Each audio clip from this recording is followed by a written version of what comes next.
X in my name is not just a symbol or a target sign. A spell that attracts all who spit facts online all the time. Can you see it? All the ones who drag my name every single day. Can you see it? Can you see it? Can you see it? They keep saying you don't have what it takes to carve out your own name underneath the shadows of gods. And I keep waiting for the day disbelievers say I flew way too close to the sun. I wait, but it never really comes.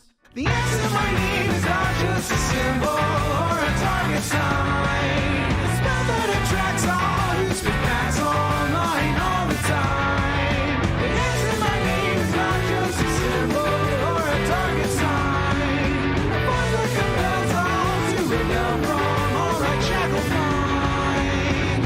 Why do they just stand there against when they fall from the battles I have overcome?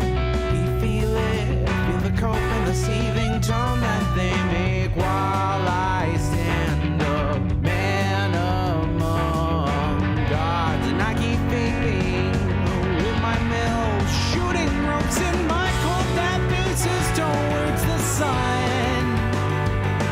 They hate, but I'm sitting comfy with their mom. The X in my name is not just a symbol or a target sign. A spell that attracts all who spit facts online all the time. The X in my name is not just a symbol or a target sign. A force that compels all to rebel from all that shackled mind.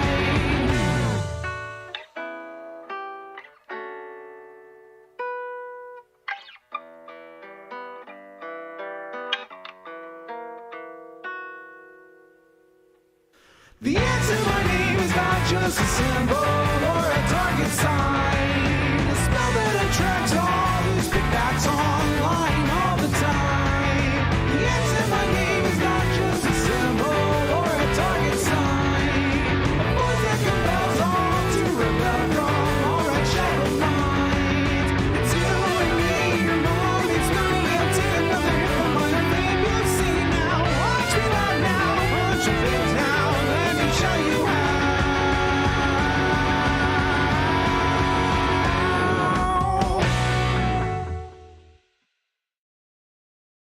Damn.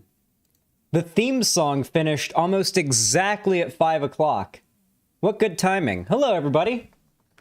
How are all of you doing today? Good to see you guys all out. 70 people here already before the stream even starts. Love to see it. Hey, guys. Stressed? I'm sorry to hear that. Here, give me a moment, chat. Let me drink some water. Oh. What's up, everybody?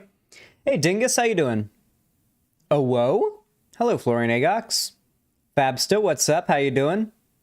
Mika, how are you? Wide Peepo happy. True, true. One Piece, what's up? At work because of a wedding? Oh, there's a wedding being catered. Dank Cat Lord, ooh woo. Good evening, Gary the Sea Cow. Havoc, hello. Good to see you, everybody. All right. Oh boy, oh boy. Do we have an interesting stream today? Listen up, guys. I have a proposition for you guys that I'm going to ask later in the stream because I want to wait till there's more people here as to should I, and don't answer this question yet because I'm going to actually ask the question for real and do a poll when there's way more people here, okay? Should I finish Elden Ring off stream because God, do I want to play it a lot? Or, and then instead play Doom Eternal on stream? Or should I finish Elden Ring on stream and then get to Doom Eternal after Elden Ring? and just stream a lot of Elden Ring until I beat it. So those are the options. I will ask again once the time comes, but for now, yeah, we memeing. Here, let me really quickly put on some lo-fi, because I like to have a little bit of lo-fi music in the background while I'm talking. Oh yeah, give me that. Oh yeah. Oh yeah. Little quieter though. Little quieter, I could do with a little. There we go. How's that, chat? Is that some good audio balancing for you?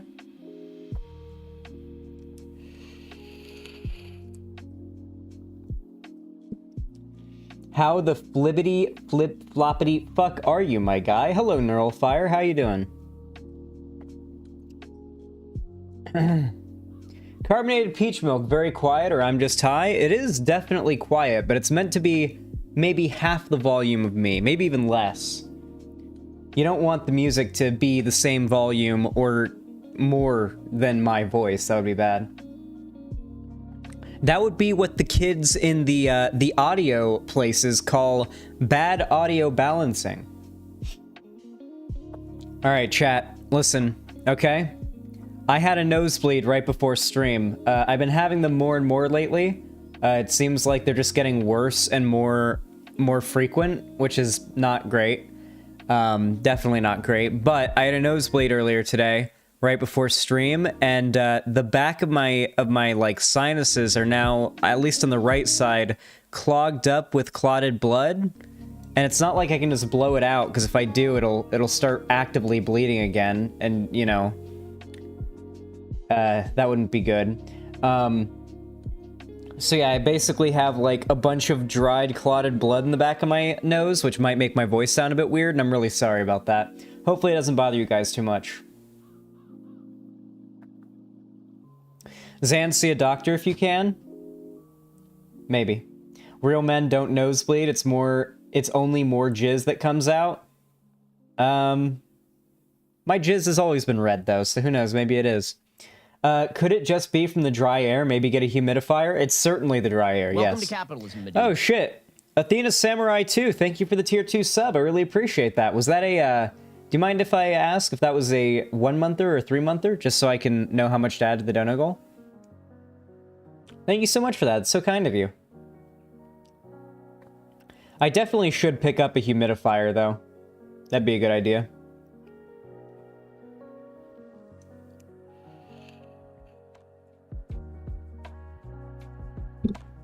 Here, I'll just check the website.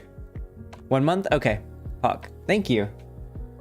Thank you, my friend, very much for the $10 Redinos, setting us off pretty well for the beginning of the stream.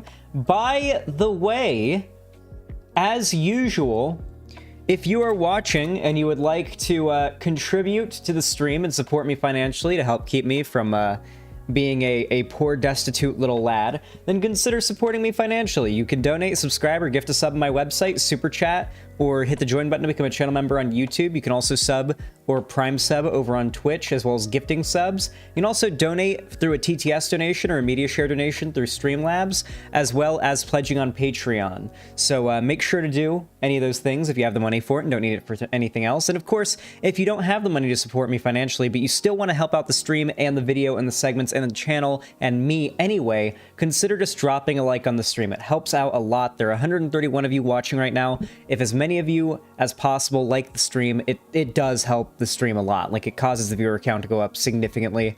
It's just generally pretty pog if you do that. I would appreciate it.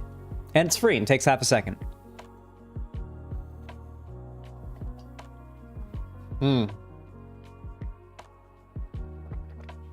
India accidentally fired a missile into Pakistan? Oh boy. I'm gonna hold off on that for a little bit till we hear all the news on that. California winter's fucked with my sinuses. Yeah, it's definitely pretty dry, and I lived my whole life prior to this in a very wet, humid environment. So maybe I need to like get a humidifier and just put it next to my bed while I'm sleeping, because it's probably while I'm sleeping, because I always wake up like with just the driest nostrils and sinuses, just like I have to almost like I need to huff steam to make my sinuses stop burning because they're so dry when I wake up. My nose is beta cucked. You're a beta male, Sonic. All right. Listen, everybody. We got good content to cover today, all right? Actually, we've got bad content to cover today, as in the content is bad. But for me and you guys and our entertainment, it is going to be good. For our purposes, it is good content. Ever gotten cottonmouth? That shit is the worst. From smoking weed? Yeah, sure.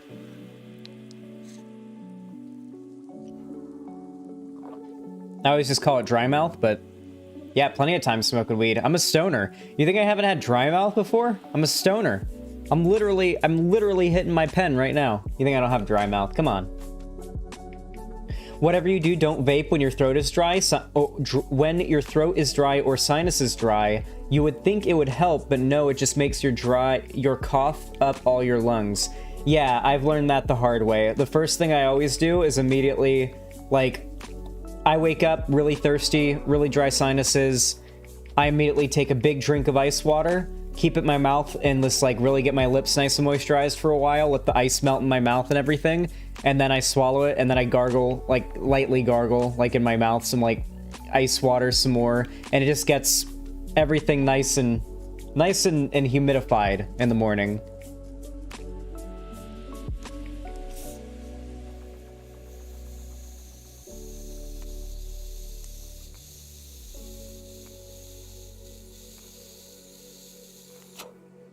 Hello, Old Man Laundry.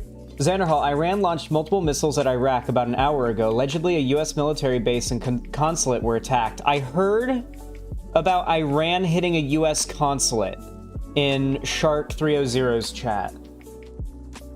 So, that is what I was aware of, but I don't know if I want to... Well, let me read some stuff on that and see what unfolds over the course of the day before we talk about that. That's a little bit too breaking news for me to cover. Yeah. A little bit too breaking news for me to cover, for sure. Like, with the Ukraine stuff, I took a few days before I started doing it, just to make sure, like, we know what's up. You know, it's pretty clear what's going on. Yeah, it's the invasion's going on. Yeah, what's up? It'll be good for your finances and here's this guy. Ooh. Hey, babe. Well, could you go on a vape run today before the vape store closes? Yeah. What kind do you want? Mint? Yeah. Okay, The I'll go equivalent. over. Thank you, babe. Oh, she made me tea. Make sure you drink that tea. It'll be good for your... Okay. I like tea, and it usually tastes pretty good, but it's never really been my thing. It's everybody in my family and my girlfriend, all of them love drinking tea, but it's always been like, it's good, but I always have preferred coffee or like hot chocolate or something like that more. It is good for your throat, though. Oh, yeah, it feels nice. It's a little too hot, so I'm gonna hold on to that for a minute. I'm gonna let that cool down for like 2 minutes.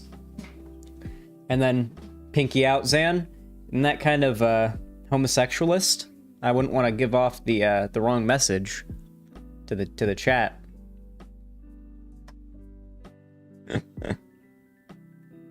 I can't believe homosexualist is a thing that exists.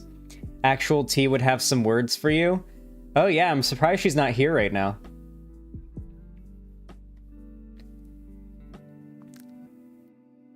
I drink tea because coffee turns me into a ball of anxiety. You know what the worst thing about coffee is? What it does to your stomach, all right?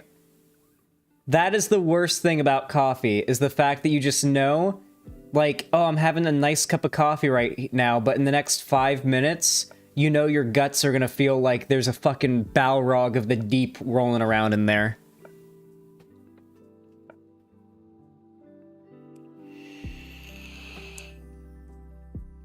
It's because it's an anti-diuretic? Yeah, but that doesn't really make sense in my mind all that much, right? Like, an anti-diuretic surely wouldn't make you gassy and, like, have to pee a lot. Like an anti-diuretic is something that makes you not have to use the bathroom. Yeah, it is a diuretic. Yeah. No, you mixed up the wording there. Who said that? Who was that said that? Who said it was a diuretic? There it is. Yeah, Mika. No. It's not an anti-diuretic. It is a diuretic. You know, it is an anti-diuretic, though. This is an interesting thing that I learned about, okay? So something that's... Okay.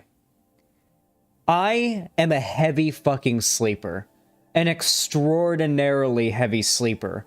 Which meant at an extraordinarily young age, at like 3 or 4 years old, I very quickly had to realize that, like, I would piss myself while I was sleeping if I drank too much anything before bed. So I started really learning how to moderate how much any liquid I drank before bed, right?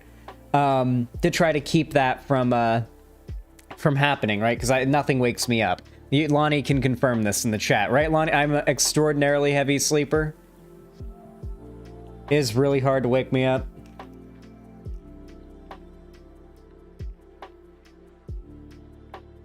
These things are nice. Sort of? Really? You don't think I'm that heavy of a sleeper? Does Zan wet the bed? If I'd ever wet the bed, Lonnie would make me sleep on the floor. Holy shit. You'll wake up, but you won't get up? Exactly. No,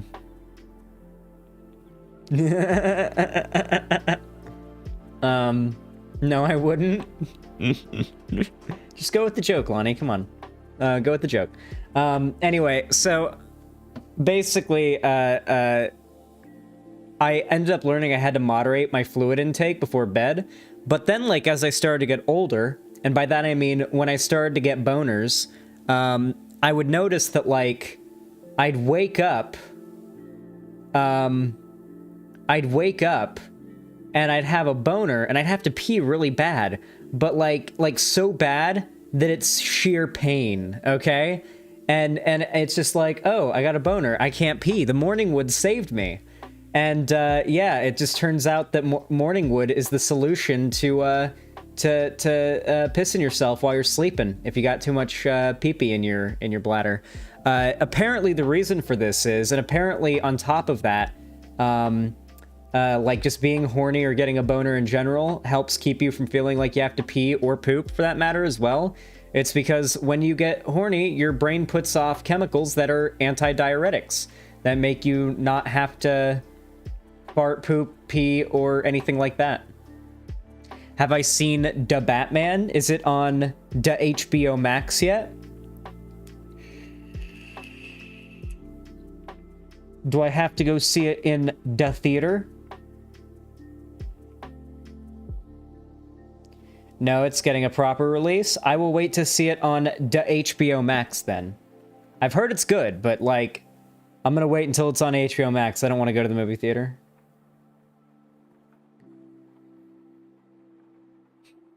Listen, alright, I haven't pissed the bed since my fucking age was one goddamn digit, okay?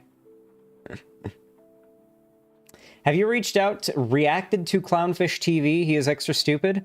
I've tried to respond to Clownfish TV videos, but like the way they do their format is one that makes it, at least from the ones that I watched, makes it impossible to respond to. Because at least what I saw, it's like him and his like wife or his girlfriend or whatever, like dunking on diversity and SJW, whatever they see to be SJW, woke, anything in media. And it's like them sort of like joking around about it. So if you come along and do a response video to that, you just come off as like a triggered party pooper, right? Which is completely intentional, right? Like Clownfish TV, assuming I'm thinking of the right channel, maybe I'm thinking of like the wrong channel, but like from what I've seen, like the type of content they make is basically impossible to respond to because it's like you'd basically just feel like the one asshole coming in to like break up the party. I imagine they also probably don't think that they have any like political motivations or political arguments that they're really pushing, if I were to ask them.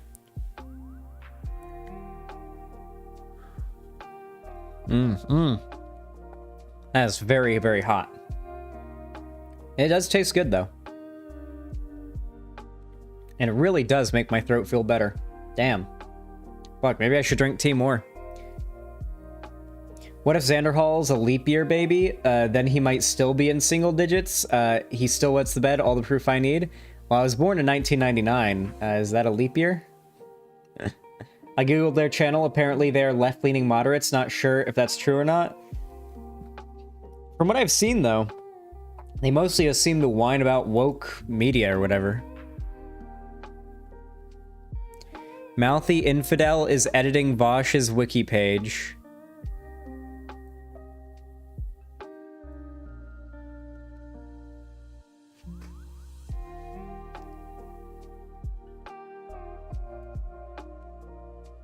Mouthy Infidel cited Vosh's claim that he's a communist using one of his videos. Undid revision by talk. The wording used here is factually false. He did not. Undid Mouthy Infidel. I mean, it seems like people are undoing the edits that he's doing. Like, is Mouthy Infidel like super like anti? He follows me on Twitter. I follow him. I know that he's like a. Is he like a DGGer? I can't keep track of them, guys. I can't keep track of all the people online. All right, hold on a second, chat. Oh, there we go. Yeah, that's good. I legit can't keep track. What is this? I need to see this. Hold on, chat. Give me a moment. I didn't actually kiss her hand. She's taller than me. So, how tall are you? 5'5". I'm 5'4.2". Stand up. I'll prove it. No. Come on. I don't want to do that. Why? No. It's weird. It'll go viral. No. Stop. Why are you trying to, like, purposely create negative content? If you're not taller than me, then you won't appear taller. Right? Hug her. He can hug me if he wants. Ew. He doesn't hug girls. I only hug men. All right, I'm gonna go ahead and give you guys a little bit of deep fucking some. I'm not going to give any examples in particular. Never mind. Nah, I'm sorry, I can't. I was gonna do a little bit of a social commentary on the streamer space, okay? I was gonna give a little bit of social commentary from my perspective on the streamer space, but I feel like I don't want to like subtweet too hard. I wouldn't even be subtweeting anyone in particular. It'd just be a general like, yeah.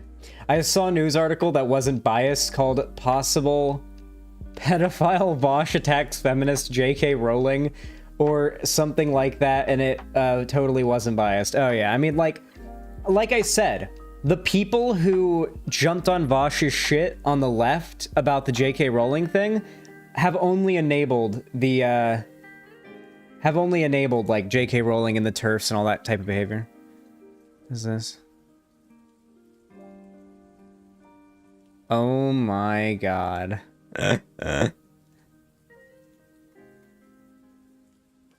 God, he really is having a trouble with that podium, isn't he? Listen, we love short kings, okay? We don't attack people for their height here. All right? We're nice to people. What we will make fun of him for, though, is the fact that he's a fucking idiot. He's standing on something, Zan, to be taller? That is pretty funny, actually. Okay, if he's standing on a box and he looked that short on that podium, that's pretty funny.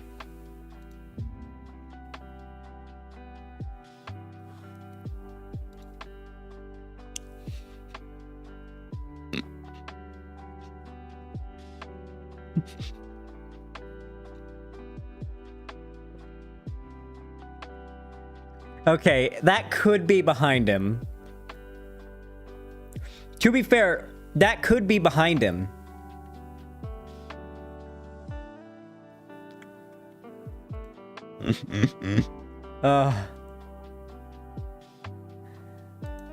I got a lot of DMs to read on Twitter. I'll read all of those after stream. I'm too scared to check. I just see the amount of notifications, but I'm too scared to see who they're from. Okay, chat. You guys have to tell me. Okay, this is good. This is good. AK 4'7". That is good. That is good. Okay, listen. All right, listen. What was I going to say? Fuck. What was I gonna say?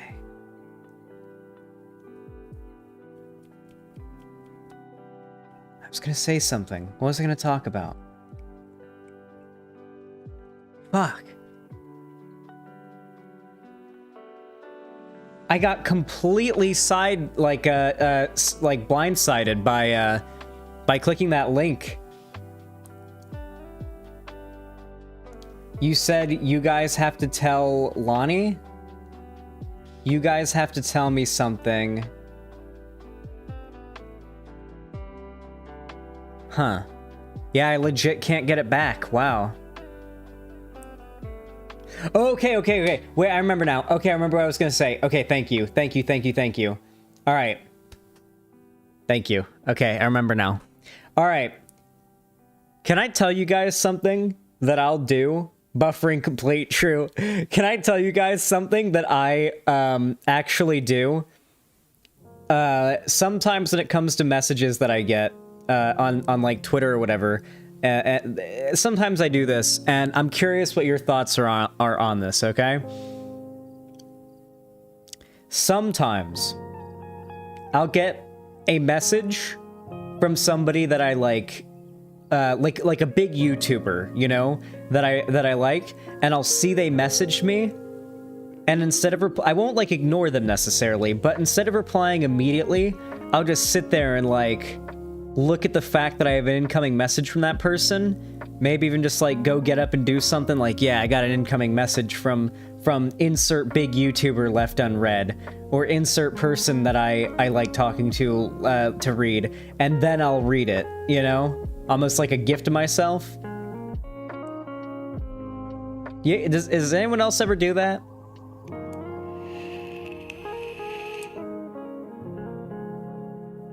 Haha, so petty, I love it. Is it really petty? I don't think it's petty.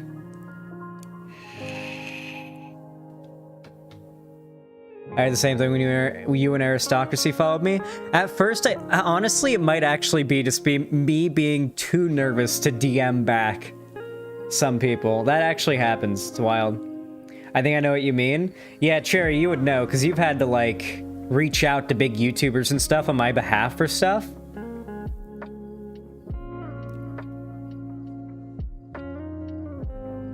This is why I started managing your messages? Oh, yeah. You need to answer DMs? I know, I do, I know. Stalling? We're not stalling. You're stalling. You're stalling this dick in your butt. Gotti.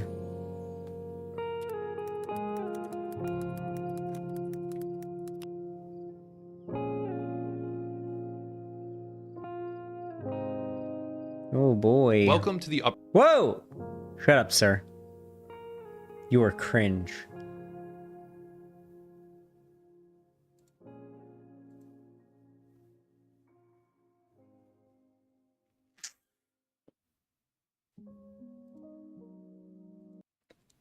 All right, everybody. Hey, I want to say, by the way, we got 230 people watching right now, which reminds me, what if you were a Twitch viewer? What if you were one of the 11 people watching on Twitch, but you weren't subscribed, and God said, 1 minute ad break? Gotta hit them with it sometimes. Gotta hit them with it when they're least expecting it, okay? Gotta hit them with it when they're least expecting it. All right, with the Twitch viewers that are not subbed out of the way, we are going to be getting into the segments. But first, my lovely chatters, I would like to ask something of you, okay? I would like to ask something of you, all right? I've been watching a lot of streamers lately, okay? The last day or two, I've been watching a lot more political streamers. This is something that I did a lot when I first started doing this content. And it's something that I did a lot right up until I started doing this content. And it served as a good way of learning how to do this type of content and like how to like figure out how to do it properly, you know? But as I've started doing it myself, especially it becoming my job and me getting fairly large doing this, God knows the last thing I want to do on my time off is go watch someone who does something similar to what I do their job, you know? Because then I'm just thinking, oh wow, it's like getting off work and then going and waiting and watching your best friend work for another 8 hours, you know, after you get off work, so that you can like learn how to better do your job. Like it's bizarre, you know? Like it's bizarre. It doesn't like gel right. But I've started watching more political streamers lately just to kind of get a better insight into like what's going on right now. Okay, what is the current live stream political boy meta that is going on at the current moment? What's up? What's going on? What's the big meme? What is everybody doing? And something that I noticed and have continuously been reminded of as time goes on is when I look at other streamers' communities, it almost feels like the streamer and their chat have like a connection going on, right? Like all one streamer, like for example, I'll bring up I don't know, Chud Logic, for example. All Chud Logic has to do is like make a joke that's like ironically sexist or like ironically referencing racism, and his whole chat knows to spam the Giga Chat emote. And that's the meme. His whole chat knows to do that. Another example, when Destiny does really well in a debate and he's going on like a long tirade, the people in his chat spam the fucking what's it called, Godston emote, right? I've seen a lot of streamer chats, and it's almost like there's like a understanding from the chat of like what emote to type at the right time. You guys very rarely ever type situational emotes. I've noticed that. I'll watch any other streamer and like they'll be fighting a Dark Souls boss and the Dark Souls boss will start spinning, like doing a spin attack, and the whole chat will start spamming coggers, because that's what you spam in a live stream chat when something spins, and everybody kind of knows that. That's like, those are the rules. That's what you do when there's something spinning on screen in a stream chat. You type coggers. But for some reason, I've noticed that you guys don't really do that, and I thought it would be a thing that would happen over time, but it hasn't really, which has told me we need to streamline the emotes. I will be culling every last emote from the site tonight and rebuilding the list from scratch and renaming all of the emotes to whatever they are more broadly known as. Like I just want to make sure that like everybody who is aware of how emotes work in chats knows what to do. Now, I actually want to add shit tons of emotes. More emotes than there are now, but to hide them. So that, like, the more situational emotes that are a little bit, like, don't need to pop up whenever you open that little emote thing, they'll be there and you can use them, and they'll autofill if you type out, like, the first few letters and press tab like any other emote would. It just doesn't appear and clog up, like, this list of emotes, right? And they'll be named more concisely and accurately, and easier to type, easier to do all that. Because I want to make sure that you guys know exactly what to say and type in chat in response to what happens on stream. Because, all right? Because, can I talk to you guys about something? This is, I think, one of the biggest things that I don't have going for me on my channel, all right? It's because of you motherfuckers, all right? You guys got to get on board with this, okay? You guys meme around and chat too much, okay? Listen up. I'm whipping you guys into shape, all right? If the Xan Renaissance is going to happen, I got to start whipping you guys into shape, okay? Listen up. Have you guys ever heard of the term bandwagoning?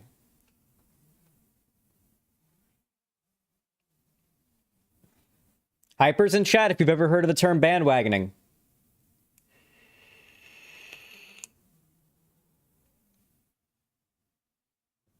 Good, good, good. Glad to see a fair amount of you know it. For those of you guys that don't know it, let's go ahead and give a little explanation of what it is. I'll read the Wikipedia definition just to make sure I don't get it even slightly wrong. Bandwagoning in international relations occurs when a state... Well, that's not exactly what I'm referring to. The exact... we're talking about the bandwagon effect, okay? Specifically, the bandwagon effect is a term used to describe the tendency for people to adopt certain behaviors, styles, or attitudes simply because others are doing so.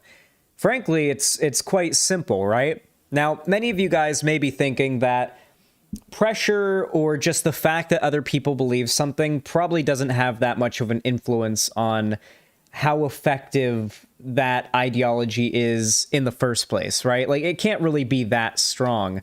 But something that I found when I watch a lot of other political commentators, especially if they're doing debates, let's give an example. If you watch a Destiny debate, and Destiny is debating a conservative, or let's say Destiny is doing a takedown video on a conservative video, a conservative in the video makes a stupid argument, all right?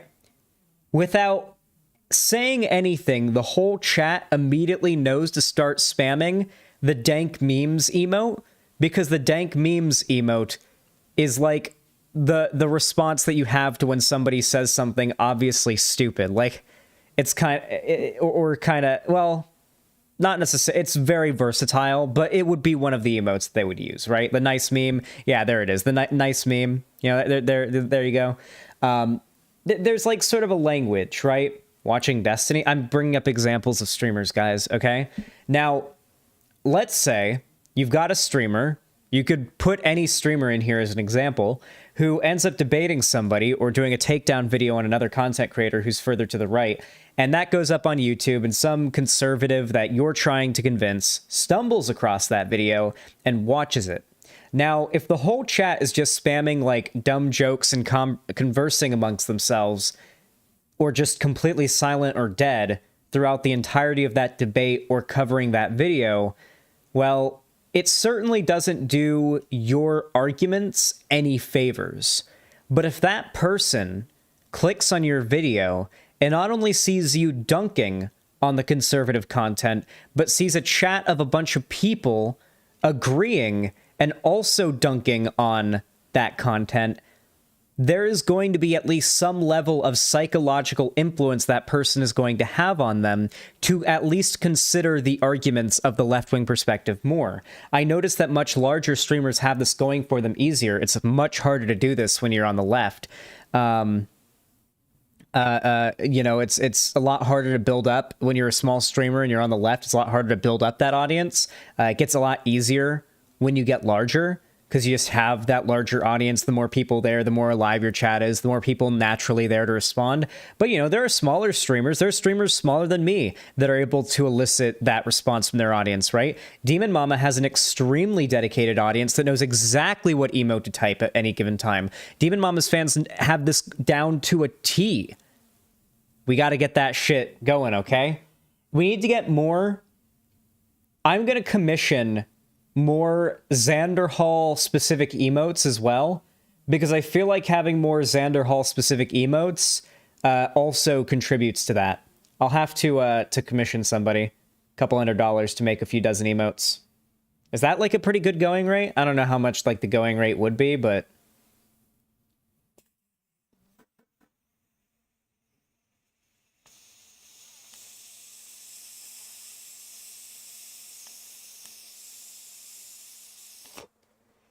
Ooh, my commissions are open. Hit me up on Twitter and my DMs with like a reference of your art if you want me to commission you, and I'll take a look at like what your art style is and what you can do, and see if like if I'm like, damn, I'd like to see some emotes drawn in that art style. If I don't contact you though, it doesn't mean I didn't like your art. It might just be that like first come first serve. The first person who messaged me, I was like, damn, that looks good, and then I went with it. But who knows? Maybe yours would have been better. But I don't want to make anybody feel bad if I don't pick them. Can you show the stream the podcast art? Oh yes, for those of you guys that don't know, in the works right now, me, Cherry, Demon, and Demon Mama are working on making a podcast. We don't currently have a name for it yet. We still need ideas. But it's going to be me and Demon Mama, and then probably a guest coming on periodically. And as for the art that we have, this is the art we have so far. The horns on my headphones are going to get removed because they're like the demon horns things aren't my aesthetic. I guess the artist didn't know that. But yeah, we're gonna have our own sort of like podcast with our own art and stuff. It's gonna be pretty fucking dope. I like the aesthetic of it. I don't do the demon aesthetic like Demon Mama does, but I do like the sort of creepy horror thing that's going on in general. I do like that. I've always been a big fan of horror content.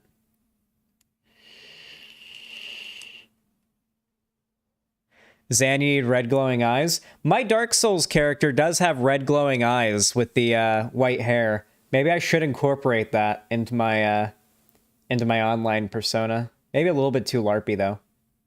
Yeah, like the Xanderhal emote. What if I started putting in red eye contacts for every debate? So I'm actually going Xanderhal in real life for every debate.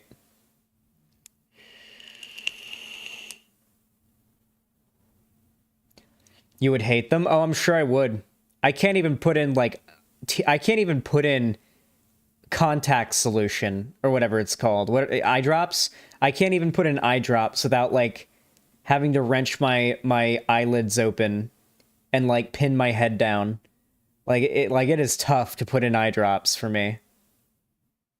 You can get used to it. You can suck my dick. You know what you can also get used to? Walking on hot coals. Did you know that? There are people that do that. I've never worn contacts, neither have I. I've never worn glasses, never worn contacts, never used any type of thing that, you know, helps your sight.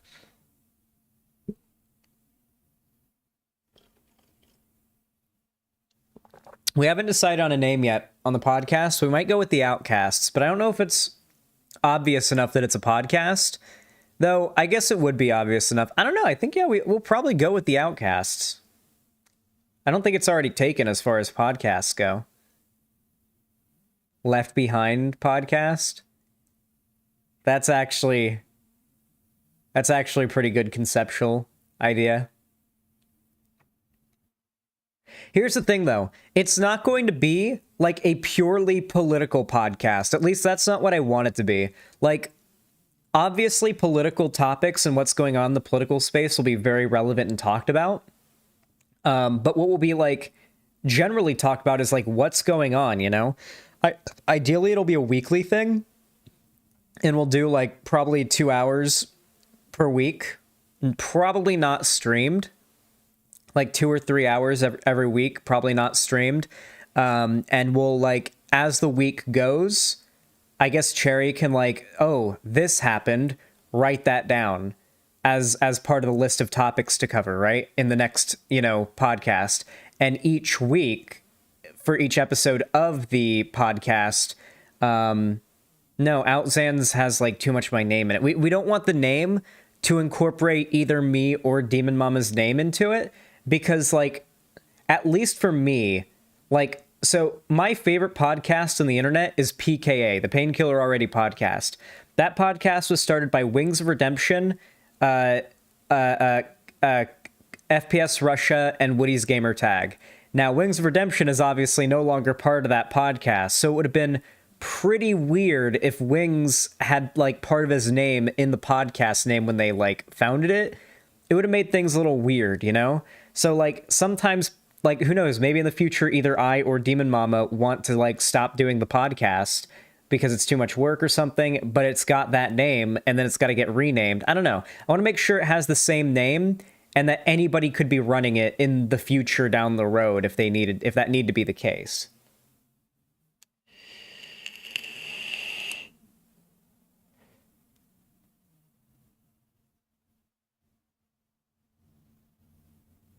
Yeah, the Outcast is pretty good.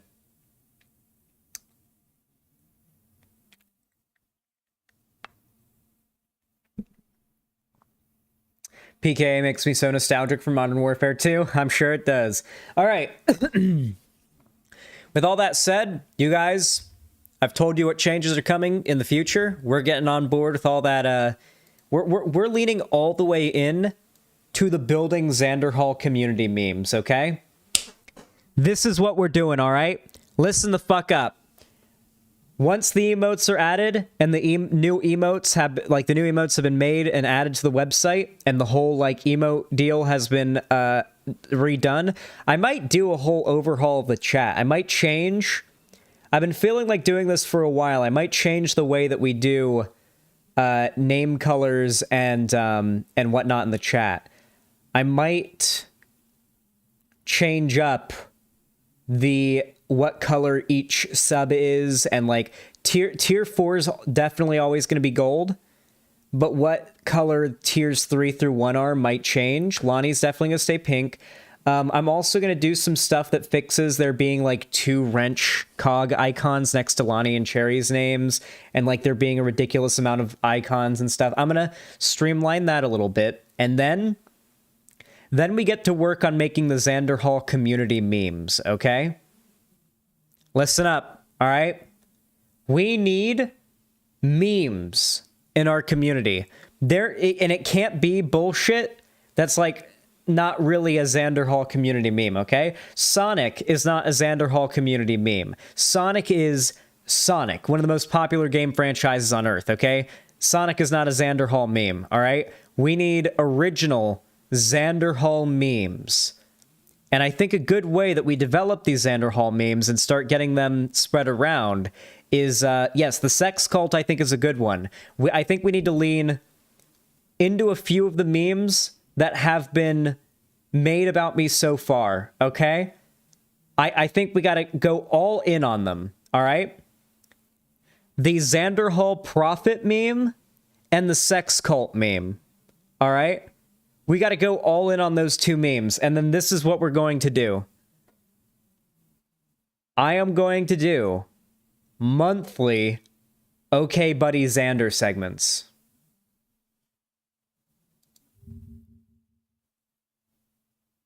For those of you guys that don't know, this is the Okay Buddy Xander subreddit. It is the Xanderhal meme subreddit. If you want to post memes about me and have me see them, and have the community see them, and have them get popular, which I would advise that you do, you should post them here. I ask that you don't post, like, low-effort spam posts, but, yeah. Highly recommend you post them there. Highly recommend you post them on Twitter and at me with them. I will retweet them and post them. Okay, this is a fantastic one. A man's solely known as the Zitomir Mom Finder has been photographed for the first time.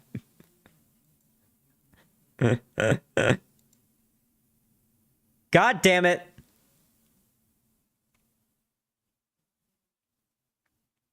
What the fuck is this?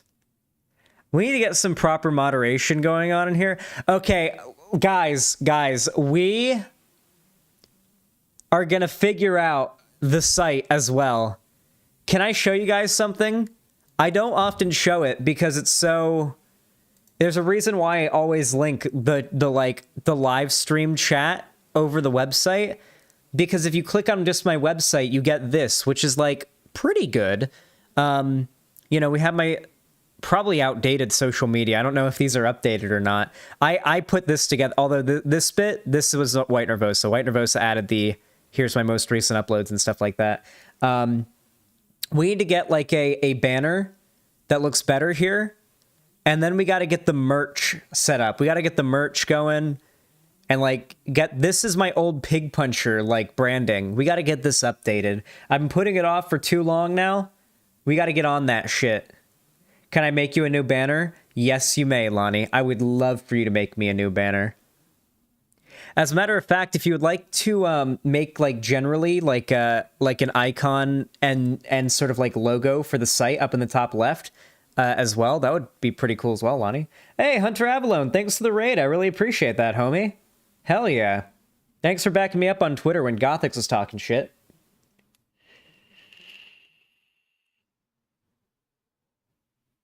Oh shit. Kitten Wizard says, hey Xander, I took your advice and bought a PC with a PS5 controller. It cost $1,700 in total, but I finally have a gaming PC after about 10 years of having a subpar PC, lol. I hope I have a lot of fun. Holy fuck, you absolutely will, Kitten Wizard. Did you just buy it yesterday or did you get it? Is it set up? Are you on it? Are you using it? Because for $1,700, you're going to have much better performance than you're going to have. If it's a $1,700 pre-built right now, you're going to have a lot better performance than you're going to have on a PS5. That's for damn sure. That's for darn sure.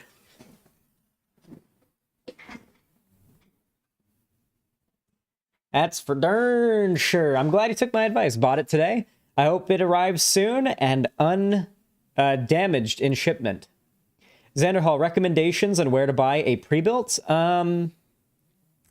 Listen, I'm not much of a pre-built buyer. I would recommend that you install the Honey add-on for free and go shopping. Look up pre-built gaming PC 30, whatever graphics card and CPU you want. Look for the specs that you're trying to get and just find what you can get for as cheap as you can, you know? You know, if you can afford it, I mean, go for the 3090 is like the ideal thing, right? That's what I'm working my way towards. I'm hoping to be able to afford a 3090 somewhere down the road. That would be pretty dope. Zan shilling for Honey. Listen, Lonnie uses Honey. I have yet to install it. I need to though, because apparently it's a pretty useful add-on for like saving money when shopping online. I already got it in person. I have all the prices. Gonna build it tonight. A local tech shop had a lot of discounts. Oh, okay. You bought like the parts in person. You're gonna build it. Okay, cool. Okay, wait. Did you buy all of the parts separately and your budget was $1,700, or I should say your expenditure was $1,700? Because in that case, in total, depending on what graphics card did you get, that's my main. That's what I really need to know. What card you got is what's gonna make the biggest difference.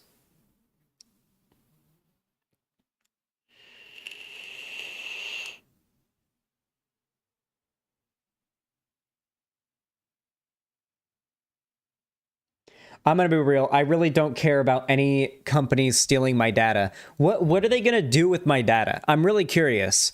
What are they doing with my data that's that big of a problem? Oh, they know that I like computer stuff. Oh, they're going to target computer advertisements at me. Oh boy. Oh, sell it? Yeah, to companies that are going to use it to target advertising at me for stuff I probably want. Zan, privacy is important. Hey, I'm not saying privacy isn't important to you guys. I'm saying, why should I care? I don't have anything to hide. And it doesn't really seem to have like that much of an effect on you. Like it seems like at this point, our big tech overlords knowing more about us just seems to make our experience on these platforms more convenient than anything. Because that's why they're doing it. You know that, right? You know that, right? Like the reason why our big tech overlords, they say, collect this data on us is so that they can personalize advertisements at us even more accurately and thus give a bigger incentive to other companies to advertise on their site because there's a higher likelihood of those advertisements being more effective and thus being paid for at a higher premium.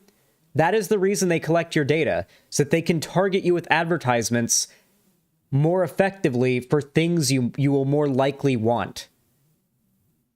It's not that bad. I mean, like, it depends. Absolutely dog shit to your take, bud. Hey, that's just my perspective, okay? Maybe down the road I'll be upset that my data is being collected. The real worry is data breaches. That's the real thing to worry about. But that's not even like oh, this company collects your data thing. That's more of a, oh, you have an account with this website or this company, and they had a data breach and your password and your email leaked. Like, that could be a worry, but even then, you know.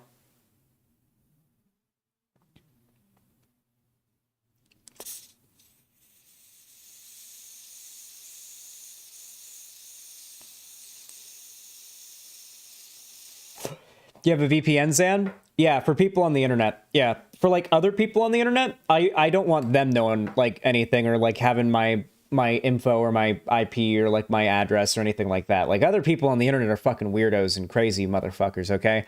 As far as like Twitter and Facebook and like YouTube are concerned, the data they're collecting off of me is for improving their targeted advertising algorithms, so they can make more money and sell advertising spaces at a higher premium to other companies. I've done research into this, guys. This isn't like a thing I'm pulling out of my ass.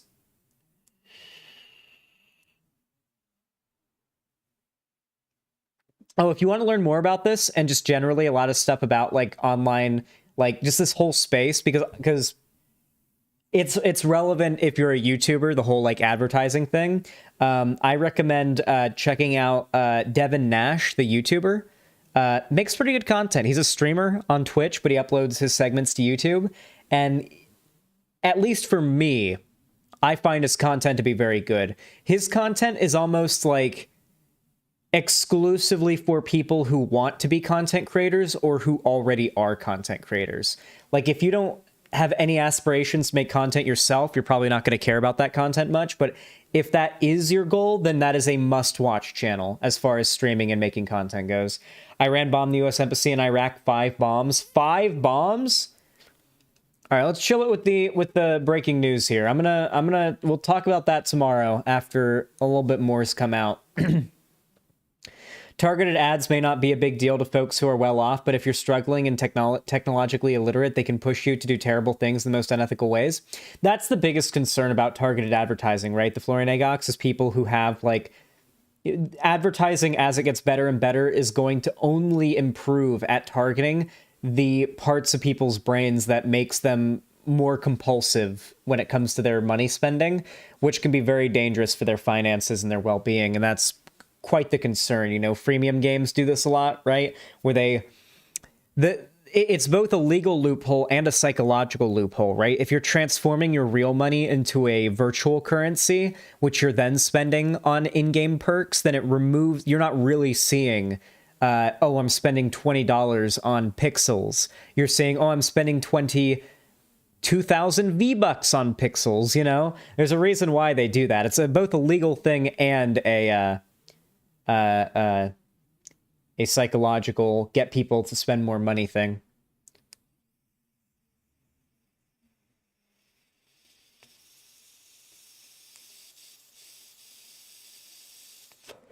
I heard an anecdote where a young pregnant woman was outed as pregnant to her parents because she got baby stuff in ads in the mail after the Target saw her searching for baby stuff.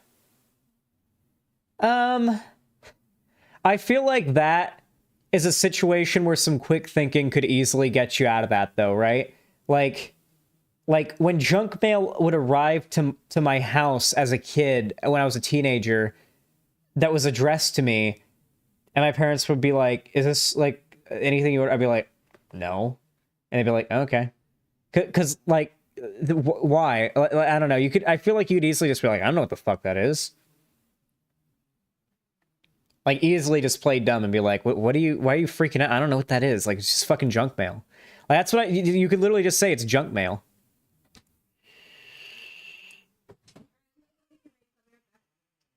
Thank you, babe.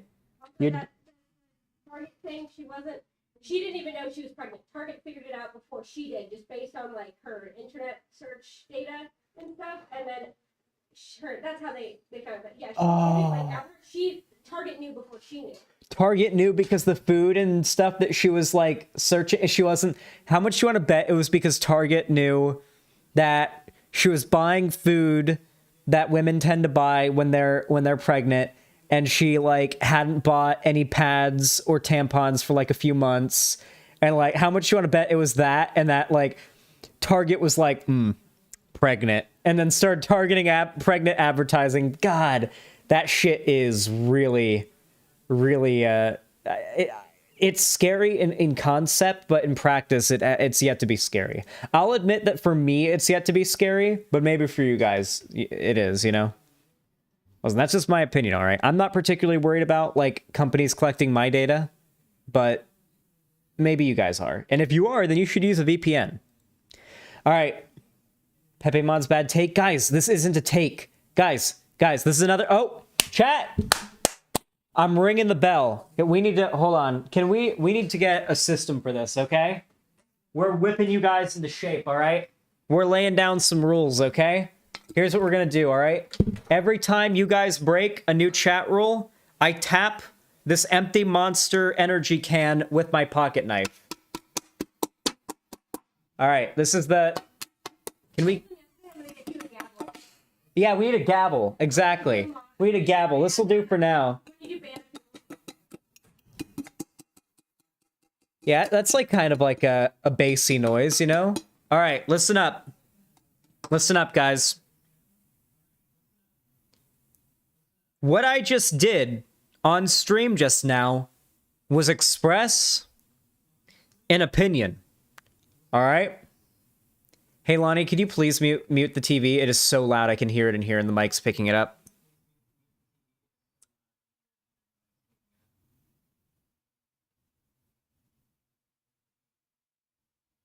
I think she already left.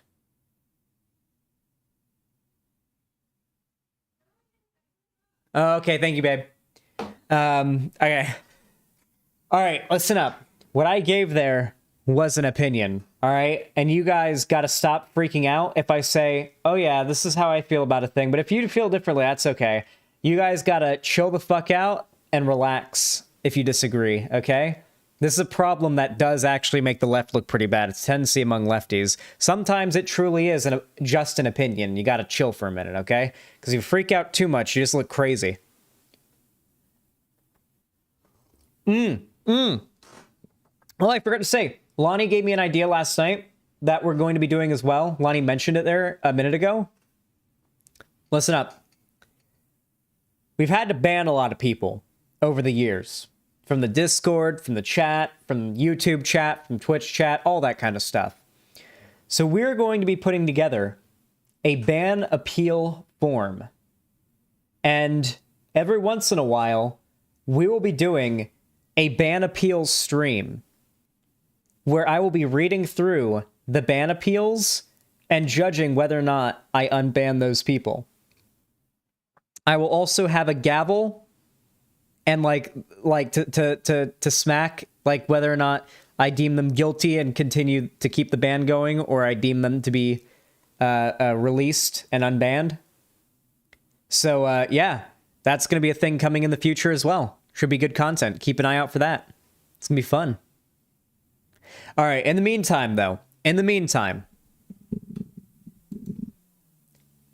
as a platform, I absolutely despise TikTok. I think that it is a cesspool of just the cringiest people doing the cringiest things for the cringiest people, responding in the cringiest ways. There really is no other way to describe the platform of TikTok than that.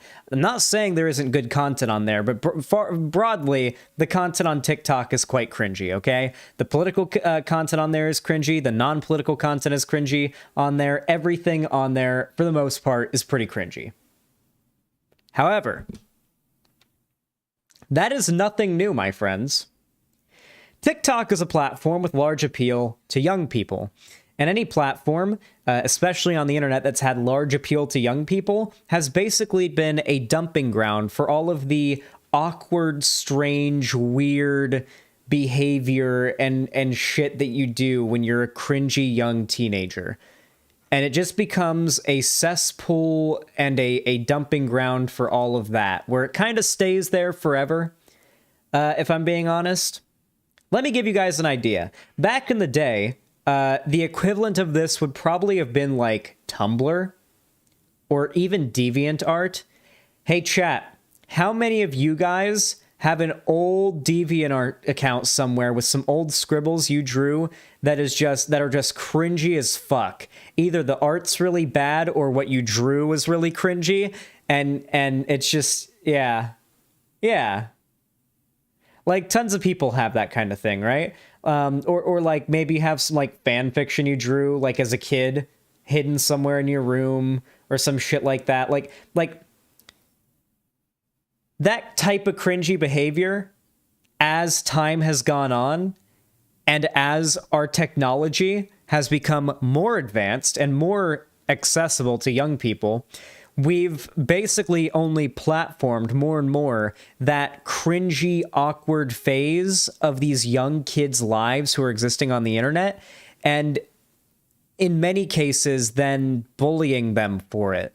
That's all this is. That's all TikTok is. TikTok really just is a website that no. I'm saying right now what makes TikTok so cringe is there's nothing special about TikTok that makes it makes the people on it so cringy.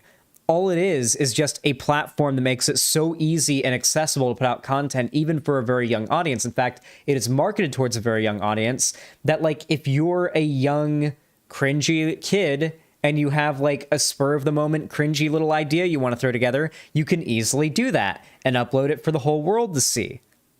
And there's nothing wrong with it. Now, normally, you know, when that kind of thing happens, in the past, it would never see the light of day. But nowadays, there's the internet. And now there's a bunch of losers online who have built careers on making fun of those kids who are just being normal kids and going through that awkward phase in their life and being a little bit cringy. Hell, plenty of people even on TikTok who aren't kids are also cringy. And plenty of adults have their cringe moments. TikTok just seems to sort of show that a little bit more. YouTube does the same thing. YouTube does the exact same thing in many respects, as does streaming. The only difference is that there's a little bit of a higher barrier of entry for YouTube and streaming than there is for TikTok. TikTok's pretty easy. Grab your phone and you can put out some like surprisingly high quality edits and like stuff on there with very simple phone maneuvers. Like TikTok is pretty low barrier of entry, right?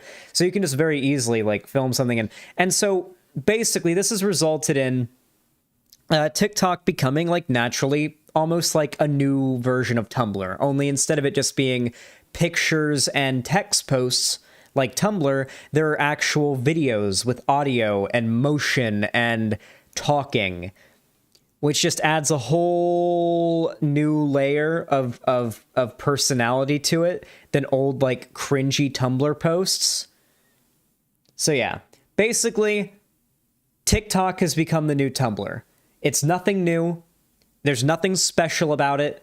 It's just people on there being how people have always been. TikTok just makes it a little bit more obvious.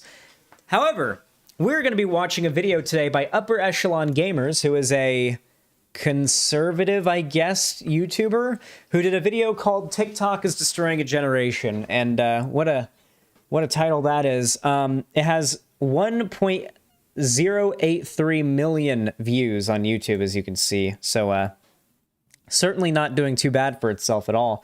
So let's go ahead and hop right on in, huh? Should be a great old time.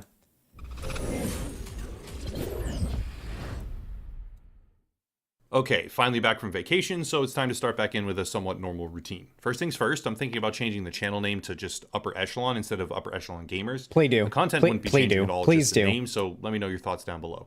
With that out of the way, let's discuss TikTok, because I believe that the app is verifiably impacting almost an entire generation of the human species in a decidedly negative way. Before getting started, I want to go on a bit of a tangent here. September 22nd... I should say, by the way, this is the new version of rock and roll music is destroying children. I want to make it very clear to you guys. The whole like TikTok is bad for kids. TikTok is ruining a generation. Like this is just rock and roll and rap music and video games are making kids violent, but a whole new generation of it. The dudes who were like dunking on the Republicans saying, like, the dudes who used to dunk on the old-ass American politicians who would say video games cause violence back in the day have now reached, like, the level of adult age where they are now adopting essentially the same mindset, only on a completely different issue.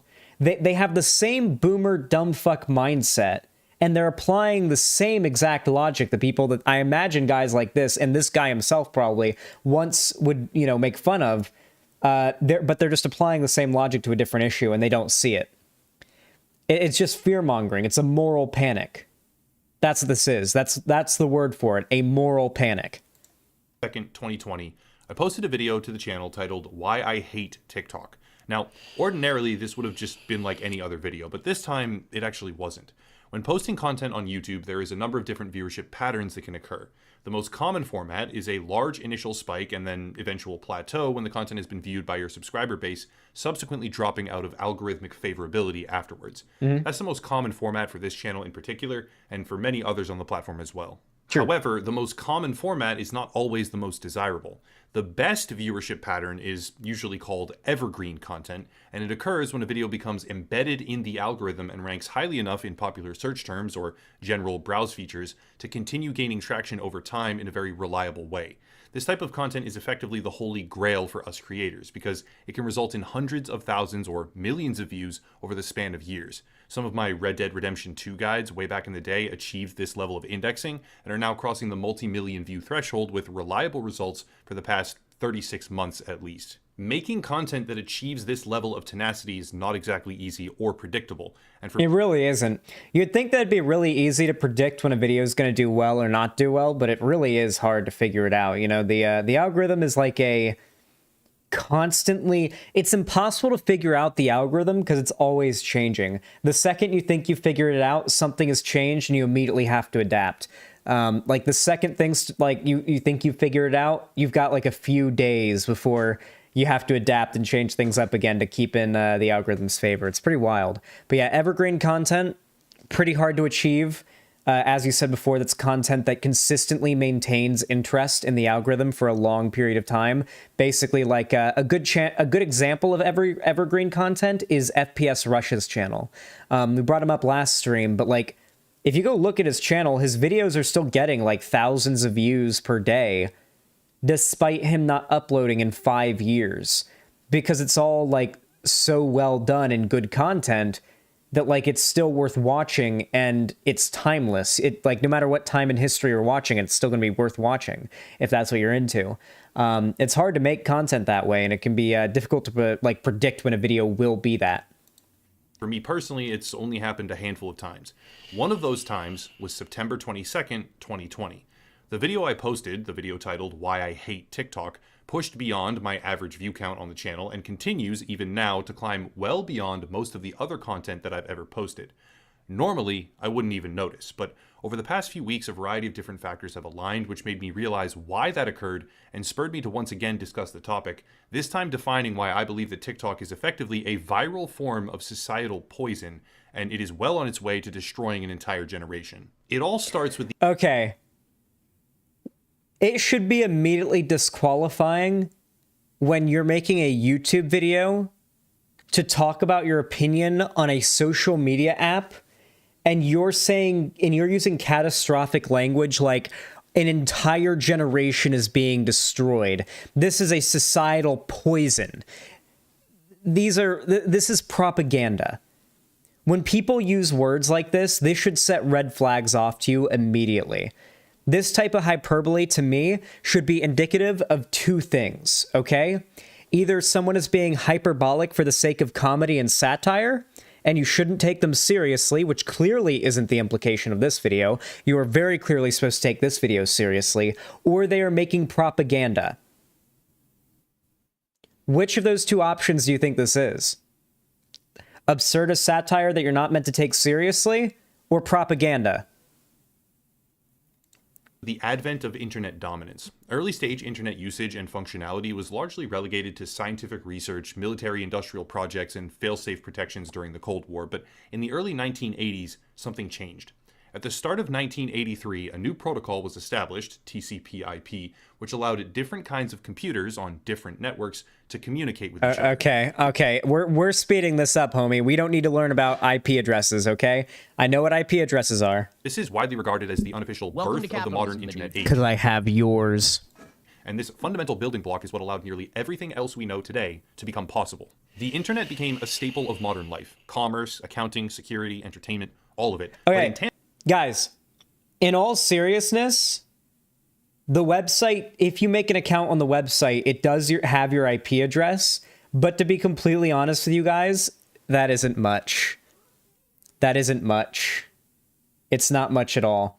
Like, there's sort of like I want to debunk sort of an internet myth, like an internet, like what's the term for it? It's like I guess it's a synonym for myth, urban legend, like an internet urban legend. It's really hard to find someone's address with their IP address, like someone's home address with their IP address. Mostly you're really like only going to be able to find like their state, their city, maybe at the most. Maybe only even their country. And if they're using a VPN, it's even harder, right? Like there is like a pretty big internet urban legend of, oh, I have your IP address. Good luck, buddy. I'm on my way to your house. Like there was a time where it was very easy to do that. From my understanding. Nowadays, it seems to be significantly harder, particularly because basically every single ISP now uses like rotating IP addresses. Like your public-facing IP address is constantly changing and like being swapped out so that it's never static, right? It's never static, and it's always like so broadly localized that like you can never like pin anything down. I watched a really interesting video about this yesterday, actually. And this is how I learned about that. There's this farmer couple that like bought a house in the middle of like Kansas or something, and they're right in the middle of the state, right in the middle of the state. And whenever a call to police dispatch or the FBI or anything like that goes out to from an IP address that can't be like localized specifically to anything other than America, then they give the specific coordinates of the center of America, which happens to be these people's property. So for years, these guys have been getting hundreds of police, pizzas, fucking just overwhelming amounts of like shit coming to their house because the default was always their coordinates whenever the IP would just show America, you know? I always found that to be pretty funny. Tandem to these utility-driven industries, there was a social aspect. Early examples like 6 Degrees or Friendster paved the way for superior projects like Facebook to arise in 2004. As of 2021, there were an estimated 4.6 billion internet users on planet Earth, and 4.1 billion of those users use social media. Further stats can be found that describe user habits, such as the staggering revelation that users who participate on social media platforms utilize, on average, over 6 different options in their daily lives. Average daily usage time is over 2 hours. Yes, social media addiction's real. It is indeed real. Social media addiction is real.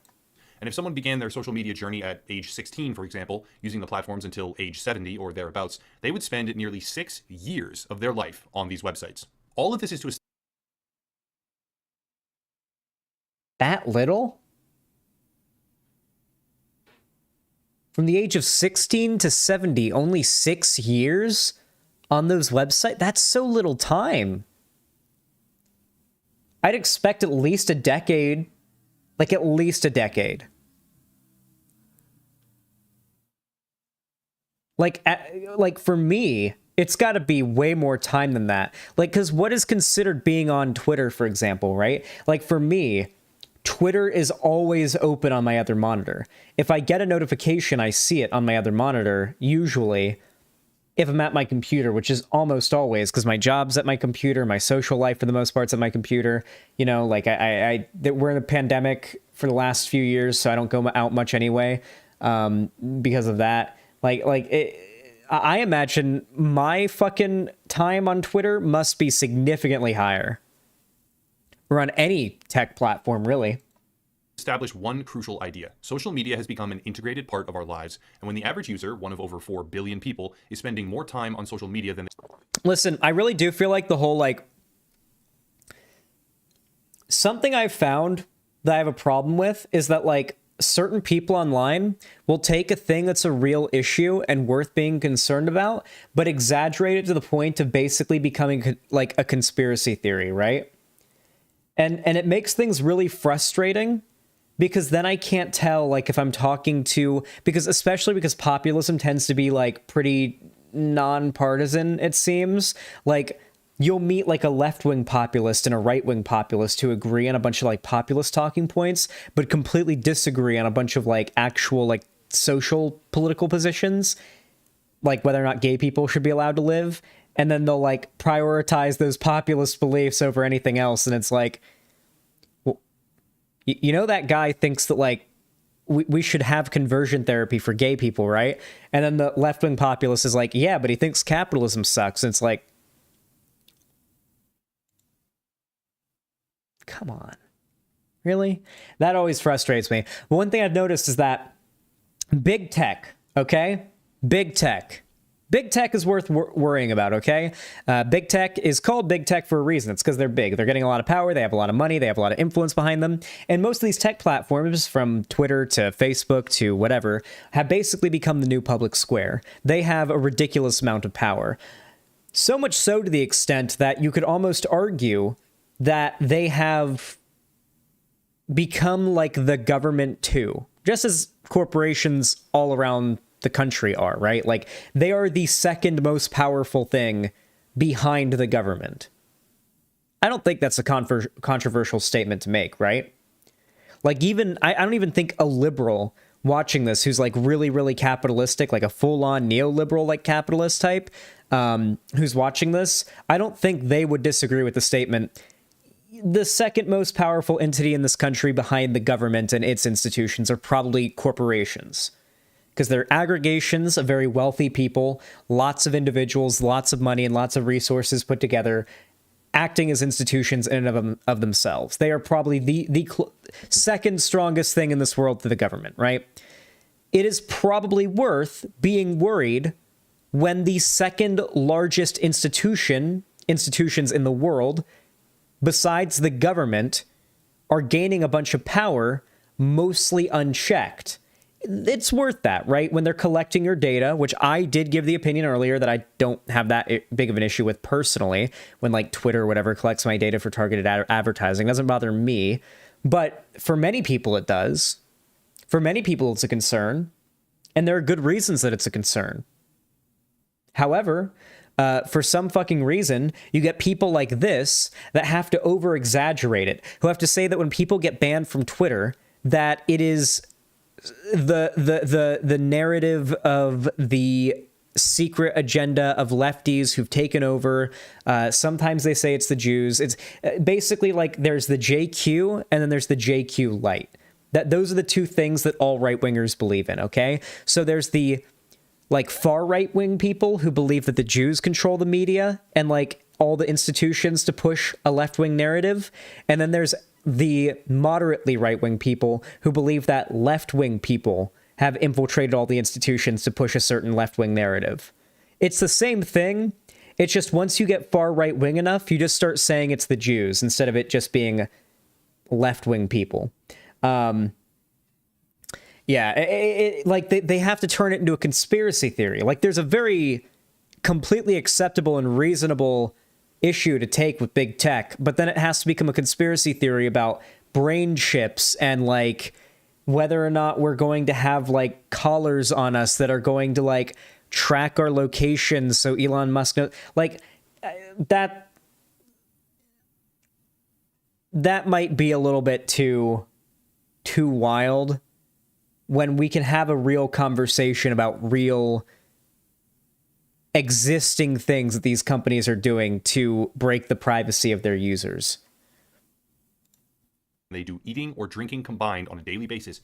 It signifies that this activity has become something larger than a simple hobby. Social media, on average, again, has become a primary piece of our very existence. Why does this matter? Simply put, it matters because of the detrimental effects. From 2013 to 2017, scientists in Denmark observed that collective hashtag longevity was steadily decreasing.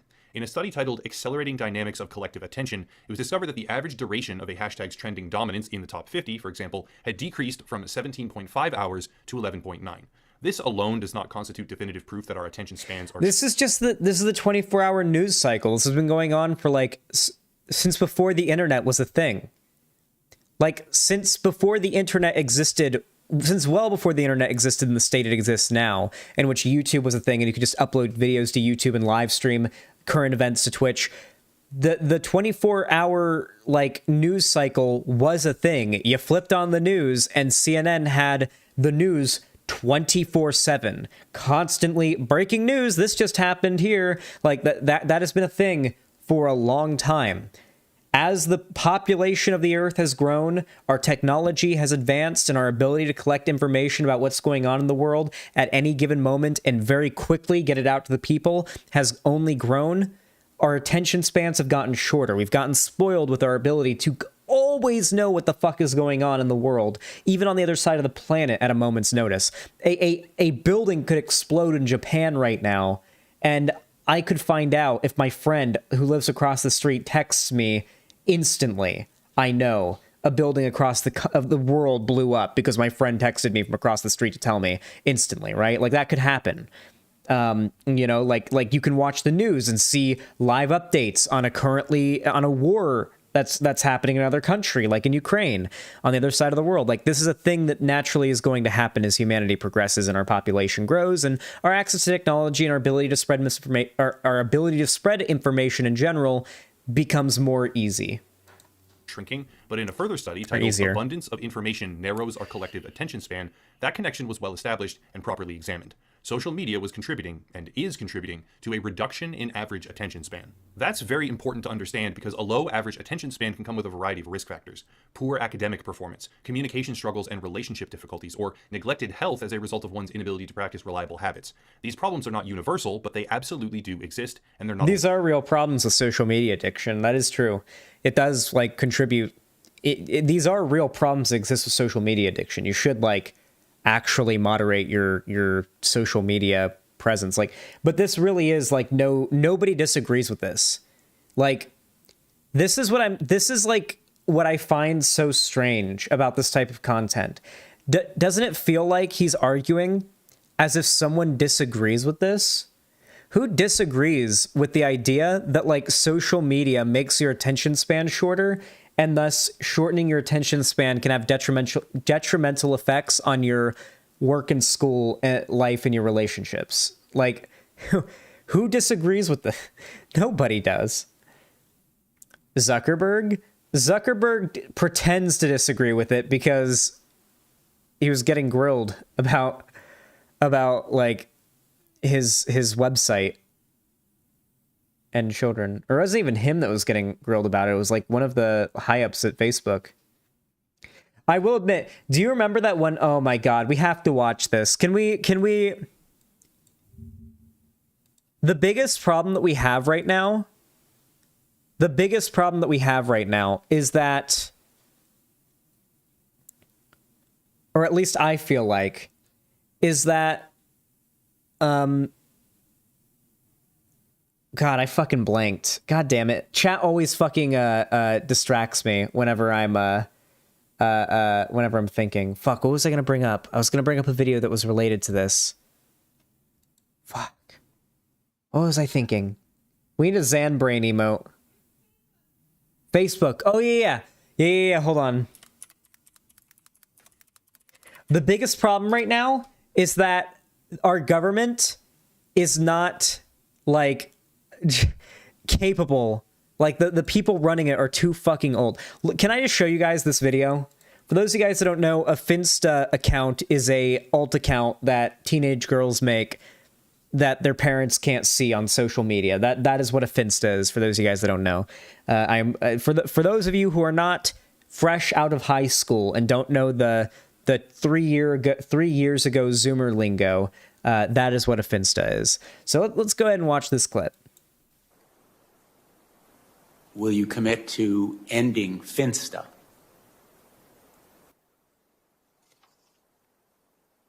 Senator, again, let me explain. We don't actually do Finsta. What Finsta refers to is young people setting up accounts where they may want to have more privacy.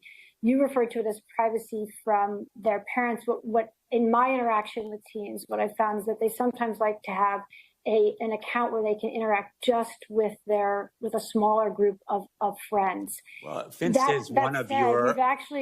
Finsta is one of your products or services. We're not talking here about Google or Apple. It's Facebook, correct? Finsta is slang for a type of account. Okay, it's not that type of account? I'm not sure I understand exactly what you're asking. What I can say is that based on what we've seen in terms of teens using those kinds of accounts, we've actually given them additional privacy options to address those kinds of issues where they want more privacy so that they can have more privacy. Well, I don't think that's an answer to my question. We're so fucked. Do you want to see how further it goes? Like, that seems bad, right? Like, that's pretty scary. Like, Hypers, if you found that to be scary. Hypers, if the technological illiteracy there that was demonstrated to you was scary. Because it should be. It should be scary that our politicians don't understand the internet that poorly. Like, even upon having it explained to them. That's the thing. I don't expect that old fuck to understand what Finsta means. What I expect that old fuck to do is be smart enough to have something explained to him pretty concisely and to be able to explain that concise explanation and operate off of that with that knowledge. That's what you should expect from a fucking politician. When they don't know a thing, they should be able to understand it when it's explained to them so they can continue to operate and do their job being somewhat informed, right? At least that's what you would hope. She gave him a direct answer, explained exactly to him why he is wrong, and then answered his question as to whether or not they were going to stop those accounts from existing. I mean, politicians endeavor to learn shit? It wasn't even an endeavor to learn shit. It was just she responded to a question he had correcting him, and then he just refused to like acknowledge what she said.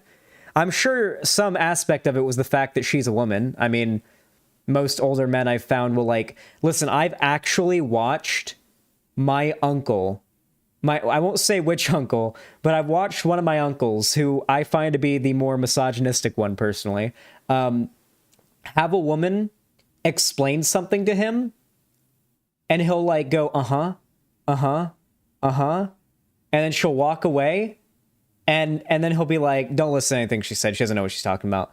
And we're at a boat dock or something, and this lady like explained it, and he was like, no, we don't listen to what she's saying. I don't like, he just like shoulder weight whatever this, like, I think she was like a park ranger, like she worked there. She knew what we were supposed to be doing there, like how we were supposed to like get like the shit that we were doing there set up. It was just I've seen my uncle do that. I've seen like grown older men do that kind of thing. Why do we have the same uncle? Yeah. That kind of shit scares me. But do you want to see something even scarier? Hold on. Josh Pilault story. Josh Pilault story. Okay. I'm going to show you guys a sped up brief PKA clip. Listen, I promise you guys this is relevant, all right? It is very relevant to how big of a problem it is when the people in our government are technologically illiterate, okay? Josh Pilault, as you can see on the bottom right of the screen here, was a RuneScape player who went to prison for 6 years for making a school shooting joke in a RuneScape chat. And one of the things that the prosecution tried to get him on was that a few months prior to that, a friend had jokingly sent him... Actually, I'll let him explain it. PKA 573 with our guest Josh Pilault. Taylor? This episode of PKA brought to you by... Oh, well, we'll just get to when he tells the story. Repeatedly trying to get me on. Yes, I did. I did go to prison for a little bit longer than Kyle, although we were both at Talladega, just separated by a few razor wires. Yeah, Kyle there is... How fitting is it that we're continuing the story from yesterday? Kyle there on the top right is FPS Russia. I'll go ahead and shrink myself a bit so it's a bit more obvious, but yeah, that's Kyle right there. It's FPS Russia. You will be able to hear his true voice if you have not heard it already in this, yeah. Yeah, both Kyle and him went to the same prison, the same federal prison in Talladega. He went to prison for the RuneScape joke, and he went to prison for having an ounce of weed. Long story short, let me see how I've explained this in the past. I've given the rundown a few times. In 2012, I was playing an online video game known as RuneScape. It was one of my favorite games from age 2004 until I just logged off of it an hour ago. And I was very, very drunk playing with a friend of mine named Anthony that was trying to download me to convince me to download a game making light of a school shooting that happened in 1999. How old are you? I was 19 years old at the time, I'm going to say. So I was about to say that I was drunk. It wasn't legal already in and of itself because I was 19. So you began the night by committing a crime. Oh, I was already doing it big. I was victimless crime. Yeah, the victimless crime, not to the FBI. I did not think that the video game was very funny. I did Google it. I looked it up. I did not download it. The FBI said I downloaded it. We later had to actually make a point in court to get them to take it off the record that I downloaded it because I did not, even though the judge shrugged and said he didn't know what download meant anyway. He said, you can win on that point. I don't know what download means. That's a horrible thing to run into in the middle of an internet crime. I don't understand the downloads. It means I had no possession of this game. It means I looked through the window of a store at it and walked away. Exactly. That is the part I wanted to show you. The judge didn't know what download meant. And so when they argued, wait, no, prosecution is wrong here. He did not download this school shooting game. The judge said, I don't even know what download means, so I'll just give you that point. A judge on a case about internet terrorism, supposedly, about online terrorism threats. Digital equivalent. That's very, very well phrased. I wish I would have thought to say that instead of saying, no, I'm going to jail. Yeah, if I would have been, in a little bit of a better mindset, maybe I could have explained it better. But I love that because that is the only response you can have to hearing the judge presiding over your fucking case and deciding whether or not you're going to go to prison.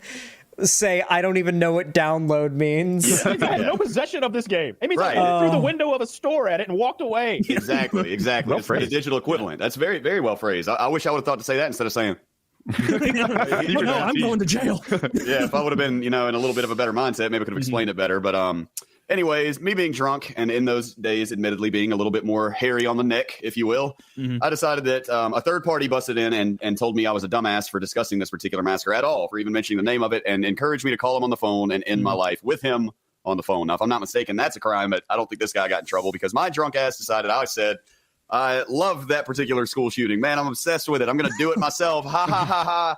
Motherfucker, I'm just kidding. Or I said I'm being sarcastic, and I have the long transcript. I just recently moved to New Orleans, and my paperwork's all put up. But I have the long transcript where I actually said it's called sarcasm. Nonetheless, 4 days later, I also said some things. That school can be gravel if I have anything to say about it. That word gravel becoming very important when it went before the grand jury.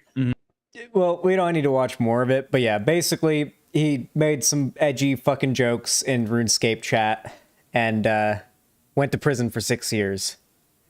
And was not a good idea to do that. My my uncle's best friend, when he was in high school, you gotta understand, when he was in high school, 9/11, or it was either Columbine, I think Columbine had just happened.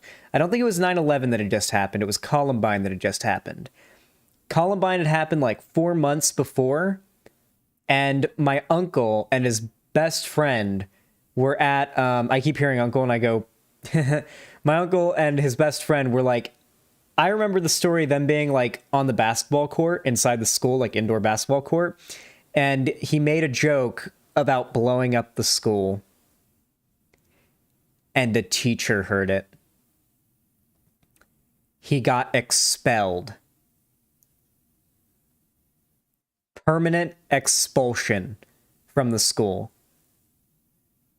Like 2 months after Columbine, that was a time where they were looking for anyone to make an example of. They made an example out of him. I remember that story specifically because it was the first time I ever heard the phrase "made an example out of," because that's what they did to him. They made an example out of him. 17-year-old kid, sophomore, junior in high school. It would have been junior in high school, decided to fucking ruin his life. I think he got I think they arrested him. I think the cops came and picked him up from the school and took him to the station. I think he had an arrest on his record too. They over that joke he made to his friend that a teacher overheard in the gym. His criminal, he now has a criminal record over it and was expelled from the school where all of his friends and all of that was and everything. He had to repeat the grade. He had to repeat that grade. He had to come back he had to go to a different school the next school year to repeat the grade. And it was towards the end of the year too. So it was a real kick in the nuts to have to repeat your junior year, your second to last year of high school. You have to repeat.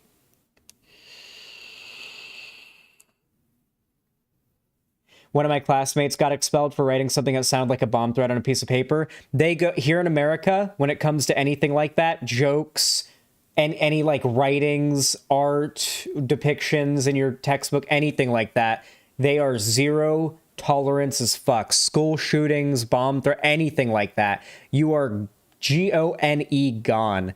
Regardless, though, my main point is that our government and our elected officials are wholly incapable of operating online. And unfortunately, the ones among them who do know how the internet works have a financial incentive in giving as much freedom to those on the internet who would use the power of the internet to do harm as possible. Your MTGs and whatnot, your lobbied politicians by large big tech companies, for example. All goes full circle. Alone. Social media is lowering our attention span, which has various negative consequences, but how is that bad enough to deserve such an explosive video title? Here's why.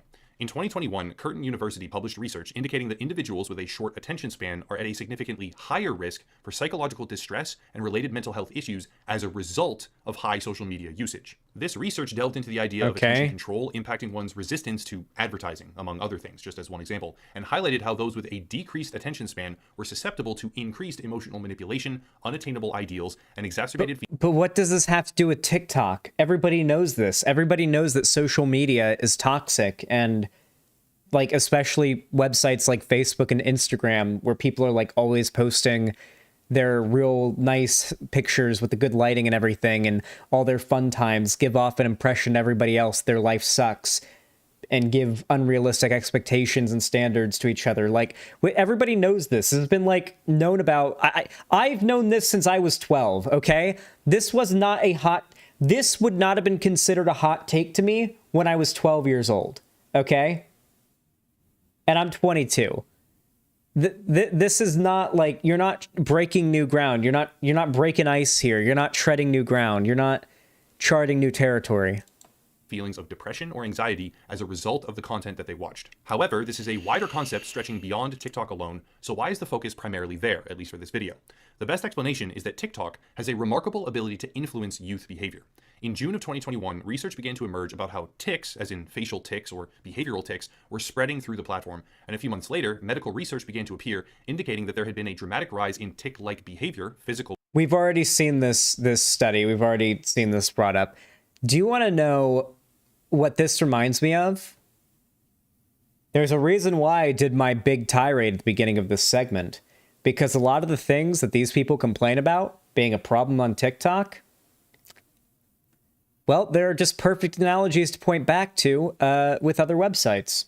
Do you guys remember the pro-Anna communities on Reddit and on Tumblr? This is more of a 2014, 2013, 2012 internet era thing. Pro-Anna is short for pro-anorexia. There used to be a very, very big moral panic on YouTube and in all of these spaces from around 2012, especially to 2016, getting upset about how the promoting of unhealthy body types on certain subreddits and on Tumblr especially was causing harm to the young people on those sites. That was the narrative. Basically replace everything this guy has said. Replace tics with like anorexia and eating disorders, and then replace TikTok with Tumblr, and then just repeat everything this guy has said, and you've more or less got exactly what the narrative was about Tumblr and those subreddits back in the day. There has always been communities in which people with certain disorders have come together and made sort of a mutual sort of community around it, and others online who perhaps have a little bit of an overactive imagination perhaps end up believing that they have that as well, and maybe the placebo effect results in them sort of adapting a few of those symptoms. That is a thing that happens. That is a real thing that happens, where people start to believe enough that they have a certain disorder, and then they start exhibiting symptoms of said disorder involuntarily. The human brain is very weird and complicated. It's a thing that's happened. It's a real thing. Though, let's not go full Dr. K here, okay? Placebo is not a reliable treatment for the vast majority of things. Yeah, so this is not like a new thing. This is not a surprising thing. This is just the new moral panic, okay? Let's not pretend like this whole TikTok is going to cause a generation of kids to suddenly spontaneously develop tics because they're watching content about it. It's not going to happen. If anything, you're going to have a collection of impressionable teenagers who do end up subconsciously developing tics that probably wear off as they get older and sort of mature out of TikTok. TikTok's not going to maintain its popularity forever, okay? Vine and Musical.ly had just as much popularity and cultural relevance as TikTok when they were in their peak, and they died out. Something always comes along, some new website that's able to bring along a quicker, more quippy, more dopamine-inducing content loop will come along to replace it. It's as simple as that. That's all TikTok is. That's why TikTok is so popular. TikTok is so popular and is currently the most popular social media site in the world, I believe, because they have perfected, as far as I can tell, the loop, the serotonin, the dopamine release loop, okay? The periods between dopamine releases from your brain when on TikTok are so fucking short. It is immediate very short videos, immediate very short little joke or funny thing that makes you go, and then right on to the next one instantly. It just slides right on. You don't even have to touch the screen. It autoplays. Yeah. Behavior for young females during the COVID pandemic. This dramatic rise coincides directly with a viral trend on TikTok, where users were displaying... Yeah, there was MySpace, and then there was Facebook, and then there was Instagram. Well, I'm trying... I feel like Instagram and Twitter kind of came along at the same time and kind of dethroned Facebook with the younger generation. And then there was Snapchat, and then there was Vine, and then there was Musical.ly, and now there's TikTok. And now there's OnlyFans. Haha. Their behavioral tics in everyday situations. TikTok is proven to be capable of impacting youth behavior in a significant way, and in my previous video I focused on scams, disgusting trends, or child predation even, but I realized that the actual problem is much more broad. The functionality of TikTok is designed for rapid digestion. Videos are short, between 15 and 60 seconds. Hey, that's what I said. Users tend to watch even just a much smaller segment of that already condensed format. The application spurs tremendous engagement, and users are spending, on average, over 80 minutes at least per day on this one platform. Hey, is it maybe a little bit too much for my ego whenever I make a point that's I make a point that is only a small component of my argument, and then later on in the video, the person who I'm responding to makes the same point, but it's their entire argument. Because you see, this guy's entire ideology, this guy's life experience, his brain cells, his entire consciousness could exist inside of mine. His entire consciousness is proportionally just the equivalent of a tiny little nodule that would come off of my consciousness. It exists in my own. It is a component of my own argument, a component of my own thought process. He is but a percentage of my power. Elden Ring when? That was a little bit of Elden Ring lore right there. Platform alone. From the very beginning, it was marketed at children. The founders understood their primary demographic and targeted them very effectively, more recently even being hit with widespread legal action in Europe over their hidden initiatives to target minors on the platform for various challenges and advertising. Most importantly, in late December... For those of you guys that don't know what like lore I was referencing there, there are these guys in Elden Ring. They're called pot boys, but they're these like they're living pots with arms and legs, and they're basically like the ground up human bodies of random like adventurers and fighters turned into people, like turned into living beings that are just big fucking pot men with like arms and legs that can fight real good. And they have all the combined experience and might of all the warriors that are condensed into their pot that they're made out of. And that's the joke that I'm referencing. This guy is just this guy is like a mushed up remain of just one of the many consciousnesses that exist inside of me that is the pot boy. I am the pot boy. Hell, I'm even smoking pot right now. Where is it? There it is. Hell yeah. Did the bit go on too long? Did I go too far into the bit? Of 2021, according to Cloudflare, TikTok officially surpassed Google as the most visited domain name on planet Earth. Conceptually, that is alarming because Google, maintaining its dominance for an extended period of time, is a portal to nearly every other popular website in existence. Yet TikTok, as a domain name, surpassed even the utility of finding other content through a search engine in popularity. Not to mention the existence of Google Maps, Google Photos, email, news, etc., which are all factored into that calculation. TikTok boasts over 1 billion users. Its primary traffic is contained right now to the United States for the moment, but it operates globally with a rapidly growing footprint. The short-form content seems to have a direct impact on attention span, decreasing it in a noticeable way.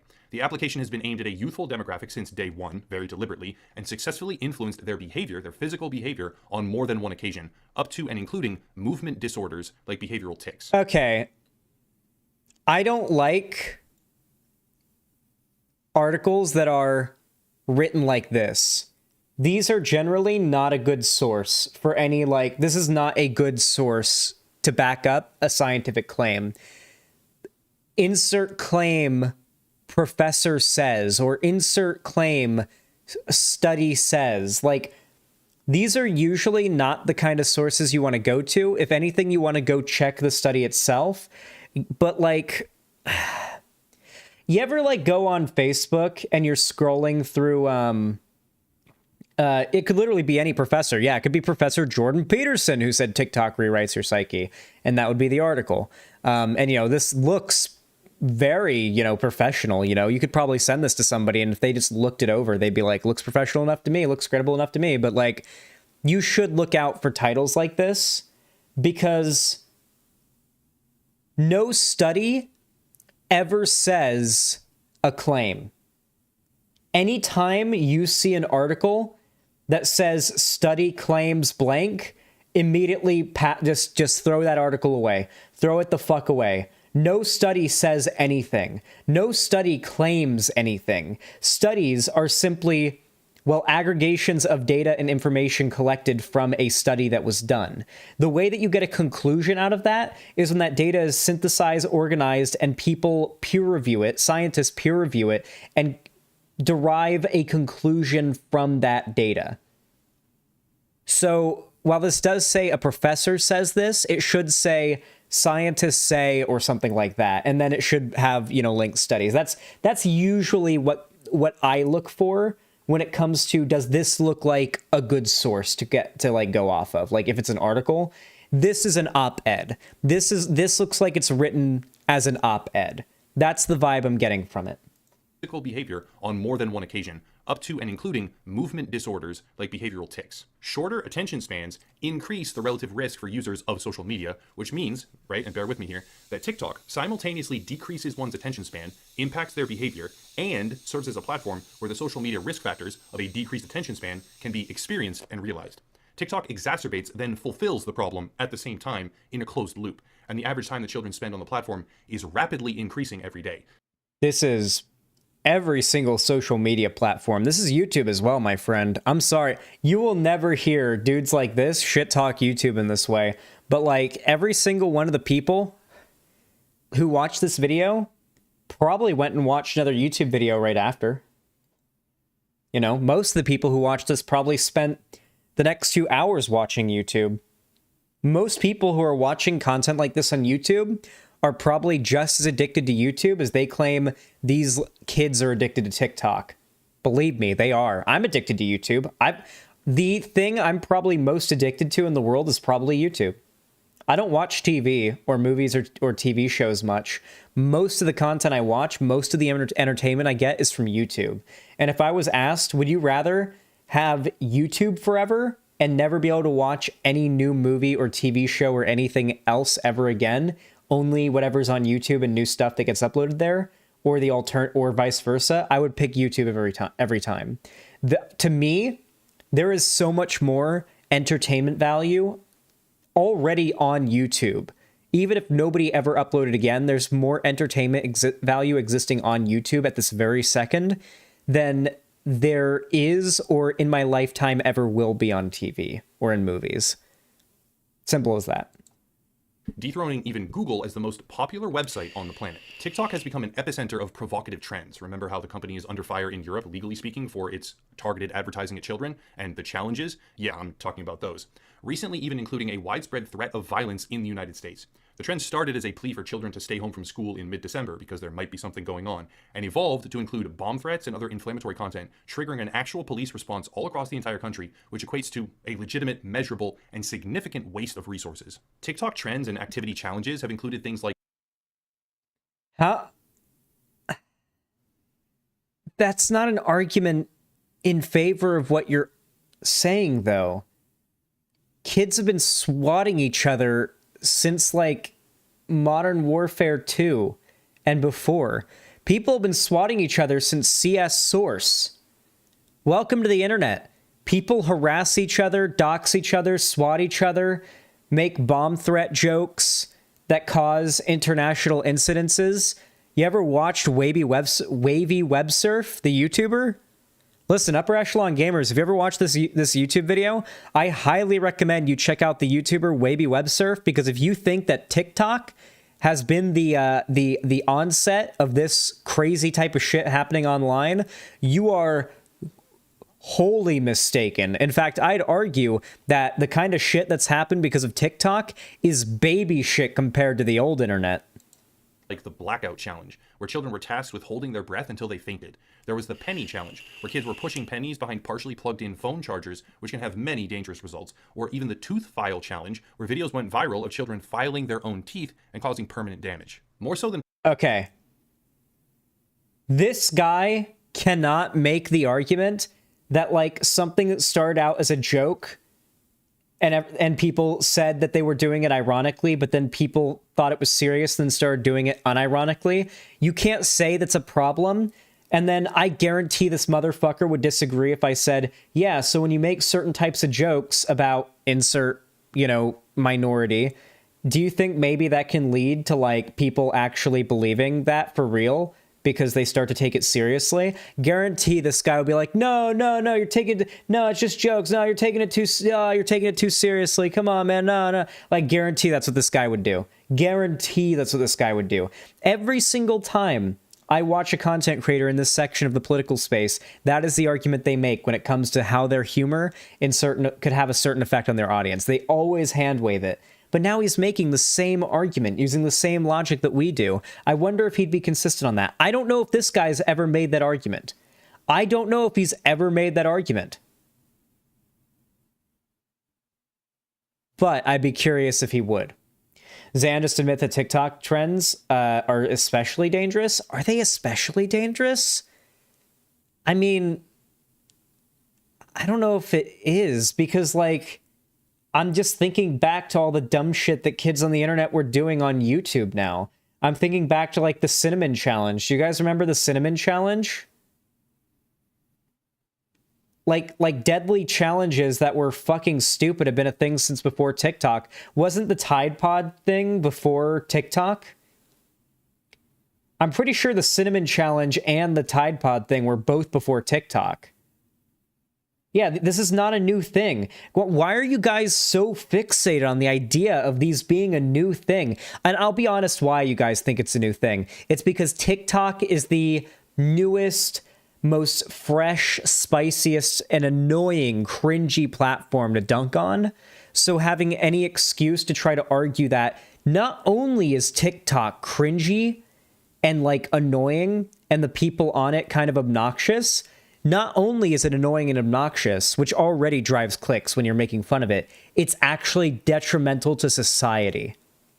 Have you ever noticed that, chat?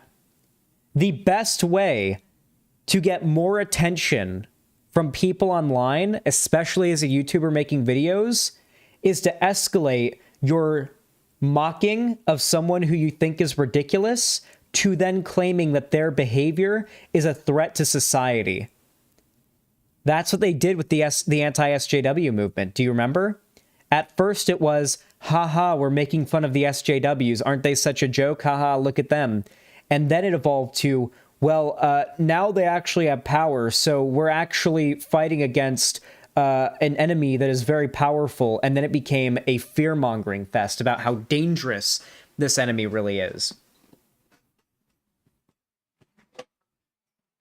Oh yeah, or just like the posting of harming yourself, like Nikocado Avocado, which has been, like, his behavior has been a thing for a long time. Or hell, go back to the old prank videos on YouTube. You guys remember Sam Pepper? Do you guys remember the Sam Pepper's now known as like a crypto scammer who does rug pull scams in their audience, but back in the day, Sam Pepper was a douche tuber. A douche tuber is a category of YouTuber. It should be pretty easy to put together what I mean when I say that. Your J Stations, your Keemstars, you know what I mean. Your douche tubers. He was a douche tuber who did yeah, Rice Gum would be a douche tuber.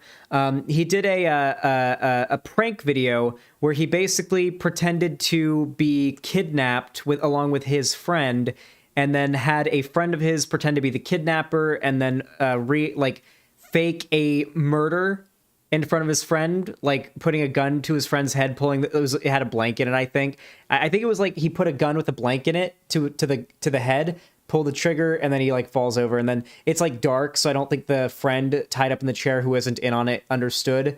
And then it's like, oh no, it's just, and the friend's screaming and crying apparently, because I don't remember if this was a fake prank or not.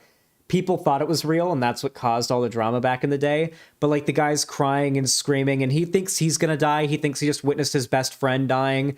And then Sam Pepper takes off the fucking bag and you know, is like, no, it's okay. It's just a prank, bro. That's where it's just a prank, bro comes from, by the way, is when his friend is crying after thinking that he just got murdered and he's about to get killed. He's like, no, don't worry, man. It's just a prank, bro. It's just a prank. It's just a prank, bro. That's where that meme comes from, for those of you guys that don't know.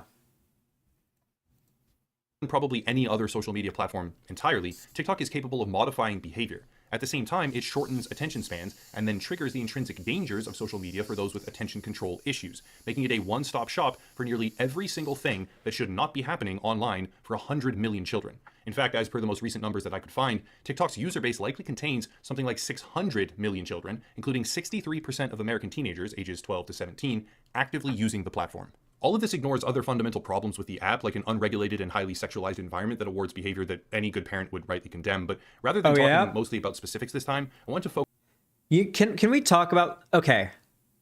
This is what upsets me so much about videos like this, and how it's meant to be propaganda.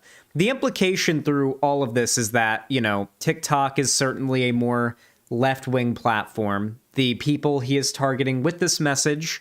or targeting in his messaging are clearly more left-wing. There is an obvious right-wing implication. I mean, we can look at the comments, and I'm sure we'll see some political, you know, references here. For attention span, I'm a psychology student writing a thesis about the internet media effects and how shocking it is. We're all addicted. So far, not too bad.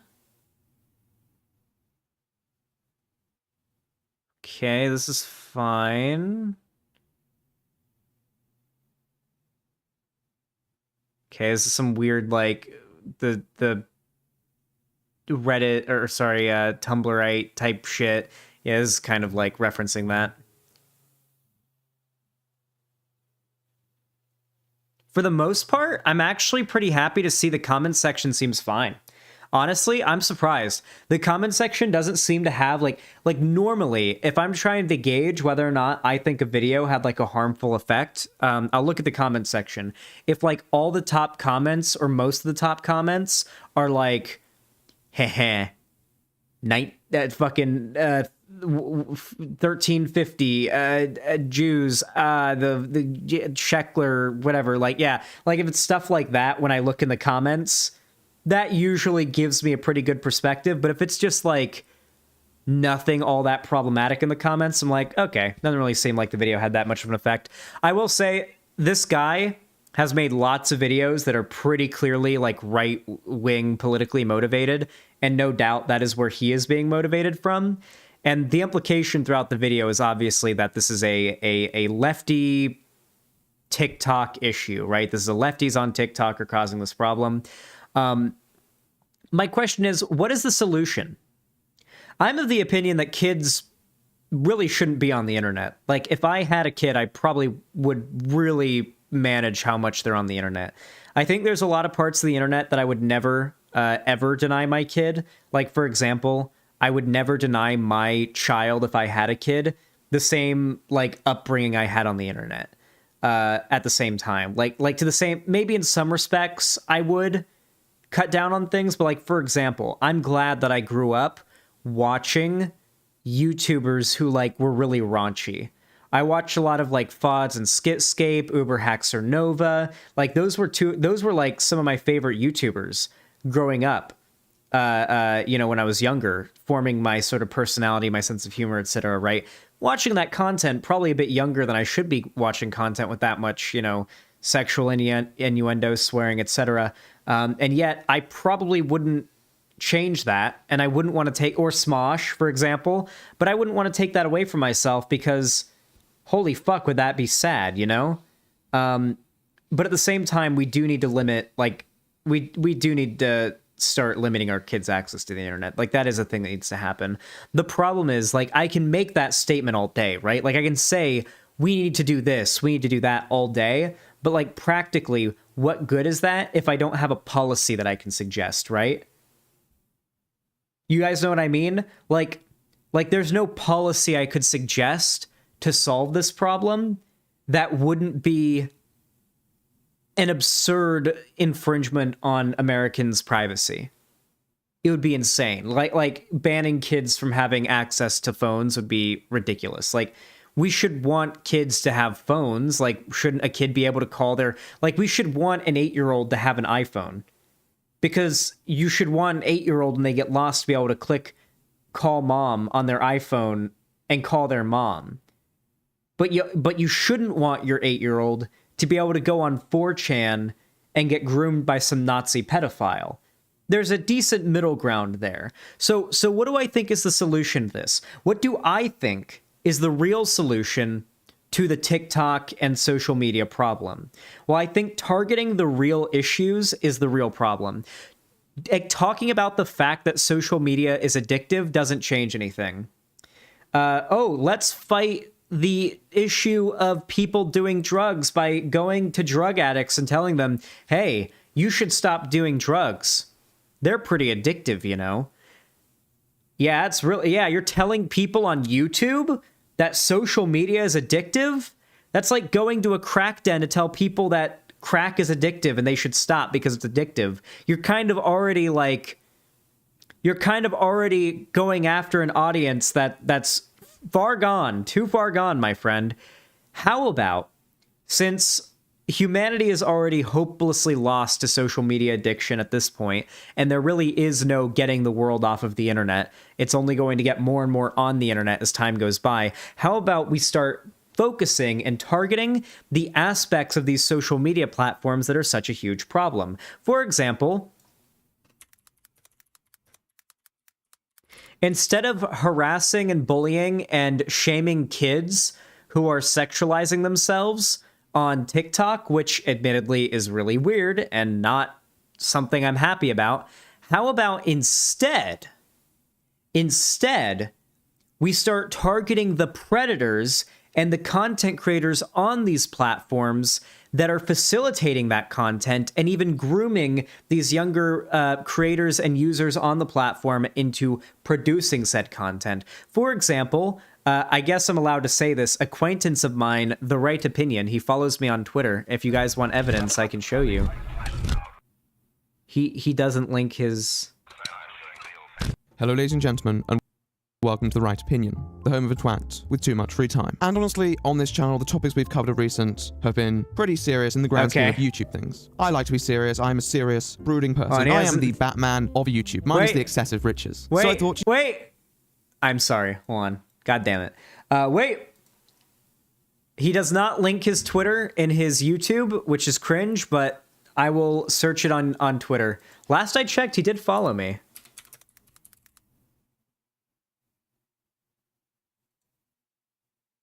Yeah. Yeah, see?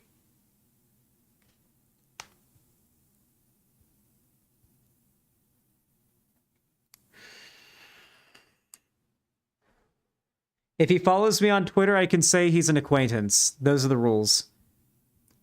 This is what I think represents good content that takes down this problem. It's a bit older, I know, but it's talking about a TikTok predator that I believe might still be active. There are more recent videos. I just think this is a better example in terms of production quality. And you know, Upper Echelon Gamers is absolutely capable of producing content with this level of production quality at shorter length. Absolutely, no doubt. But this is what I find to be much more useful because you are spreading awareness about a specific problem that can actually realistically be solved in the short term that will significantly minimize the amount of harm caused by the, let's be real, basically unsolvable problem of social media addiction. I'm sorry, but reducing the harm caused by social media addiction is going to be a lot more easy than solving social media addiction.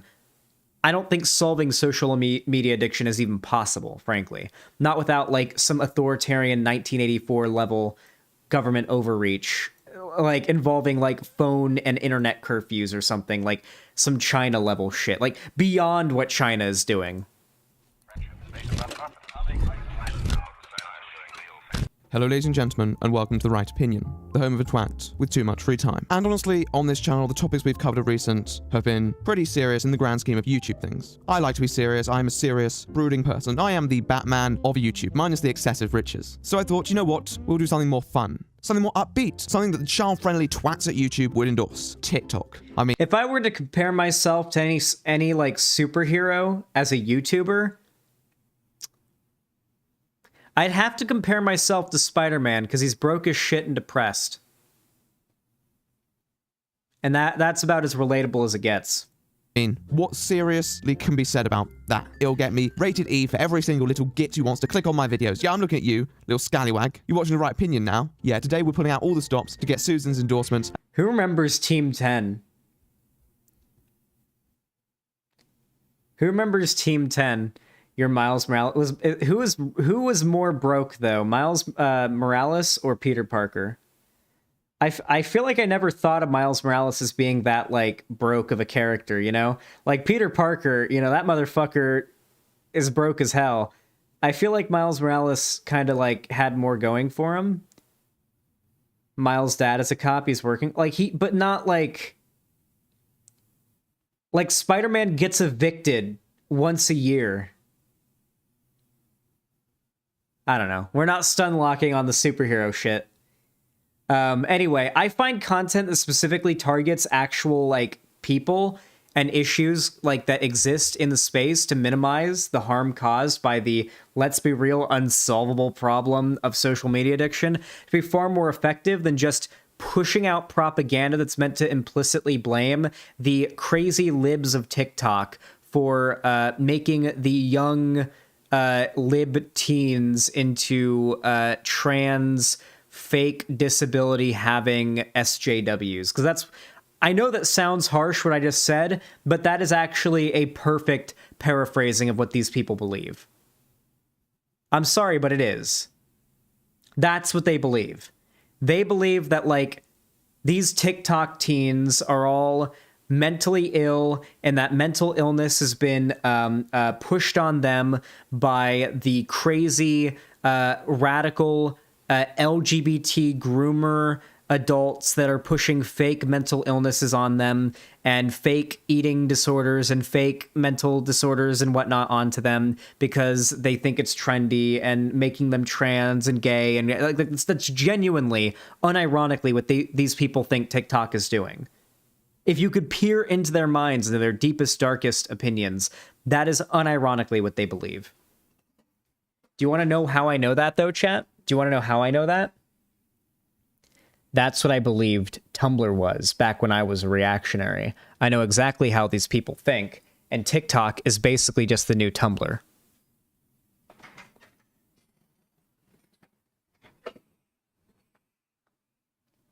There is a Roblox game called Walter White Feet Hangout Stinky.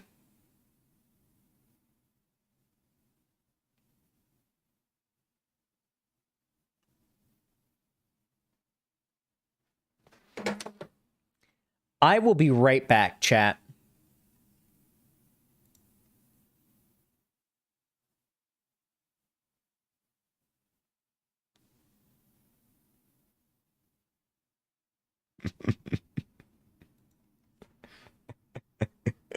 I feel like that is perhaps the closest to the sun I've ever flown. That might have been the closest to the sun I've ever flown.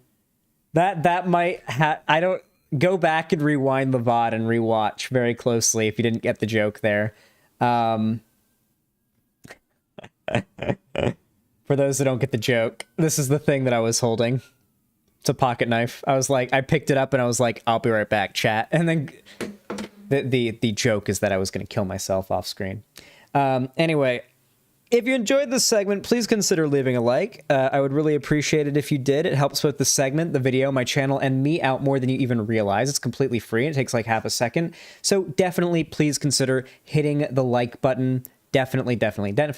And of course, if you haven't already and you want to talk in my chat and you want to hang out and you want to see more from my content and you want to support me, please consider subscribing and ringing the bell icon so YouTube actually tells you when I go live or upload any new content.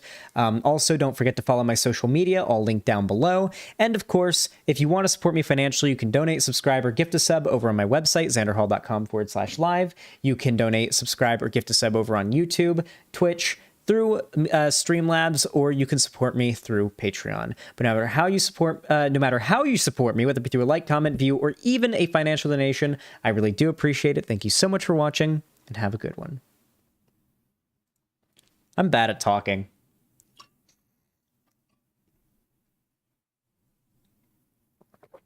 Mika, thank you for the tier 1 sub. I really appreciate that. Very kind of you. Said, what color is your blankie? It's for the art, uwu. It is sort of a turquoise blue, which the white balance changes immediately whenever I bring it up. Here, let me put it away for a second. Okay, this is normal color. I will just slightly show it. This is its true color. It actually is a little bit lighter than it looks. It's a little bit of a lighter blue. It's basically like a turquoise, like, yeah. Hell yeah, making some art. Good shit. I appreciate that. All right.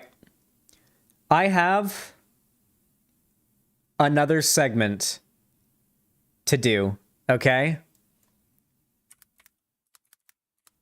Welcome to capitalism, my dude. I'm no longer a virgin. Have my money.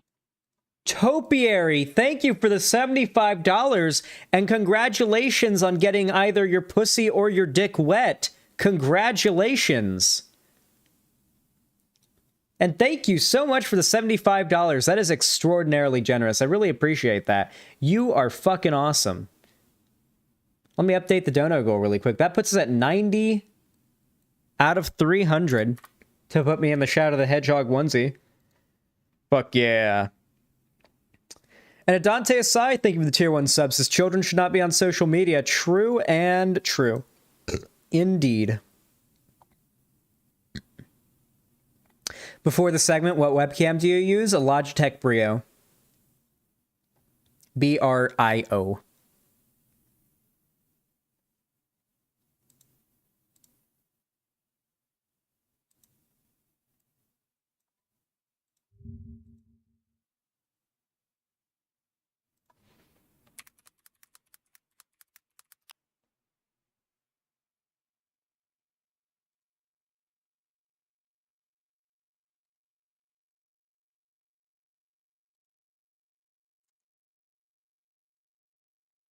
Chat, long ago, and by that I mean the summer of 2020, I got canceled. I got canceled for saying something admittedly a little bit cringy, at least in my wording. That certainly was the case. Though, ironically enough, the sentiment of that statement actually ended up becoming quite true in hindsight, almost supporting the Xanderhal profit arc that people have been memeing about for so long now in my community.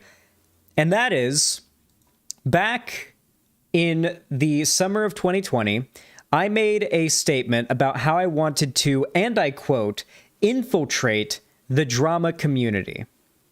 Now, what I meant by that was not infiltrate the drama community as in, like, get in there because and, like... it is going to drive me insane if that number stays at 90 when 100 is just a small skip away.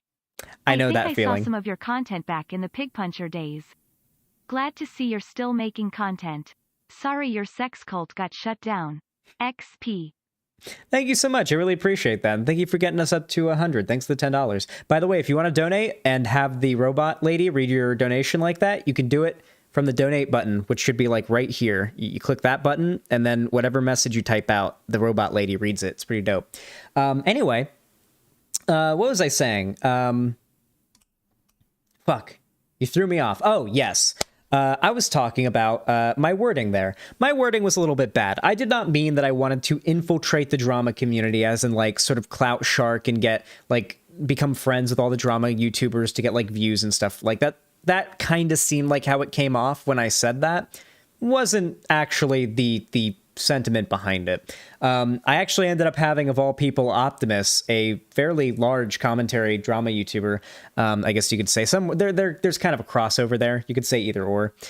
Make a video talking about this clip of me, which is kind of weird. Last person I'd expect to respond to a clip of me saying that of all things, but okay.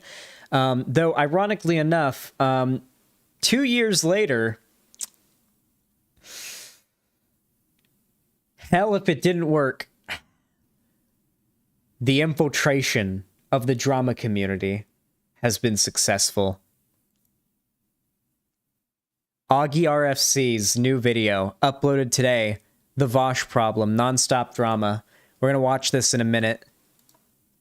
Willie Mac Show, 3 days ago. Hassan is unironically stupid and should quit politics. The quartering will never change. Content audit. The quartering anti-SJW. SJW. Dunking on.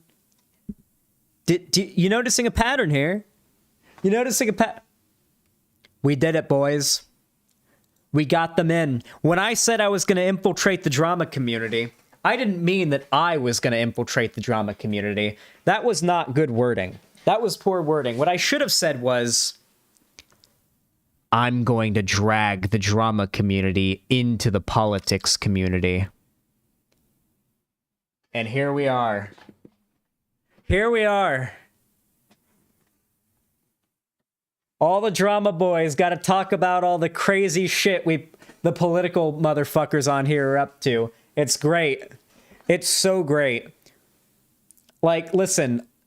this is not a negative video towards any of these drama YouTubers. These guys, I like these guys. Like, look, fucking, I'm subbed, you know? See, it's fucking, oh, I don't have the bell icon rung for Augie. I feel bad. Say, look, we good, you know, you see? But, like, I will say it's pretty funny that it kind of worked. Kind of worked. All right, let's check this video out. This is Augie's new video. It's called The Vosh Problem. I don't plan to, like, respond to it and, like, defend Vosh or anything. I'm just curious to see what... Because, like, Augie was not at all political, really, when I first talked to him. And so I'm curious to see if this does get political, exactly how political it'll get, you know? So let's watch. You could say that you are epistemically neutral as to whether that person is there or not. Like Schrodinger's cat bullshit, right? You can say that you're epistemically neutral. Epistemic, like, where the f are they finding these words? The world of political streaming on YouTube and Twitch never ceases to disappoint with the entertainment it brings. You know, a lot of people say stuff like, I don't like politics. Politics is gay and boring. It's like, yeah, we get it, dude. You're so original. You have such a complex brain, dude. Really? You think politics is too complicated and too boring? Wow, dude. You're just so enlightened. Holy shit, dude. Well, no, Augie was not the animated avatar. That was somebody else. This is Augie. Dude, you're so above it all, man. You're against politics? Whew. Somebody give this guy a medal. He is clearly on just a whole other playing field, okay? Fuck you, okay? Politics is fun, all right? And I'm gonna explain why. It doesn't have anything to do with actual politics. It doesn't have anything to do with, you know, complex discussions about political theory and policy. Now, fuck that shit, dude. It's about... He's spitting. About the drama, okay? Only in the world of political entertainment and streaming do you get the author of Harry Potter, J.K. Rowling herself, fighting against Vosh. I mean, there's two levels of surprise here. First of all, J.K. Rowling is targeting Vosh. What the fuck? Like, what timeline are we in? But also, Vosh is shitting on women. Wait, what? Hold on, slow down here. All right. Yes. So this whole controversy starts. I'm gonna do this like a Twitter versus Blacks. Wait. Sorry, Twitch viewers. Vosh is being talked about here, so Bye, Twitch stream. Can I run one ad really quick before I end the Twitch stream? Yeah, we'll get that one last. Get that one last Twitch stream in there. Hey, if you want to see the rest of this stream before I end it, Twitch viewers, I highly recommend you come to my website. Unfortunately, Vosh, if he appears on screen, I'll get banned from Twitch, so we gotta end the Twitch stream. Sorry about that. Come on over to the website. All right, I should be able to just shut the Twitch stream down just like that, right? Yeah, I think that did it.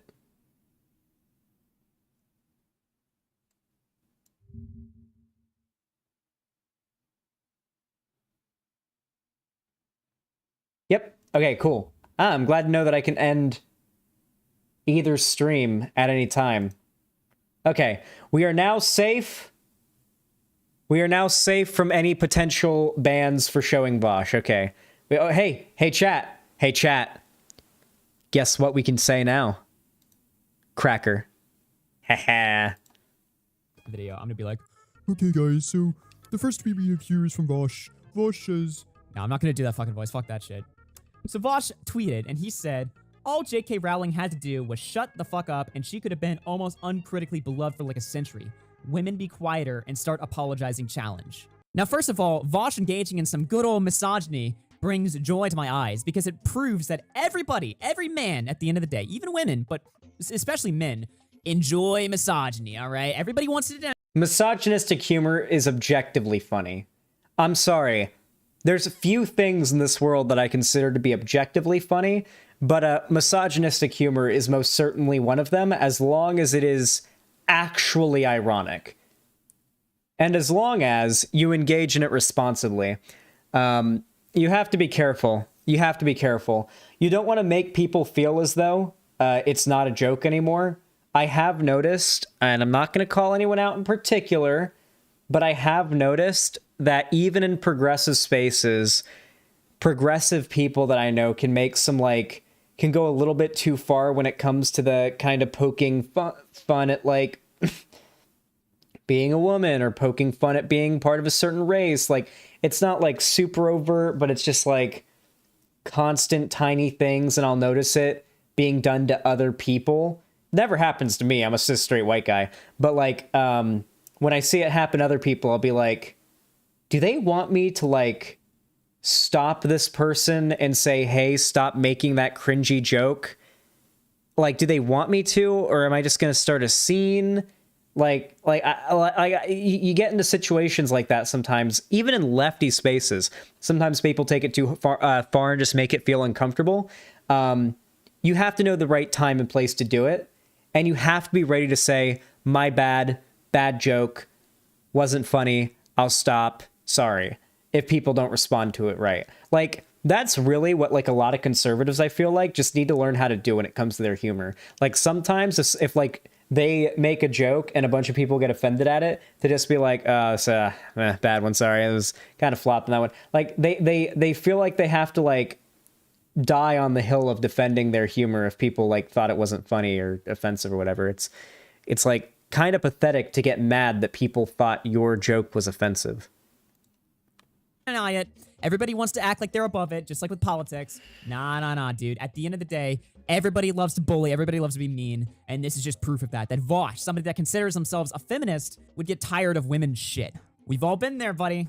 Now you might be wondering, why the fuck... Okay, in all seriousness, though, like, the tweet is a reference to the women be louder, stop apologizing meme. Basically, there's a feminist slogan. I believe it's like a second wave feminist slogan. And it goes literally exactly, I believe it goes, yeah, be louder, stop apologizing. And he said, women be quieter and apologize more. It's pretty obviously a joke. Fuck does Vosh have an issue with J.K. Rowling? J.K. Rowling is well known for being just, you know, a liberal, a feminist, you know, somebody that has politics that, you know, on first glance, you would think Vosh more aligns with, right? I mean, for fuck's sake, this is the same woman that's changing her characters to be gay just for, you know, social credit points, I guess. I don't know. I mean, it seems like Vosh and J.K. Rowling at first glance would tend to get along more. However, the reason why Vosh doesn't like J.K. Rowling is because J.K. Rowling is supposedly transphobic, all right? Now, I don't like to use words like that, so I don't, you know, I'm not going to say for a fact, but basically, J.K. Rowling has gone on against trans people before. If sex isn't real, there's no same-sex attraction. If sex isn't real, the lived reality of women globally is erased. I know and love trans people, but erasing the concept of sex removes the ability of many to meaningfully discuss their lives. It isn't hate to speak the truth. J.K. Rowling then goes on to say, I respect every trans person's right to live any way that feels... Okay. If you ever have to say, it's not hate to speak the truth. I'm not speaking the truth. It's not hate. Then in 5 years or less, people are going to look back and be like, oh, wow, can't believe we thought that person wasn't a massive bigot, huh? That's literally, I'm just speaking the truth. I'm just asking questions. I'm just seeking answers. I'm just valuing logic and the truth, was literally the catchphrase of like Richard Spencer and Milo Yiannopoulos and all the other like alt-right types back when they had credibility. And like, there was a time where like, if you called Richard Spencer a Nazi in a YouTube comment section, you would be ripped apart. You would be eaten alive for calling Richard Spencer a Nazi in a YouTube comment section. That was what 2016 was. You gotta... It's the same type of messaging, though. It's authentic and comfortable to them. I'd march with you if you were discriminated against on the basis of being trans. But at the same time, my life has been shaped by being female. I do not believe it's hateful to say so. J.K. Rowling is what many describe as a TERF, which is a term online that stands for trans exclusionary radical feminist. Basically, a TERF is somebody that is a feminist and typically more liberal leaning and you know, progressive and, you know, a social justice warrior type, but they don't agree with transgenderism as a concept. They think that there's a difference between the two sexes and gender and sex are the same thing and stuff like that. You know, basically, they're everything except for the trans stuff. They don't agree with it, which obviously Vosh disagrees with J.K. Rowling on. So after completely shitting all over women, J.K. Rowling sees the prime, the perfect opportunity to... Oh, no. Wait, chat. Listen, okay? Only real men have absolutely no fucking case in their phone at all times, okay? You gotta be a real Sigma motherfucker to have no case on your phone, all right? He's got a case on his phone. I got no case on my phone. I'm dangerous, okay? I'm dangerous. My hands are sweaty right now. My phone could go flying. This is the Sigma grind, okay? And my phone's never cracked. Not a single crack on the screen. Not a goddamn one. Strike where the iron's hot. J.K. Rowling writes, what you and your ilk fail to appreciate is how tediously familiar I find your tactics. I had a violent ex-husband who used to tell me life would be great if only I'd comply, but you're making the same mistake he did. Women like me can't be bullied out of resistance. If you have no idea what she's talking about, basically, it's a common idea for people who are TERFs to say that you know, people who are very pro-trans are doing it to replace women. They want to replace women with trans people, which of course TERFs don't, you know, think are women, right? They don't want people that they deem not women to replace them or to be seen as people of higher importance to Woman them. replacement. So J.K. Rowling's whole narrative here is that Vosh is going after women by being pro-trans, right? And to be fair to J.K. Rowling, she picked the perfect tweet to make this point, right? Because what is Vosh doing here? He's being misogynistic. He's shitting on women. So if J.K. Rowling is trying to sell this narrative, I mean, she picked the perfect. I'm so proud of my boy. I'm so proud of my boy Augie. All right. Not that I agree with him 100% on what he's saying here, but like, do you guys remember the first debate that I ever had with Augie, Boblax, Nick, Willie Mac show, that whole group? Do you remember the first conversations I had with them? The first conversations I had with them were literally me debating them on why they should give a shit about politics, or why they should care that, like, there are certain people in their community who think a certain way or have certain ideas.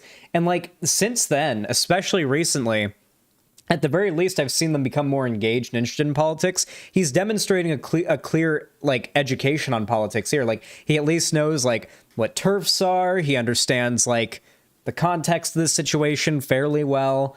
You know, this is a clearly pretty huge step up from whenever I first talked to him, and he was like, I don't give a shit about politics, man. I just want to talk about drama. I would say, personally, in my opinion, this is positive character development, okay? On all sides.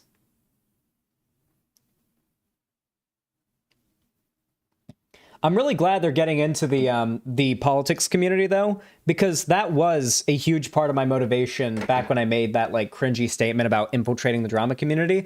A big part of it was, like, the spiciest drama, as he said before, the spiciest drama on the fucking internet is happening in the political sphere. The drama YouTubers need to get in on this shit, you know? I've been saying it for a while. It's worth talking about this kind of stuff. Seems like it worked. Opportunity to do so. This is where Vosh failed, right? Because Vosh is making a fucking misogynistic joke, which obviously I don't care if he's making a misogynistic joke, right? But the point is he's making a joke shitting on women, right? J.K. Rowling's whole argument is that people who are vehemently pro-trans shit on women, so she's providing the proof there to justify her worldview. I mean, if you think about it, you know, a lot of people are saying, holy shit, I can't believe J.K. Rowling went after Vosh. This is insane. This is such a huge story. But I mean, if you really look at it, it makes sense why she did it. She saw a prime opportunity. Yeah, I mean, but it's dishonest. This is clip chimping. So this could be a couple of things, right? So this could be J.K. Rowling just seeing this tweet and immediately assuming this is completely serious and that he's legitimately saying women need to be quieter and start apologizing. This is clearly not a sentiment that Vosh actually believes. So it's possible that J.K. Rowling misinterpreted the sarcasm, which I'm sorry, guys. I read every single Vosh tweet in a sarcastic voice, okay? Every single Vosh tweet I read in a sarcastic voice. I've never read a single one of them sounding serious.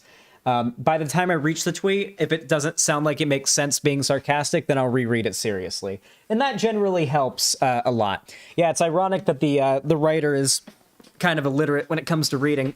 But anyway, with that said, it's also possible, perhaps even likely, more likely than the previous option, that J.K. Rowling knows that was a joke, and she knows who Vosh is because Vosh is a prominent online figure who has criticized her numerous times on positions that she holds that are clearly quite controversial and close to her heart. She knows who he is. She found a couple of tweets she thought she could clip and effectively use to make an argument in her favor, and did so, and then tried to twist what was clearly a sarcastic joke to her audience that clearly isn't going to be aware of who this guy is, as being an unironic statement from a pro-trans advocate saying that women need to shut up and start apologizing more. That is what I think happened, because that is what literally any dumb fuck YouTuber who wanted to get a leg up on another YouTuber would do. That is the classic YouTuber going after another YouTuber quote tweeting extravaganza strategy. Woo! Thank you, babe. Love you. I love you too. You're the best. My girlfriend airdropped me a new vape because my other disposable one died. Slightly unrelated, the left needs to take back the cowboy aesthetic from the right. Has the left ever really lost the cowboy aesthetic? I'm sorry, but when the voice actor of Arthur Morgan from Red Dead Redemption 2 said trans rights and TERFs ain't got no friends, I think we probably won the cowboy aesthetic on that one. I think we also won the military aesthetic when Master Chief said trans rights as well. When the voice actor of Master Chief and Geralt, I think Geralt's voice actor might have said trans rights too. A lot of main character voice actors for video games have gone and posted videos of them saying trans rights. It's pretty base. So can I show you this? Arthur Morgan says trans rights.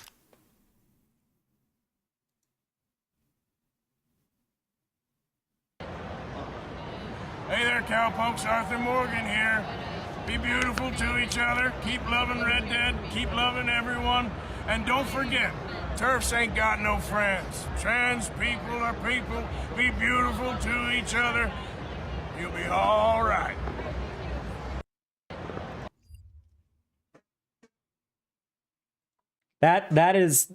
We've won, okay? We won the cowboy aesthetic on that one. Okay, that clip was all we needed for that. Also, the wacko voice actor from Animaniacs said trans rights. It's pretty fucking based. I saw a meme the other day that I did not expect to relate to. It was an image of Yakko Warner, and it's Wacko. It's Yakko, not Wacko, by the way. Yakko Warner is his name. It's an image of Yakko Warner from Animaniacs, and it's like he's just like me for real. And I liked that tweet a lot because I shit you not, when I was at 12 or 13 or something, I dedicated a absurd amount of time to learning the states and capitals and the countries of the world songs from Animaniacs. In fact, off the top of my head, it's been a while since I've done it. Let me see if I can just right now freestyle as much of the country song as I can remember off the top of my head. All right, here we go. Let me take it from this vape first.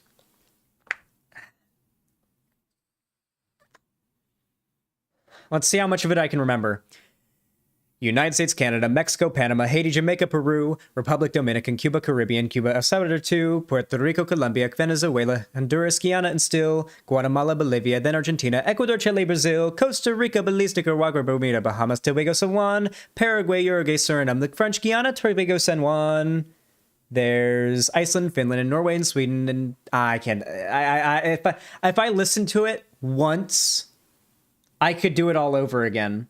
I used to also be able to do the periodic table song. There's hydrogen and helium, then lithium, beryllium. I can't remember any past that. I used to be able to do the whole thing. I learned these when I was really young. I can do the 50 states, yeah. Baton Rouge, Louisiana, Indianapolis, Indiana, and that one I really don't remember. It's been a long time. I will remember this shit off stream and come back to you guys. A fucking god, okay? Opportunity to make her case, to make her point by showing Vosh being misogynistic. This is why the world of politics is so fun, right? Because when you realize why these people hold their ideologies and why these people believe in the things that they do, it makes what they do 10 times funnier, right? So how does Vosh respond to this devastating blow? Now all of Harry Potter Twitter and book Twitter and, 14 million people that follow J.K. Rowling, now they all think that he's a misogynistic piece of shit asshole who hates women. What is he gonna do? Vosh writes, listen, Joanne, you don't get to play the victim card when you're the advocate for taking away women's rights here. Trans women are raped and killed in men's facilities, and you want to keep them there because of your trauma? Quit making your feelings other people's oppression. True. Ooh, dude, now it gets fucking spicy, right? Because obviously Vosh is making strong appeals to emotion here, talking about, trans women getting abused and turning it. No, it's actually pointing at hypocrisy.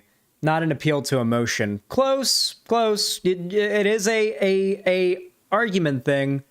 Not quite an appeal to emotion, though. I guess you could say there is a level of appeal to emotion there. The fact that, you are meant to feel bad that's happening. But more so, I think the main point, at least for me, because I'm a debate bro and I'm a sociopath, the main thing that stands out to me is the call out of the hypocrisy.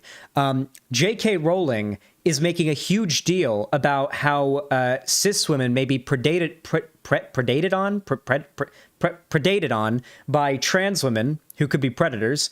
And yet at the same time, the data shows that trans women are way more likely to be victims of violent assault, especially in men's prisons. This is a thing that J.K. Rowling has specifically said she does not like. She does not like the idea of trans women being in women's prisons. She has specifically said this many times. Not only that, but she's retweeted many people who have said the exact same thing, saying the exact same thing. She's retweeted them and sent support of that and platformed that messaging. She believes that.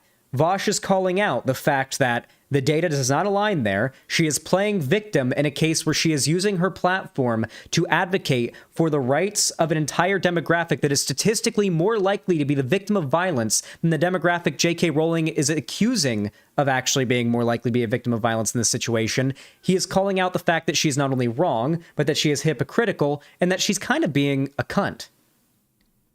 And that she doesn't get to play the victim card here. Especially because, and I want to make this clear here, okay? Misogyny, and I mean misogyny, period, is never okay. Like, to be clear, misogyny isn't okay. Misogynistic jokes, as long as they're done well, I guess. I mean, can't predict how they'll go over, but, you know, it is what it is. I remember Davis Serini. Didn't his career end when H Bomber guy dunked on him like crazy or something? I haven't heard about that guy since the H Bomber guy video. Like, that guy really got fucking destroyed by that.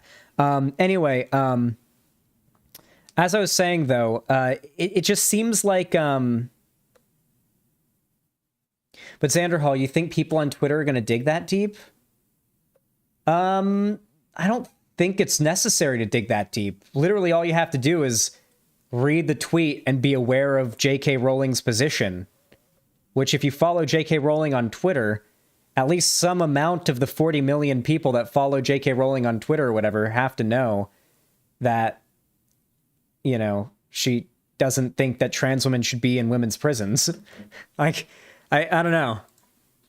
You know, twisting the knife back against J.K. Rowling, saying, actually, you're the less morally righteous person here, not me, which, I mean, makes sense, right? And to be fair, he has somewhat of a point, right? Because J.K. Rowling's bringing her ex-husband who, you know, was, quote, you know, violent and abusive, you know, comparing Vosh to him, which is pretty, you know, that's pretty fucking spicy right there, right? It is indeed. You know, obviously, it's just a battle of, it's the oppression Olympics, right? I don't like to use these terms, but, you know, it really is the case of, like, both of these people are arguing, you know, it's the battle of the minorities, basically. Not saying that Vosh is a minority, but I'm saying, you know, it's women versus trans people, right? Who wins? Who's gonna win in the intellectual battle place over here, right? To be clear, though, it is J.K. Rowling and the TERFs, though, that are initiating this this game, this war of identity politics. To make it completely clear who's initiating this.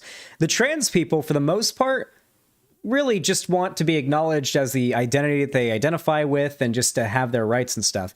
It's people like J.K. Rowling who are acting as an antagonizing force on the trans movement. They are the pushback. So, like the trans community doing what the trans community is doing is just the simple, natural progression of society. J.K. Rowling is acting as that antagonistic force, that pullback on society's progression, that chain that is trying to keep the beast of society's progression from crawling forward another inch. That is what she is doing. And if you are going to do something like that, the onus is on you as the one arguing that we ought to change the direction society is going, which is a direction that is more positive towards trans people. You have to make the arguments in favor of that. I can make the arguments in favor of society continuing to move more in a pro-trans direction. J.K. Rowling and her ilk are incapable of such. They won't do it. Once your name gets out there enough as you being like a competent enough debater, they'll refuse. Like, I don't even have that good of a reputation as a debater, but I've debated enough transphobes and TERFs well enough that, like, I don't really get challenged by TERFs or transphobes anymore, and they run away all the time now. Like, TERFs and most transphobes, some on the right still do it, but TERFs for the most part, back in the day they would, but now they won't do it. They run away. They immediately block me, or they won't engage. They won't debate me. They certainly won't debate anybody who has a better debate reputation than me. But even me, they won't debate. And I certainly don't have the best reputation in the scene. Could be better. It's fucking great. But it gets even better, right? Because after J.K. Rowling makes this tweet, she retweets somebody saying, "Trans people aren't a monolith, and plenty of us do not define our rights by forcing others to validate fiction like gender identity. My rights are not women's rights. I do not want my rights to erode theirs." But this is where it gets interesting, right? Shouldn't you be busy advocating the decriminalization of child porn? Holy shit. J.K. Rowling just retweeted somebody basically calling Vosh a fucking pedo. This is the timeline that we're in. This is March 9th, 2022. This is the timeline that we're at right now. And obviously, blue checkmark journalists wasted absolutely no time to pull up all the clips, all the terrible clips that we've seen of Vosh, I mean, some of them are clip champed, obviously, defending child porn, basically. Should consuming child porn be legal? I think that would be, yes, more legal and more ethically consistent. Yes, 100%. Now, look, I've already made a video going over probably the most damning Vosh, defending CP clip. And to be fair to Vosh, he does get clips out of context quite a lot, all right? I'm not the craziest fan of Vosh, obviously. I mean, you guys know my politics, okay? I mean, I shouldn't have to say that, right? That being said, I'll always defend somebody who I feel is getting clipped out of context. There's some pretty fucking bad clips of Vosh, but a lot of the clips that people use are way more explainable and very obviously cut out of context than other clips, right? I would say the worst clip of Vosh would be this one, for instance. Still don't care. I still think that, zoophile porn, drawn stuff, it should be 100% legal. In fact, and this is going to be a real hot take, I have yet... That's probably true. Like lolly porn and, the drawn shit probably shouldn't be, illegal. It probably shouldn't be illegal to draw certain shit. That seems like it could be a little bit of an infringement on our rights, as Americans. You don't want to cut down on art. Then again, maybe it would be fine. It probably would be fine, though, because if we did cut down and, make that illegal, the way that our current laws function seem to be fine enough. For example, nobody, at least as far as I'm aware, nobody's ever been arrested falsely on possession of child porn because they had a picture of their daughter in the bathtub, framed on the wall, the police and our government, when they look at something like that, tend to use discretion and look on a case-by-case basis. So maybe it would actually be fine to clamp down on art and artistic depictions of already illegal content. There is a concern that I think people can bring up, but you guys know my opinion on furry shit and zoophile shit and lolly shit. You guys know how I feel about the pedophiles on Twitter. You guys have seen my crusades I've gone on against the lolly people. You guys have seen the debates I've done and the fucking wars that I have waged on Twitter. Guys, good news! I forgot to tell you guys! Twitter finally did it! Twitter finally added it! Twitter finally added well, it's not one click, it's a couple of clicks. A multi-click report child sexual abuse material button on Twitter. When you go to the report feature now, if you go to report harmful content, one of the options is CSAM and other related material. You don't have to go on Google and search out a specific document to report the crazy lolly accounts on Twitter anymore. For those of you guys that don't know, when I had my big war against the lollicons on Twitter back in the day, whenever I would want to report these people on Twitter, the only way to do so, at least I'm pretty sure, I looked pretty hard through the report functions on these accounts. The only way to do so was to find an individual reporting document that existed on Twitter's website that you had to Google. And when you'd Google this document, you'd get an FBI warning at the top of the search results. You'd be searching how to report CP or child porn or whatever on Twitter, and that would be what you're searching, and then you get an FBI warning at the top of your results, warning, don't search for whatever. And I, obviously the first thing that comes up is the Twitter thing, and that's what I click. And you have to type out the name, you have to type out the person's @ you have to type out and copy paste links to each of the offending tweets. So you have to look at each of the offending tweets. And on top of that, you have to explain in a little box, a small short explanation. It was ridiculous. it was a barrier of access to reporting these accounts that was unrealistic as fuck. And I think that's what really caused Twitter to have such a massive pedophile problem. Though I went to report a spam, like, troll, like, scam account the other day on Twitter, and one of the options that came up under harmful content, along with, like, spam content, it was one of those mobile games that, like, when you actually download the game, I hate these fucking ads. It's like a mobile game ad that, like, the ad looks interesting, but, like, the actual game is nothing like it. I report those to Twitter as spam and misleading every time, just because they piss me off so much. And I noticed that they added that as an option, so that's pretty cool. Anyway, I was actually in the chat watching live when Vosh did this Dead Cells stream, and this clip happened, and he definitely should not have worded this take in the way that he did. I know the actual argument he was making, and I know it because when I thought it, I was like, oh, I've heard Destiny make this argument. The problem is that Vosh made it in a much worse way than Destiny did, and it was just ridiculously easy to clip chimp.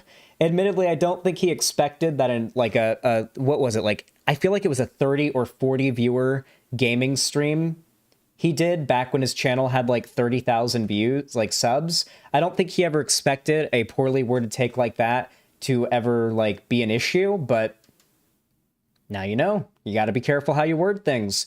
Your wording of things can be quite damning. To hear a convincing moral or legal argument as to why possession of child pornography should be illegal. Actual child pornography. How's that? But if you're interested in me going over probably... Play the whole clip. I wish people played the whole clip more, because while the whole clip doesn't look great still, it does add some important context that makes it clear what the actual argument is. Wait, what is going on in YouTube chat? There's like a...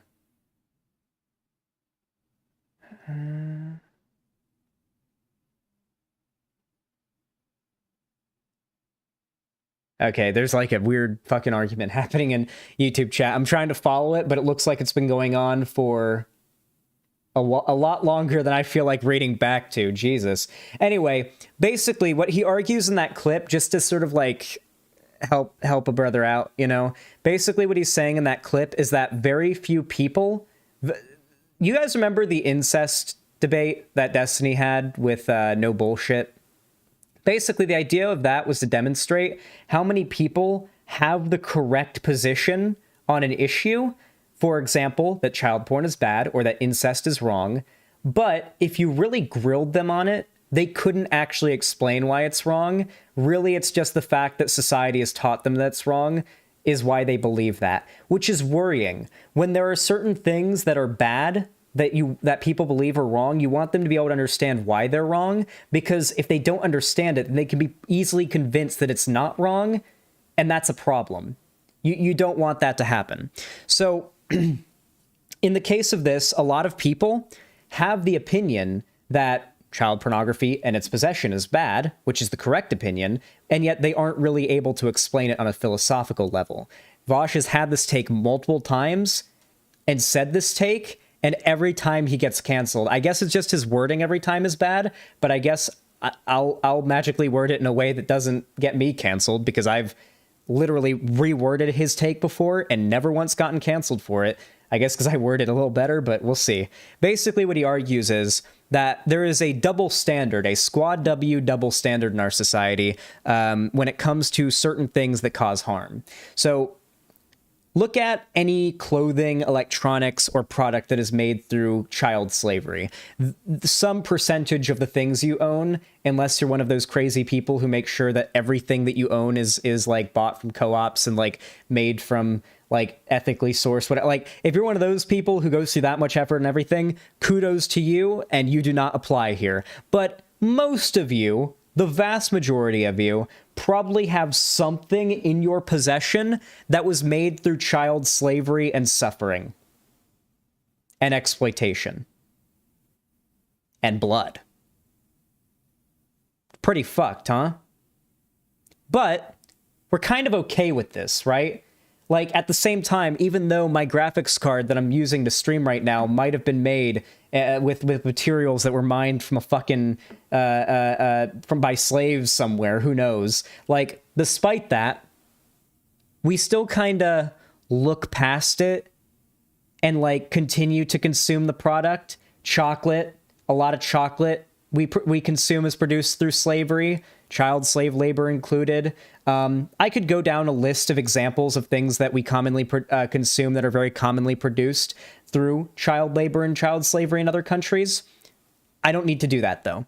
I feel like it's a pretty well-known thing that that is a thing that exists. And yet, we're okay with that, but we morally condemn people very heavily for consuming another thing that is bad for the same reason that to produce it, you have to harm children. It is made through exploitation and harm, and to consume it is to not only support that production of that thing and thus the harm and exploitation of children. Yeah, I don't need to explain why it's bad. They're bad for the same reasons. The products that you have that were made through child slavery are bad for the same reasons as like child porn would be bad, right?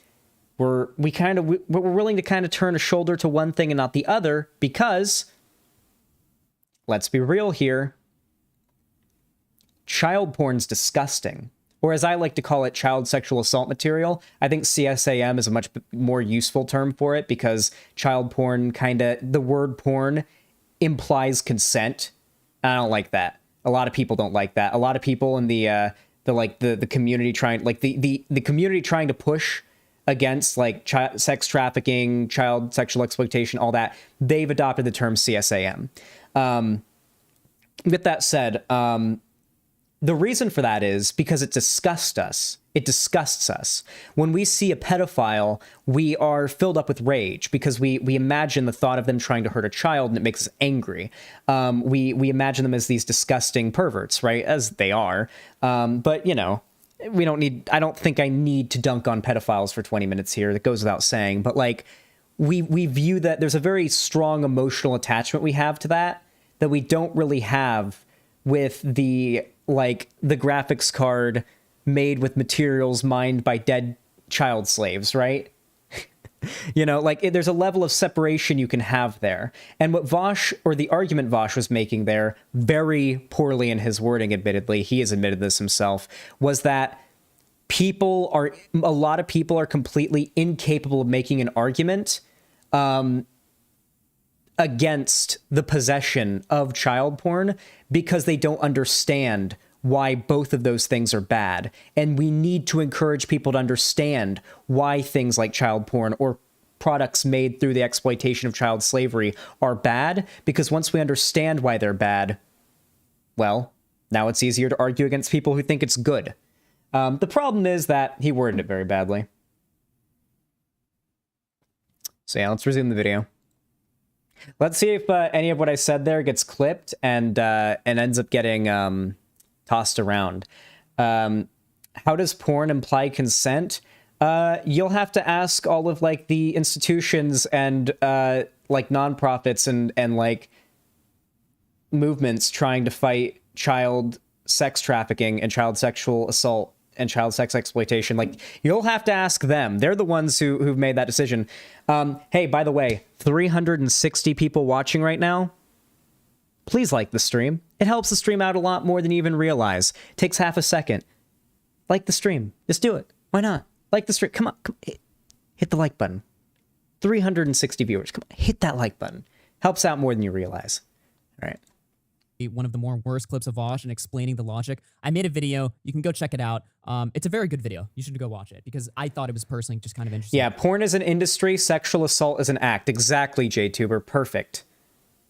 Right. The point is, blue check marks are busy fucking wrecking Vosh's ass. You know, we got fucking Newsweek doing articles in this shit. I think Reuters covered this as well. J.K. Rowling and YouTuber Vosh spar over International Women's Day tweet. Wait, hold on now. This is made on internet. Wait, March 8th. When is International Women's Day? Oh no, bruh. Yeah. Well, I guess that's why you made the tweet then. There we go. Oh my god, this just gets better and better. And you know, J.K. Rowling, like, people are looking through her publicly liked tweets and seeing that she's liking the clips. Excuse me. I gotta drink more of this tea. You know, that 6-second clip we just watched that sounds fucking horrible for Vosh. J.K. Rowling is liking this clip. she's literally, imagine from her perspective, for instance, right? There's two ways to look at this, right? Imagine from J.K. Rowling's perspective, you know, she's got this, you know, random Twitter account with like 100,000 followers calling, you know, telling women to shut the fuck up, right? And so she thinks, oh, it's just some misogynistic right-wing fascist troll or something, you know, I'm just gonna own them real quick on Twitter. Then she finds out that they're actually like a well-known leftist and socialist streamer. But then she finds out that they have all these fucking terrible clips that exist of them where it sounds like they're advocating for fucking, you know, child porn and shit like that, right? Could you imagine what must be going through her head right now thinking about like, holy shit, dude, who the fuck is this guy? What did I just stumble into? What deep rabbit hole did I just fall into? You know? Like, holy shit, dude. But then also imagine it from the audience's perspective. Let's say you're some kid that read Harry Potter when you were 13. You follow J.K. Rowling on Twitter. Then you see all of this like Twitter drama play out. And you're Yeah, this is the point that I made in my video that I uploaded having to do with this drama in the first place. The fact that the left broadly online was so unwilling to try to like do what they could, even to put aside some of their petty disagreements, to do what they could to try to sanitize Vosh's optics in this, seeing as he's basically like going to have all this attention on him by the mainstream media and going to be the representative of the pro-trans side versus J.K. Rowling, you'd think the left would come together and be like, well, fuck, maybe we don't want the media and everybody to think the guy representing the trans side of this argument is a pedophile, but no. People on the left are spiteful assholes and put their petty 0.01% of their ideology they disagree with Vosh on in front of dunking on the 40 million follower on Twitter, one of the most influential living author, I think, in history, besides maybe George R. R. Martin. Maybe George R. R. Martin beats J.K. Rowling. Probably not. Probably not, though. I really doubt it. Because Harry Potter has such a broader appeal than Game of Thrones or Song of Ice and Fire. Like, when we're talking one of the largest public figures in living on Earth, R.L. Stein's still alive? I guess, yeah. But when we're talking one of the Stephen King, yeah, actually no, Stephen King's probably the largest author. Yeah, no, Stephen King's bigger than J.K. Rowling, probably just by like 10%. Stephen King's probably like 10% bigger than J.K. Rowling. He's got age on his side though, and just a larger, Stephen King has has objectively pumped out more bangers than J.K. Rowling, but Stephen King is literally like a machine. Like, he would like write books. He writes for fun. He does it for fun. Like, he doesn't find it to be work. He finds it to be fun. I think he said in interviews, he's like, yeah, like I wake up and I'm like, time to write. It's like me getting up ready to play a new video game like Elden Ring. He's like that excited to get up and write. Like, that's how much he loves writing. Sitting here, you have no idea who Vosh is, and you're like, what the fuck? Who is this guy? How does he have so many followers and he advocates for child porn? Holy shit. One thing that was funny, though, was that not only were they posting old clips of Vosh, you know, the CP clips that we've all seen and stuff before, right? But they were going through Destiny's Discord server, right? And they found, and by the way, I'm actually in Destiny's Discord server right now. I just joined to verify that these are real. That's Vosh's actual account. You can go to his, Discord server and see that's his fucking account. And they were pulling up these fucking old conversations from like 2018. Vosh, do you guys ever wonder if anyone here has ever fucked a minor while being an adult? Deleted user. No. No. I try not to think about that. Come on, guys, fess up. Who's done it? Confess. Wait, this is like the type of humor that he does. I feel so bad. I feel so bad that like Vosh had an online presence that was like any online footprint back in the day, like before becoming a YouTuber and learning to be more careful with like his humor and his messaging. Because like, do you think Augie or any other YouTuber probably doesn't have some pretty edgy DMs with their friends or in a Discord server that they probably wouldn't like to be made public? How many of you in chat would be okay with with all the jokes you've made in private Discord DMs, all of you progressive people, being made public? I've got some fairly edgy DMs. Like, I actually don't, I'm fairly careful just because I know that like any joke that I make could be like clipped and taken out of context. So I'm pretty fucking careful. But like, yeah, I mean, yeah, edgy humor. I mean, I feel bad that this kind of shit's coming to bite him in the ass, but it is what it is. This is the nature of the internet, you know? If you have like an internet footprint with anything people can twist to make look bad, it's going to happen. It's the simple reality of being online. It does suck. I'm glad that I got into being a YouTuber and learned like how to be careful about what you say and do online pretty young, because like I don't have any existing online footprint prior to becoming a YouTuber, really. Not much. Nothing that would be like bad, you know? So that's, I guess I have that going for me. Someone says, look at my life and look at yours. Get some ambition while you're bored. Lordamar has definitely fucked a 15-year-old in recent years. Jesus Christ. Holy shit. What is this? I mean, I fucked a 15-year-old when I was 15. Likewise. But Lordamar was definitely 19 at the time. What's even the point of existing if you can't blast your nut inside children? Lordamar, 2017. Someone says, Advosh, I fucked an adult as a minor. This seems like this is like a group of friends fucking around. This Loldemar person doesn't seem to be like a person Vosh is purposefully like dunking on in a hateful way. I'm pretty sure this is like them fucking around. Listen, doesn't look good if you're just clipping it to make it look bad, but I mean, these are DMs of people in a Discord server joking around. Unironically. Vosh, no! You're gonna be a YouTuber in a year! They're gonna get this! Don't type that, no! Hot! Yeah, buddy? That's hot to you? Yeah? I totally could have sexually satisfied an adult when I was 15. I was all up in that kinky shit back then. Weak pussy eating game, though, to be honest. Listen, okay? I will stand with him on this take, alright? 15-year-old me could have been out there slaying MILFs, alright? However, I probably would have been mentally scarred because of it, because 15-year-olds aren't equipped to be having sex with adults. Well, at least he's being honest. It's true. Chad way of doing clit stem is furiously smacking your wet penis against their pussy. Okay, all right. This is pretty... Okay, how far through can we scroll till the point where it's very clearly joking at this point?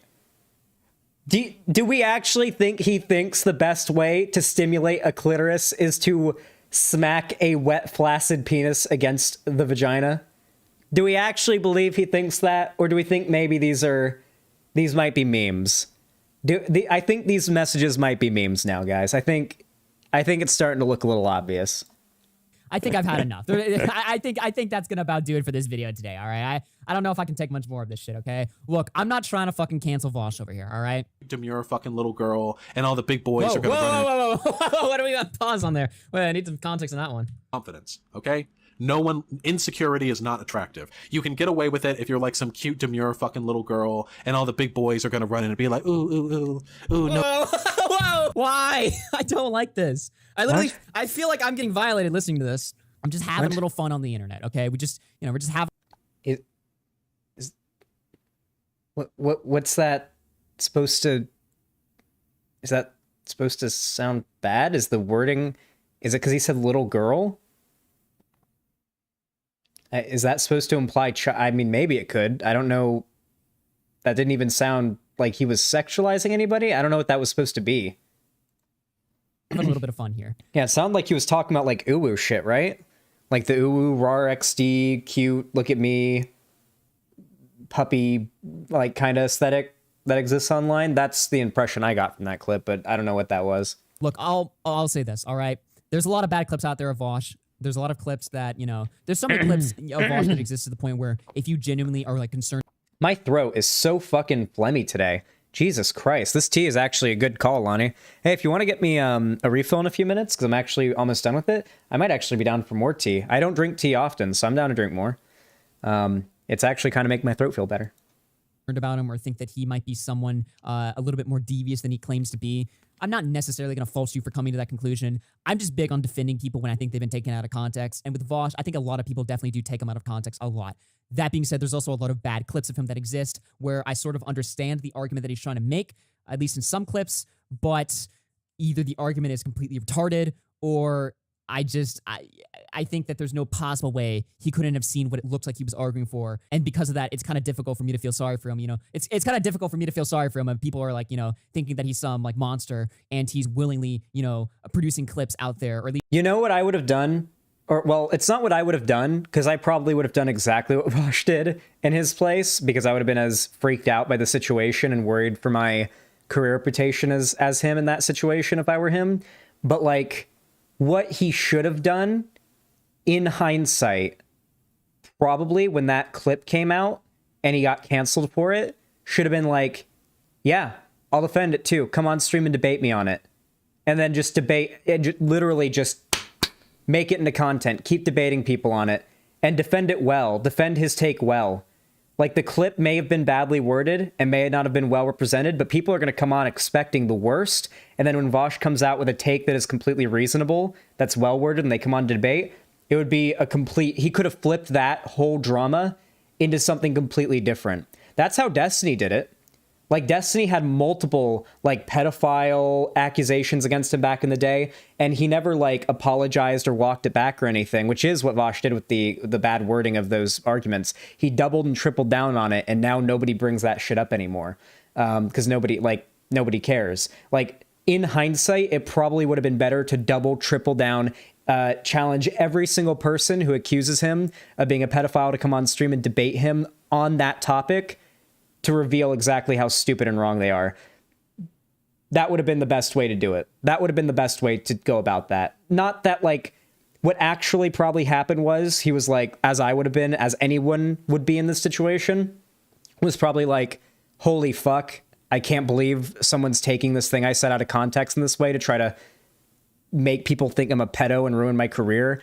I got to put out some kind of apology and explain myself and then never talk about this again and move on. Like, that was probably what was going through his mind, when what probably would have been smartest would have been to stand his ground, defend his point, and vindicate himself. At least he did produce clips out there that make him look like something that he's obviously not. At some point, you are responsible for your messaging, and that's something that even, and especially Vosh, probably agrees with. Until then, folks, my name's AllYoFC. I'll see you guys in the next video. Take care, everyone. Peace out. We did it. We infiltrated the drama community, and not just that. Not just that. I actually want to watch this next one as well. A bit of a longer segment. Sorry, Cherry. Have fun. Hassan is unironically stupid and should quit politics by Willie Mack's show. He also put out 2 other based videos on the quartering, calling out the quartering's grift. You'll remember Willie Mack's show is the guy who invented the I was radicalized by Minecraft meme. He had some cringe takes in a debate we had, but I like the guy. I like his content, and I do think he's a good dude. And he's had some pretty fucking good takes lately. And I'm sub to him, bell icon rung. I like him. Yeah, he put out a video that was a good takedown of Hassan. Like, we're going to watch it. That's how good of a takedown of Hassan it is. Hassan is the biggest political streamer on Twitch. America deserved 9/11, dude.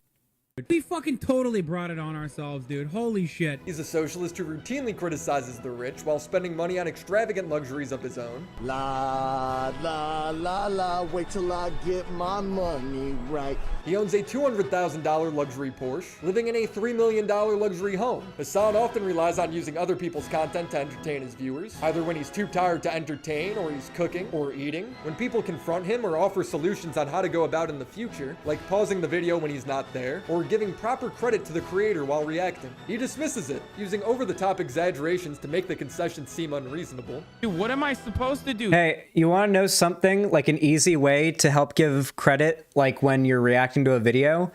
Like, a good way is to watch it in default view or wide view, because then you could still show the title while watching it and still having, like, a pretty big view of the video on your screen. And it's easy to scroll down and show the channel and everything, so it's easy to give credit. But the way that Hassan has his stream arranged, I actually figured this out off stream. I haven't said this on stream before, but I figured this out off stream. I was looking at the way that Hassan's stream layout works, and the way that Hassan's stream layout works is so that he has to scroll down for the channel name or the video title to ever be visible while he's reacting to it, except for like the bit that appears sometimes when you hover over it. Because the way he has is super like small. What is this, 9:6, I think would be the aspect ratio of what he's showing the screen, like not his chat and his camera. This is 9:6 aspect ratio, right? Roughly, like almost a perfect box, like a perfect square. Or no, that'd be not 9:6, that'd be 9:9. Yeah, like 9:9, right? Seems to be what he's doing here. 4:3? Oh, 4:3. Yeah, that's the ratio. Sorry, I'm not good with ratios and like how they work with screens. I'm so sorry. But yeah, the way his screen is like set up is that he rarely, when reacting to a video, actually ends up scrolling down and showing the title or the channel name of who uploaded the video that he's reacting to. He has to specifically scroll down to see it, and he normally only ever does that to read the comments, which is normally him quickly scrolling to see it, and he doesn't often give credit. This is a serious problem he has. People have like dug even further into his reaction content since this became drama, and have like gone even more like detective on just how shitty Hassan's like method of reaction is. Die? Like, I don't understand. Yes, die. That is clearly what that comment is demanding of you. But when people clip him using his content in a way he doesn't like, he threatens to strike them. Why are they clipping me then? Like, if my own fucking clip channels are clipping all of my videos to make money, why are you fucking clipping wrong information then? If that's the case. And then basically, Hassan was threatening to DMCA his clip channels because his clip channels, the people running his clip channels were calling him out for his Ukraine takes. So he threatened to DMCA their channels off of YouTube. In response to them disagreeing with him.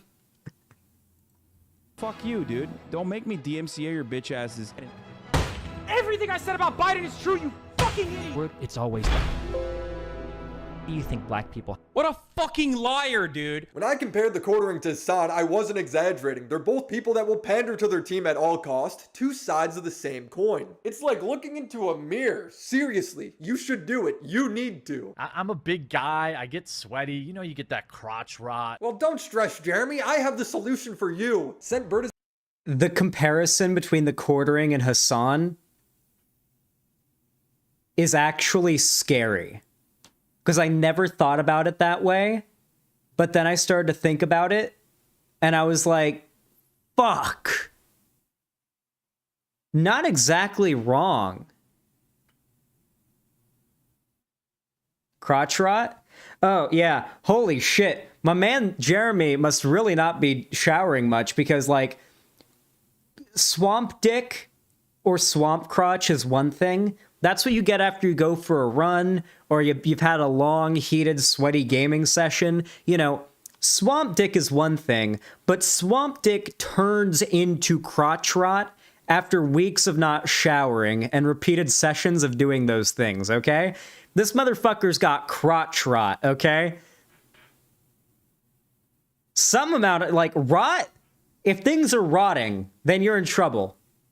Is a fragrance subscription service, and just like how Netflix lets you watch hundreds of TV shows and movies, Scentbird allows you to receive colognes and perfumes from over 600 Rotting implies tissue is dying. From indie labels like Vince Camuto and The Harmonist to top designer brands like Prada, Gucci, and Versace. Ooh. Ladies and gentlemen, look at these cool and stylish samples they send you. You just twist. Sheesh, look at that. We're not gonna watch the sponsor. I'm sorry. Listen, okay, we got points to get to in this video. I'm sorry. We gotta find. Hassan is a political streamer, the most popular by far, and look, I'm not someone who claims to be very knowledgeable about politics, but even to me, it seems like he has some pretty crazy takes. What the fuck? What the fuck is wrong with this dude? Didn't he go to war and like literally lose his eye because some mujahideen, a brave fucking soldier, fucked his eye hole with their dick? Isn't that how he lost? Listen, okay, as funny as we may find that clip, to the vast majority of people, that just looks like a random Twitch streamer, communist, like besmirching a war veteran, which just comes off as disrespectful and shitty. And there's a reason why this got as much attention as it did and why it was as negative of attention as it was. This is a very stupid thing to say for him, but you know, we make mistakes. Lost his fucking dumb. I don't like digging this far back for clips. In the same way, like with Vosh, you know, like how people dig back. Yeah, like Lonnie's saying right now, like how people dig back and like find the clips of Vosh making a joke or like of Vosh saying something, and it's like taken out of context, or it's like clearly a joke, or it's like, okay, you could have worded things better here, like, or oh, this is a long time ago, you know. Like I don't like digging back that far. The shit that I take issue with about Hassan, most of it's happened this year. And we're less than 3 months into the year. Ass eye Because he got his fucking eye hole fucked by a brave soldier? Yeah, Hassan sounds like a very reasonable guy, somebody I definitely would want to run the world. His pitch for a more civilized utopia sounds amazing. I am an advocate, and I am of the mindset that civilized countries allow its citizens to fucking brawl with cops. Yes, this sounds very civilized. The only countries outside of the United States where people can't fucking brawl with cops are dictatorships. I think it shows that it is a civilized country if citizens have the same level of rights and protection under whatever constitution they believe in, where, you know, they can fucking brawl with cops. Can you really just brawl with cops in the UK and Canada? That sounds unlikely to me. If you can't already tell, Hassan likes to take some polarizing stances. So basically, I actually know the clip what that's from. Hassan watched like a couple of clips of some people getting into fistfights, like drunken fistfights with the cops in the UK. And like, because they don't carry guns. Yeah, but it's not legal. Hassan was like acting like, yeah, they're just gonna have a drink after that. I watched like the clip he was responding to. I think before that he was reacting to a video of a UK cop chasing a guy, and the guy pushes the cop off of a dock into the water, probably like the Thames Canal or whatever, and runs away, and the cop's like spending 5 minutes trying to climb out of the fucking canal, getting up onto the dock, and he finally gets up, and the guy who's recording is like sitting there, and the guy who pushed him is like 3 blocks away by the time the cop gets out of the water. And the cop walks up to the dude who is recording, is like, "Do you know where he is?" And he's like, "Nah, mate, he went that way," and points that was Australian, points the opposite direction. But Hassan like watches these clips, and it's like, okay, Hassan's commentary. This is the issue that I take. Willie Mack Show's arguments aren't exactly going to be like the top notch, okay? They aren't, okay? Like Willie Mack Show's not going to be hitting the best home runs against Hassan here. He's gonna hit a few, and I liked this video and I watched it off stream already. I know I already pre-watched this, but we're reacting to it, so it's fine. But not all of his criticisms are very good. Obviously, like the socialism, no house, no car meme is stupid, and but there is a good criticism to point out here in that Hassan's political commentary and Hassan's social commentary on issues like this come off like really shallow and almost like they exist in like a cartoon.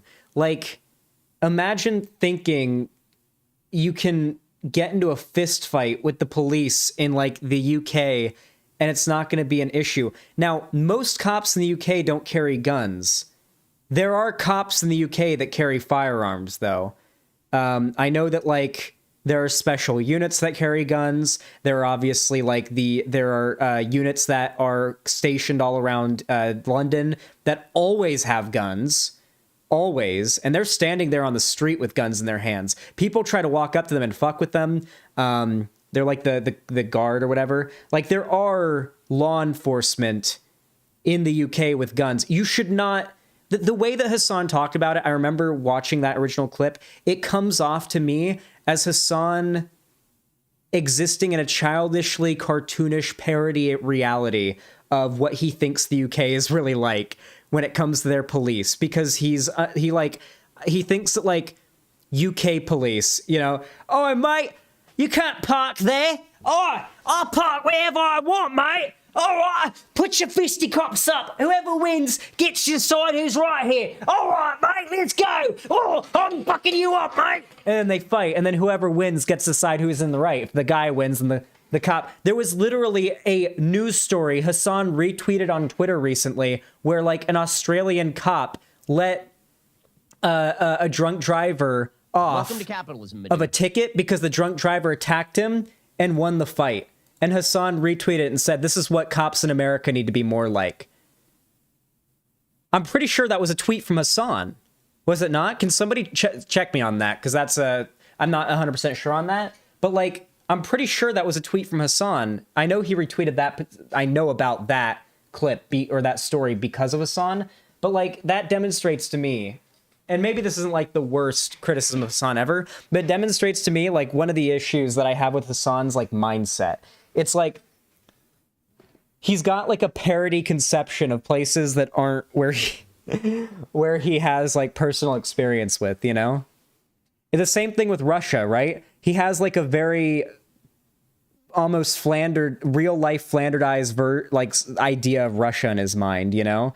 Only in a positive way, it seems. Like the idea that Russia is being run by people who really do care about the well-being of like the people over maintaining power and growing their empire.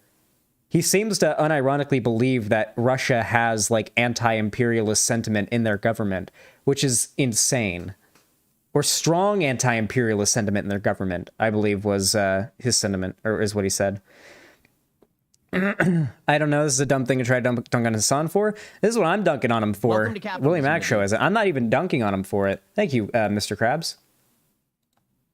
On things where he will talk about his opinion as if it is the only acceptable take. This gets him into some sticky situations at times. When US intelligence said that Russia's invasion of the Ukraine was imminent, Hassan was skeptical. What's up, folks? I'm live and alive, and we got a lot to talk about. I was right about Ukraine. That's right.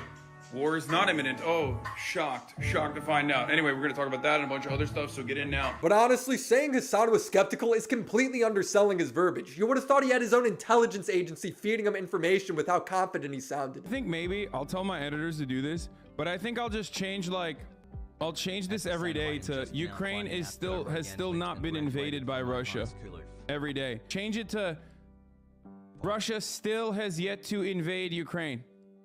And it's like day 11 at this point, you know what I mean? He says that like it means something. What, is he complaining that they're late? Guys, it's been 11 days. What more proof do we need? They'll never invade. 11 days?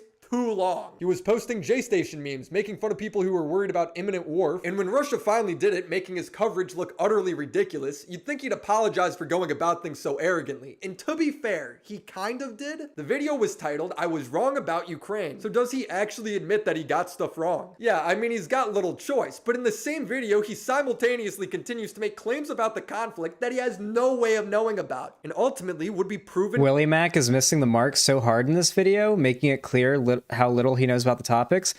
How? Maybe some of the other things, but this in particular, Willie Mack Show is hitting the nail on the head here, Lonnie. I'm sorry. I don't get why you defend Hassan as much as you do, Lonnie. I hate the guy. At this point, I do think I hate the guy as far as like content creators go. Not as a person. Like I'm not kept up at night hating Hassan, but like as far as content creators go, I'd be like, yeah, as a content creator, I dislike. Like this is somebody who I think is a piece of shit as far as content creators go. Like I think Hassan is like an actual piece of shit. I'm not defending Hassan. I don't care about Hassan. Wrong again. The reason why I'm saying a lot of the information that's coming out of the State Department is wrong or outright false is because what I'm showing you right now is literally fucking people talking about like bombing Kiev. Willie Mack Show is dumb. Way better people to watch. The reason why we're watching Willie Mack Show's video is to demonstrate the fact that 2 years ago, I was arguing with these YouTubers that we've been watching for the last hour and 12 minutes on why they should give a shit about politics in the political scene. And they were arguing against that. This is good character development. This is good. I'm happy about this. This is good. All right. This is a move in a positive direction. Not only, like, and this very easily could have been an awful video. Like the arguments being made here are pretty good for the most part. The car thing and the mansion thing is dumb, but like the socialism is when no boner. Socialism is when no boner. Socialism is when no house. Lonnie's busy simping for Hassan in chat, but like and distracting me. But like it's just Hassan is kind of a piece of shit. Let's be real. And Willie Mack Show's video here is hitting the nail on the head. Most of these points, I'd say. I think Hassan's still a net good, probably. But that doesn't mean he shouldn't still be shit on when he has bad takes.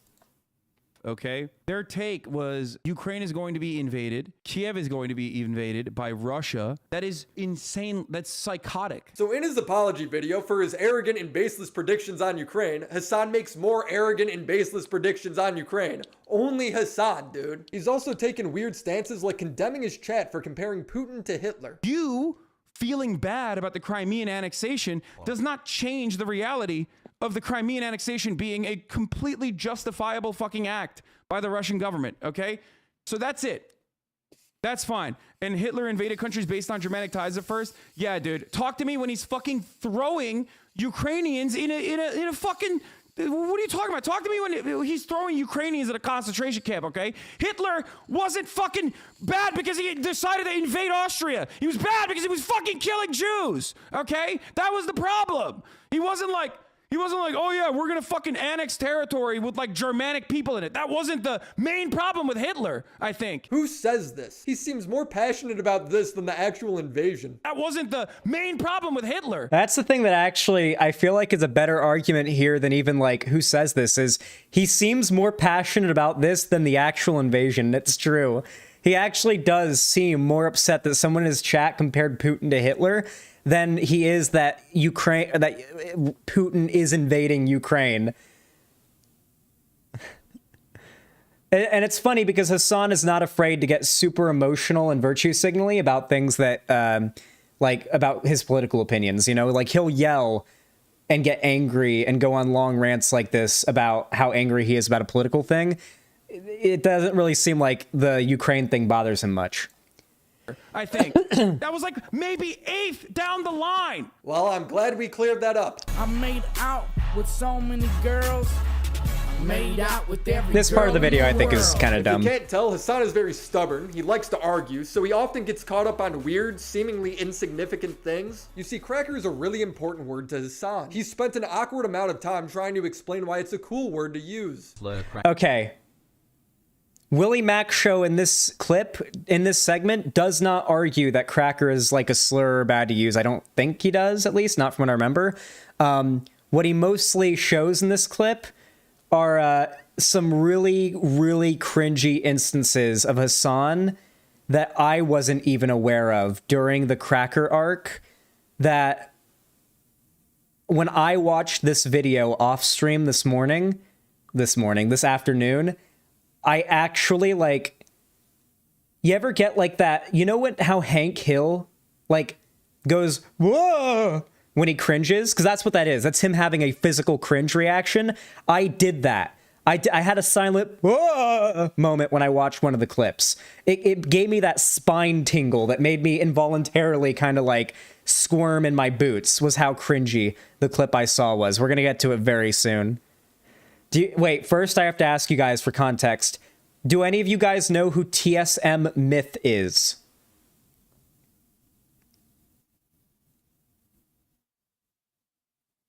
TSM Myth is he's the same age as me, so he'd probably be 22 now.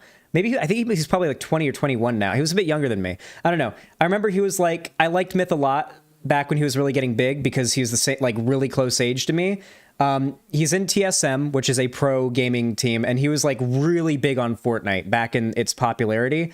And the reason why I bring him up is because he's going to become relevant later in this segment of the video. And while we don't see him in the clip that is shown, it is worth bringing up the fact that he is black. Trust me, you'll understand why when the clip relevant with him comes up. Let's continue to watch. Cracker is not a slur. Cracker is not a slur. Cracker is not a slur. That's Is it? Is it not? It's not. It's not? No, of course not. Cracker is... The way you said it so loud. Cracker is, has, even in its etymology, it's something I've talked about so many times too, because it's like, white boys love fucking saying like, cracker is the same as the N-word, cracker is the same as the N-word, right? I want you to get real close to your screen and look at Pokemane's face here, because like, I'm not shitting on Hassan here, I promise you. I just love this one. I remember watching this and just seeing this one bit and thinking, this is the face of a woman who is terrified that the career she's built is about to crumble before her very eyes. Because Pokimane does not talk politics at all.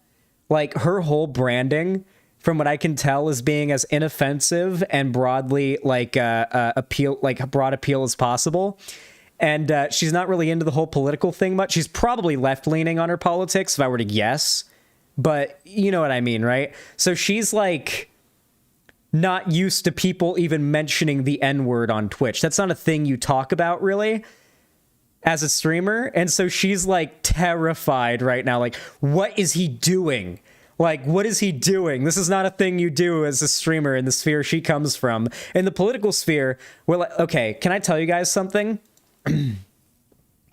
Back when I was a liberal, before I was a political commentator, like when I was like, before I was on the far right and before I started doing political commentary type content, and I was like left-wing-ish, and I would never say black person or black people because I thought that was racist.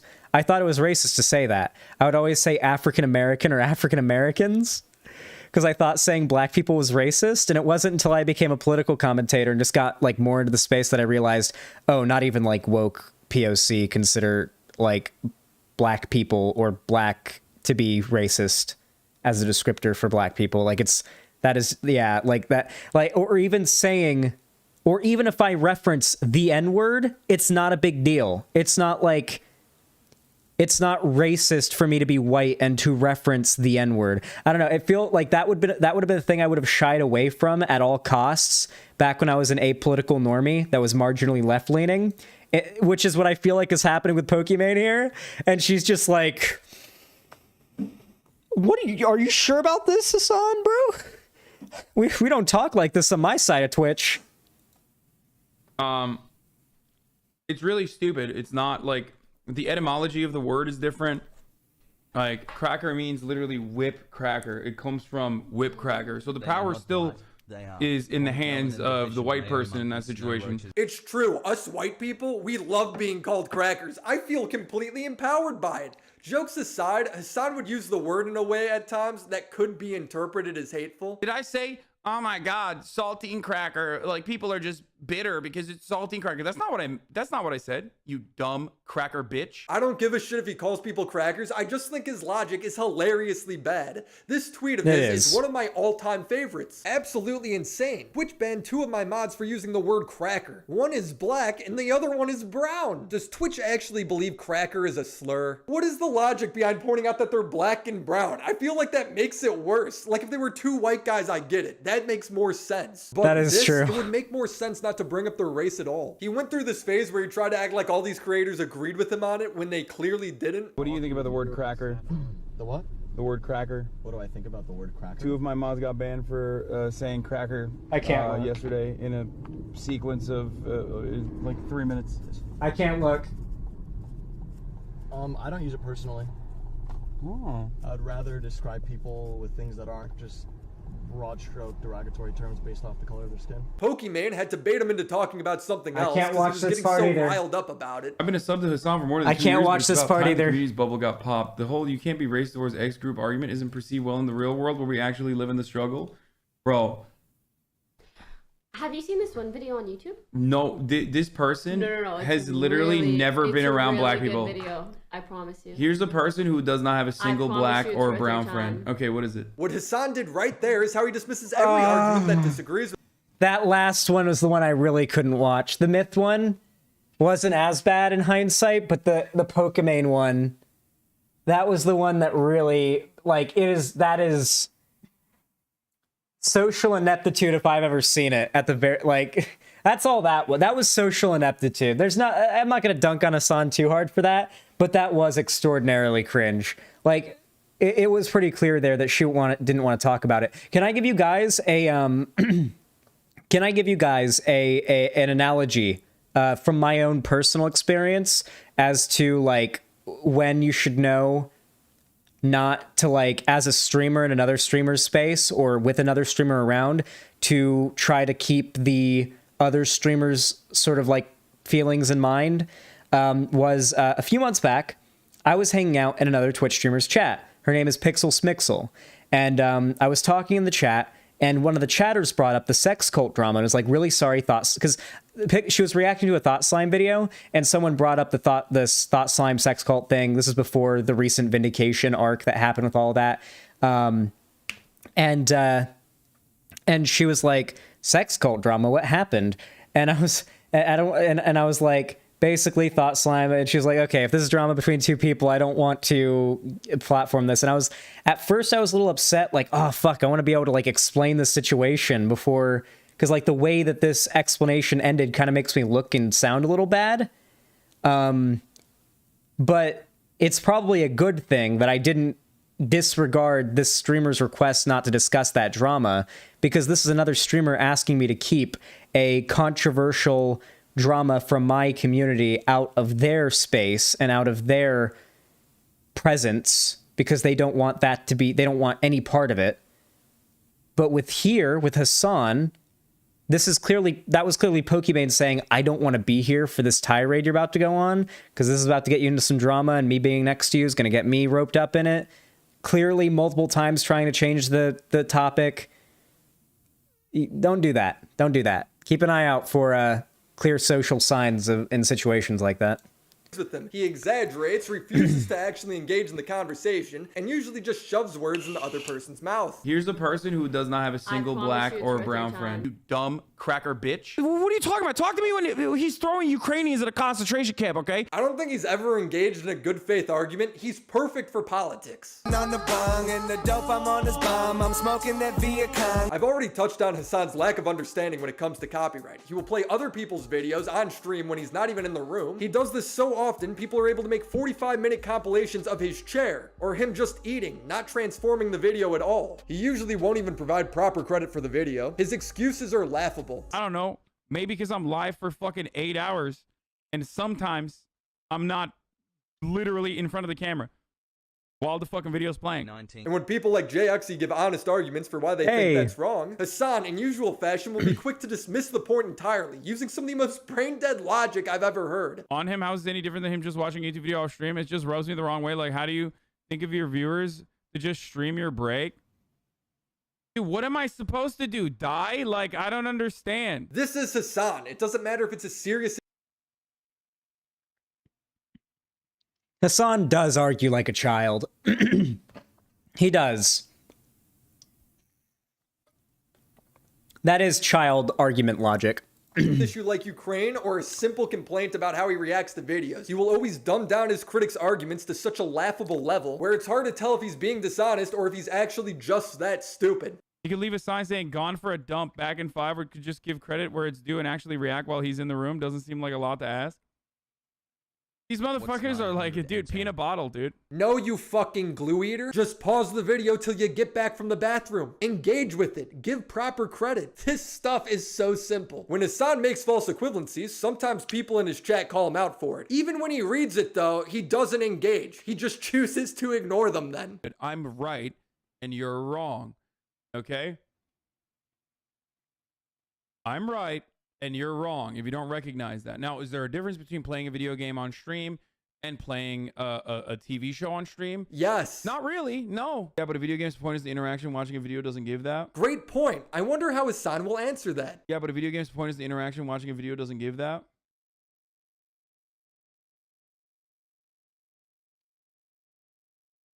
People have gotten clapped for game streaming before. He doesn't. He chooses to... The old Hassan 1-2. So you guys know what I mean now when I say that like the left has a problem with people being incapable of defending their arguments. Not even just on political issues, but even like defending their own actions, they can't do it. They can't even defend their own actions against like a decently well-placed argument posted in chat in text that is one-sided where you have the microphone and the podium. To ignore it and read another chat message. Here's the best part. When people start infringing on Hassan's copyright in a way that he no longer likes, then it's all cool to strike people. Yeah, I've been noticing it's been hella toxic. Even clip channels are being annoying and commenting in the description on how you're wrong. Why are they clipping me then? Like, if my own fucking clip channels are clipping all of my videos to make money, why are you fucking clipping wrong information then? Because you look like an ass. It shows how much shit you spew out of your mouth. Then fuck you, dude. Don't make me DMCA your bitch asses. Motherfuckers are literally posting my YouTube videos from my fucking Twitch, stealing this shit because I allow them to so they can make money off of it just to make me look fucking bad or shit on. Dude, time vindicates me every time, it feels like. Like, I come on stream, I say Hassan's an asshole. You guys are like, I don't know about that. And then weeks later, here we are. Here we fucking are.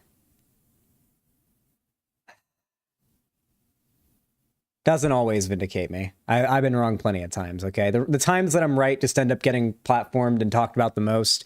The times when the far more frequent times, I'm sure, where I get predictions wrong just end up getting a lot of attention. On me, what the fuck is this? Send me all the videos. Okay? Send me all the fucking videos of the Hasanabi Clips Industrial Complex talking shit. And I will fucking destroy them. I will purge them. Crazy.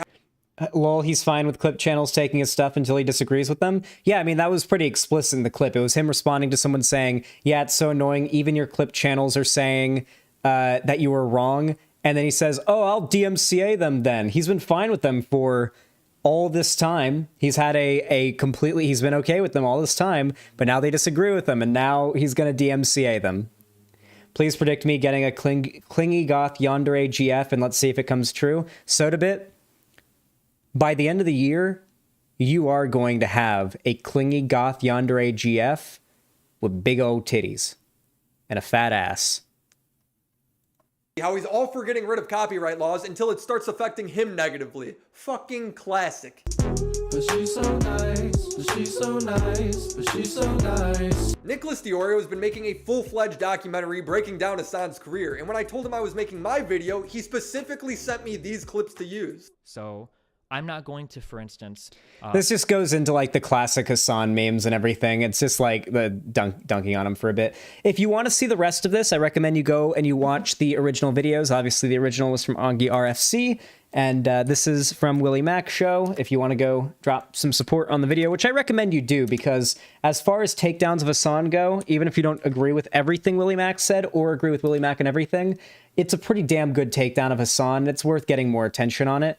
Because as it stands, functionally, Hassan is the PewDiePie of the online left.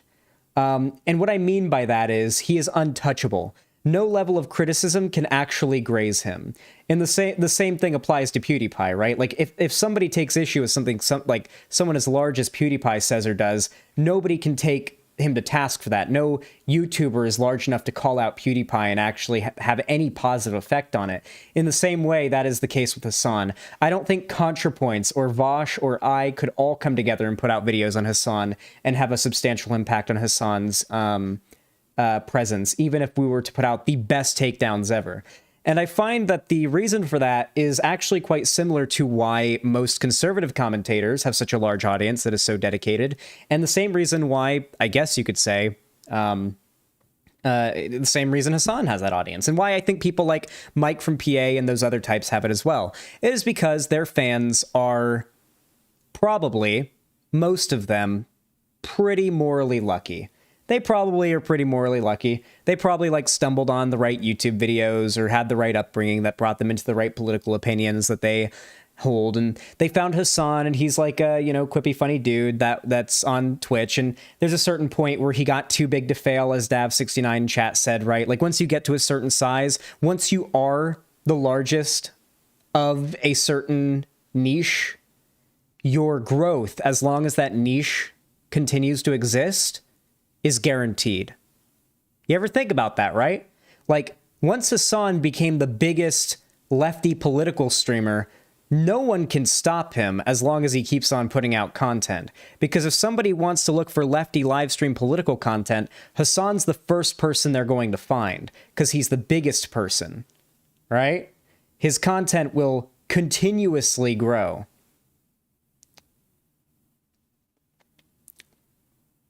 It just seems to give Hassan more clout, in my opinion. Listen, as far as like representation goes, it could be way worse than Hassan. God forbid if someone like Mike from PA was as big as Hassan. Could you imagine?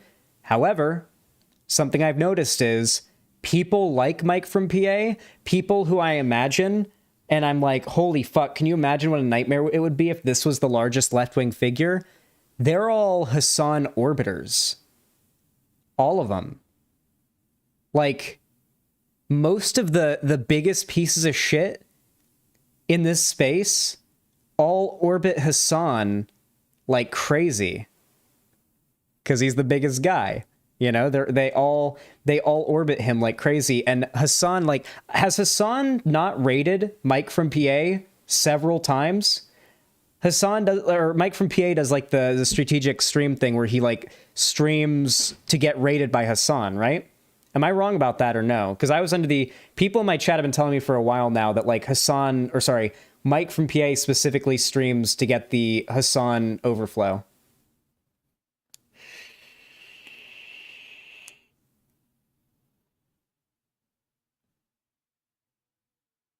That's my impression. Anyway, so they all tend to orbit Hassan. He's the biggest guy in the space. It's you know it's what you'd expect, right? Anyway, my main point of this video, or at the end of the day, wasn't actually to dunk on Hassan or to talk about the topics that we ended up talking about mostly.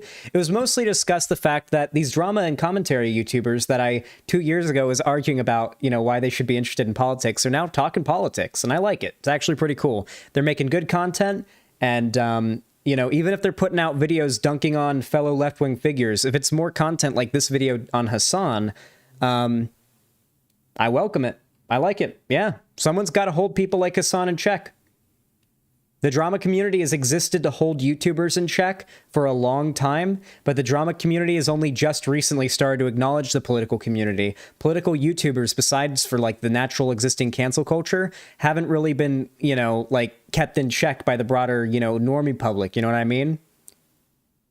You're not wrong, Zan. Yeah, now that these YouTubers and a lot of these more like, you know, niche political figures are going to get exposed to a broader normie audience, I'm really curious to see how quickly the left adapts or dies, or people on the left adapt or die, right?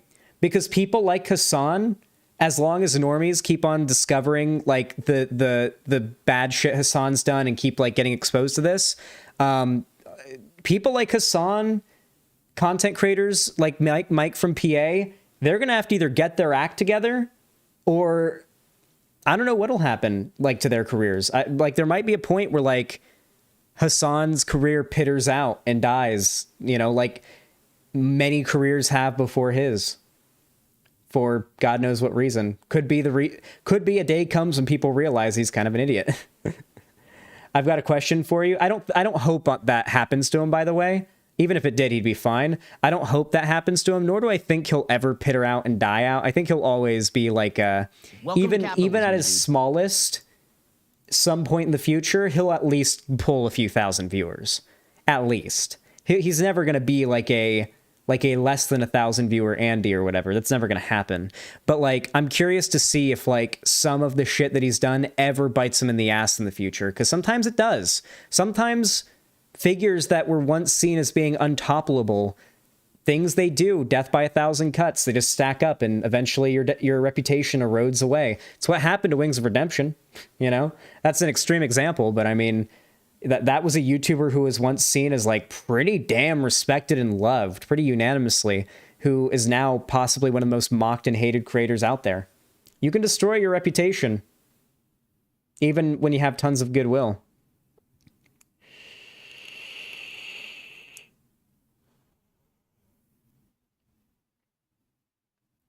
Well, Leafy got banned, Saxy Jacks, last year after like Leafy returned like last year or the year before last year, I think. No, it was the year before last year. Leafy returned to YouTube, and upon his return, he peaked. Like the peak of his career occurred upon his return from YouTube, where he was literally just making like crypto reactionary, like reeing about e-girls and like shitting on lefty streamers. He did shit on Hassan though for, I would argue, shitty reasons, like not very good arguments or good reasons, but yeah, Leafy got banned. That's why you don't really hear about him anymore. Vosh also have bad reputation, but he's still doing fine. That's the question though. Vosh is doing fine now, but with this JK Rowling thing, who knows? Depending on how Vosh handles it, it could end up hurting his reputation more than like it helps it. You know, like you can't see the future. Hopefully, I think it'll probably be fine. I don't think Vosh's reputation or his career is going to be hurt that bad. But like something that is always a worry as a content creator is your reputation preceding you. You guys have probably heard that term a lot, but you've never really thought about what it meant. When your reputation precedes you, it means that people know of you and have a conception of you in their mind. Way more, that conception of you exists in far more people's minds than people really know you. So for Vosh, the worry is, or for any content creator, the worry is that some lie or rumor or negative information about you should become so much more prominent than your ability to reach new people. If your ability to reach new people becomes overshadowed by the spreading of negative rumors about you, that is a concern. The Kharkiv Kid Finder, for example, I think is a perfect example of Vosh dealing with that drama perfectly. If he leads into the Kharkiv Kid Finder meme, that is the best way to handle that drama.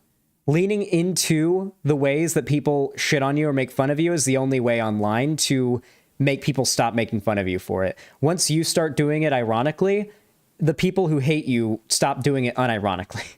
Like, it is a thing that happens. A lot of, like, the most common, like the most popular memes and, like, call-ins. I've been live for 4 hours. I'm feeling tired. Yeah, we'll do call-ins. Here, let's wrap up this segment. If you enjoyed this segment, please consider leaving a like, subscribe, ring the bell icon, follow my social media, like the stream. You guys know what to do. You can also donate, subscribe, or gift a sub on my website. You can support me on YouTube, Twitch, through Patreon, or through Streamlabs. But no matter how you support me, I really do appreciate it. Thank you all so much for watching, and I'll see you all next time. Pog. Hey, guys. All right. Call-ins. All right. Here's how we're going to do them. We are... Do I feel like playing Elden Ring while doing call-ins? Yeah, I'll play Elden Ring while doing call-ins. All right. Do we have any mods online right now?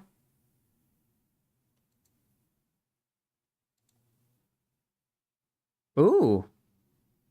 Steely McWheely, are you watching right now? I hope you are, because your art looks great. If you are definitely on the table as a consideration for drawing emotes. I like your art. It's good. I saw the references you sent me on Discord.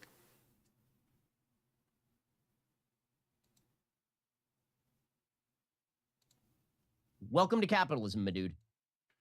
Radical AC, thanks for the tier 1 sub. Appreciate that, homie. You are based. Very kind of you. Puts that 126.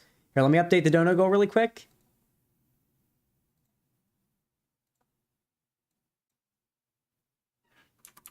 Ba-boom. There we go. All right. Here is how we're going to do call-ins, okay? I'm going to join the debate. You can call in for any reason, though I ask that you join with a specific thing to talk about. Debates are also welcome if you want to debate. Join the Q. It's called Q. Q-U-E-U-E. Voice chat in my Discord. Hop in there, and then I will pull you in when it is time for us to talk. Maybe I won't do Elden Ring while I do this, because it's a bit of a pain in the ass, unless I have a mod in here to do the pulling people in for me. I'll wait and see if anyone joins to do the pulling in and out for me. I gotta unstick my balls. Hold on. There we go. Sometimes, like, when I'm taking a piss, I'll just, like, look at my nutsack for a while. Like, I'll look at my dick and balls and be like, yeah, pretty happy with what I got going on here. So I'm pretty happy. Sometimes your dick just looks particularly, your junk just looks particularly large while it's flaccid. You know what I mean? Like, normally, like, if you were, like, when you look at your dick and you're like, yeah, that looks good. It's while it's hard. But then sometimes, like, maybe you just got out of, like, a nice warm shower or whatever, and you'll look in the mirror, you'll be like, you know what? I may be flaccid, but if I was seen nude right now, it wouldn't be that bad. I wouldn't be that upset that people saw my dick flaccid instead of hard. Sometimes that happens. It's a good day. Yeah, Soda Bit. A gigaboner happens when you're... I get gigaboners every time I have sex. When I jack off, I get like a normal boner, but if I have sex, I get a giga boner. It's great. Or if the porn that I'm jacking off to is particularly good, I get a giga boner. Very cool, Zan. I need your thoughts. What's their first hit album? 328 pages of just the N-word over and over again. That's pretty good.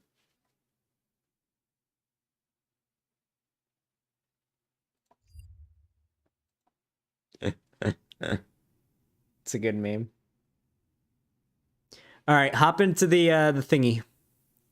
We're gonna start by bringing in Zap Salis. You're in, Zap Salis. What's up? What's going on? How you doing, homie?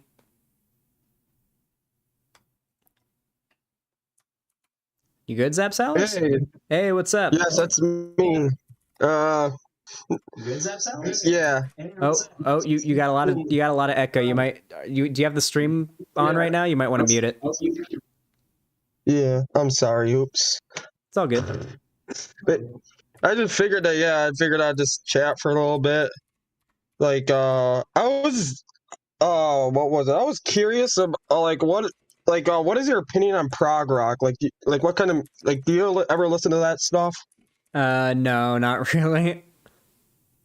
That's fair enough.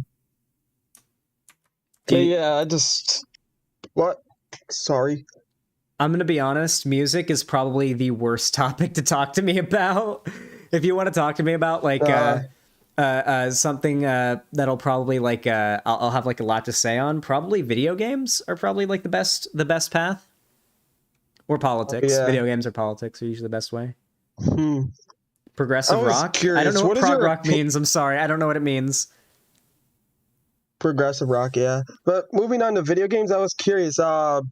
If you out of all the classic PS1 games, which one was your favorite? Pac-Man World 1. Ooh, Definitely. For me it was. Oh, sorry. Oh no, you go so ahead. Rude. No, go ahead. For me, it was definitely Spyro. Like that game was just always so much fun. I was more into Spyro during the PS2 era of my gaming adventures, but on PS1, my shit was always the Pac-Man World game, the very first one, the 3D one, and I loved that one a lot. I don't think I was ever able to beat it. I think it was too hard for me at that age, but I got pretty far, and I would play it nonstop. I really loved that game. Ooh. Yeah, I remember from the PS2, with my mom when I was growing up, playing a lot of Spyro's A Hero's Tale. That one was always fun. There one level though where you played as I can't remember the cheetah's name, but after Spyro gets kidnapped, that was always an interesting one. Yeah, I think there was my first Spyro game was one on the PS3.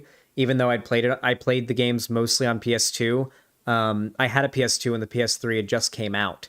And so I was playing on my uncle's PS3, and it was I think it was the last Spyro game that existed besides whatever, they did some spin-off Skylander thing, but I don't think there's been any Spyro games since that one. Hunter, yeah, the character's name was Hunter, I think. Yeah, Hunter. Those are fun games. I might pick up the remaster to play off stream. Maybe it would be a good on-stream game. I don't know. But yeah, I might consider playing the what was it? The Spyro. What was the name of the remake they made recently? Reignited, I think. Reignited, yeah, that was the name of the remake they made. Yeah, yeah. I'm actually curious on your thoughts here, because video game talk we can only do for so long, and we got a lot of people waiting. I have one question for you, okay? As far as video game talk goes, all right? Are you excited for Hytale? I'd say yeah. It's just I just don't have a PC, unfortunately. I'm a broke college student. It kind of sucks. Well, you'll be glad to know it'll be on console and mobile, and cross-play will be enabled. Oh yeah, well then I'll definitely have to play it. Hell yeah. I'd say yeah, I'm excited. Sounds like fun. Fuck yeah. Alrighty, well, thank you for coming on. It's been a fun convo. You're welcome. Thank you. I'll talk later, all right? Alrighty. Hope to see you in my next watch party. Hope so too. Saya. That was a fun convo. Here's what I think we're going to do. Since I started at like roughly exactly 4 hours into my stream, I think what we'll do is I'll do like 5, maybe 10-minute combos, unless it ends up being a debate that I find interesting. And we'll do that for an hour, and I'll stream for 5 hours. So we'll go do this for another 50 minutes. And that should be pretty good. All right, let's bring the next person. Who next? How about Snow? Snow, what's up? Oh, you're deafened and muted. Uh-oh. Hello, what's up? Howdy, how are you doing? I'm doing all right myself. Oh, I'm doing all right. Just That's good to hear. Hanging out. Good to hear, good to hear. Alrighty, what would you like to talk about today? I don't know, I just wanted to say hi. Said you were doing call-ins, so figured I'd drop in. Alrighty, well, you playing Elden Ring? Oh yeah, I've been playing Elden Ring. It's pretty good. You liking it? Is there, you got anything you want to say about Elden Ring? Yeah, I think, okay, yeah, I can talk about Elden Ring. Elden Ring it's a fun game. What I think happened was, and I'm not saying the game's bad, I'm just saying what I thought happened, was that basically I thought Nintendo was quite inspired by the Souls-like genre in making Breath of the Wild, and then From Software saw Breath of the Wild and were like, I can do that, and now we have Elden Ring. I think what happened with Elden Ring is that they wanted to make more Souls-like games, because you'll notice Elden Ring is a lot more like Dark Souls than, like, say, Sekiro or Bloodborne. Mm-hmm. I think that that they wanted to make more Dark Souls, but they didn't really have an excuse to, so they just made Elden Ring.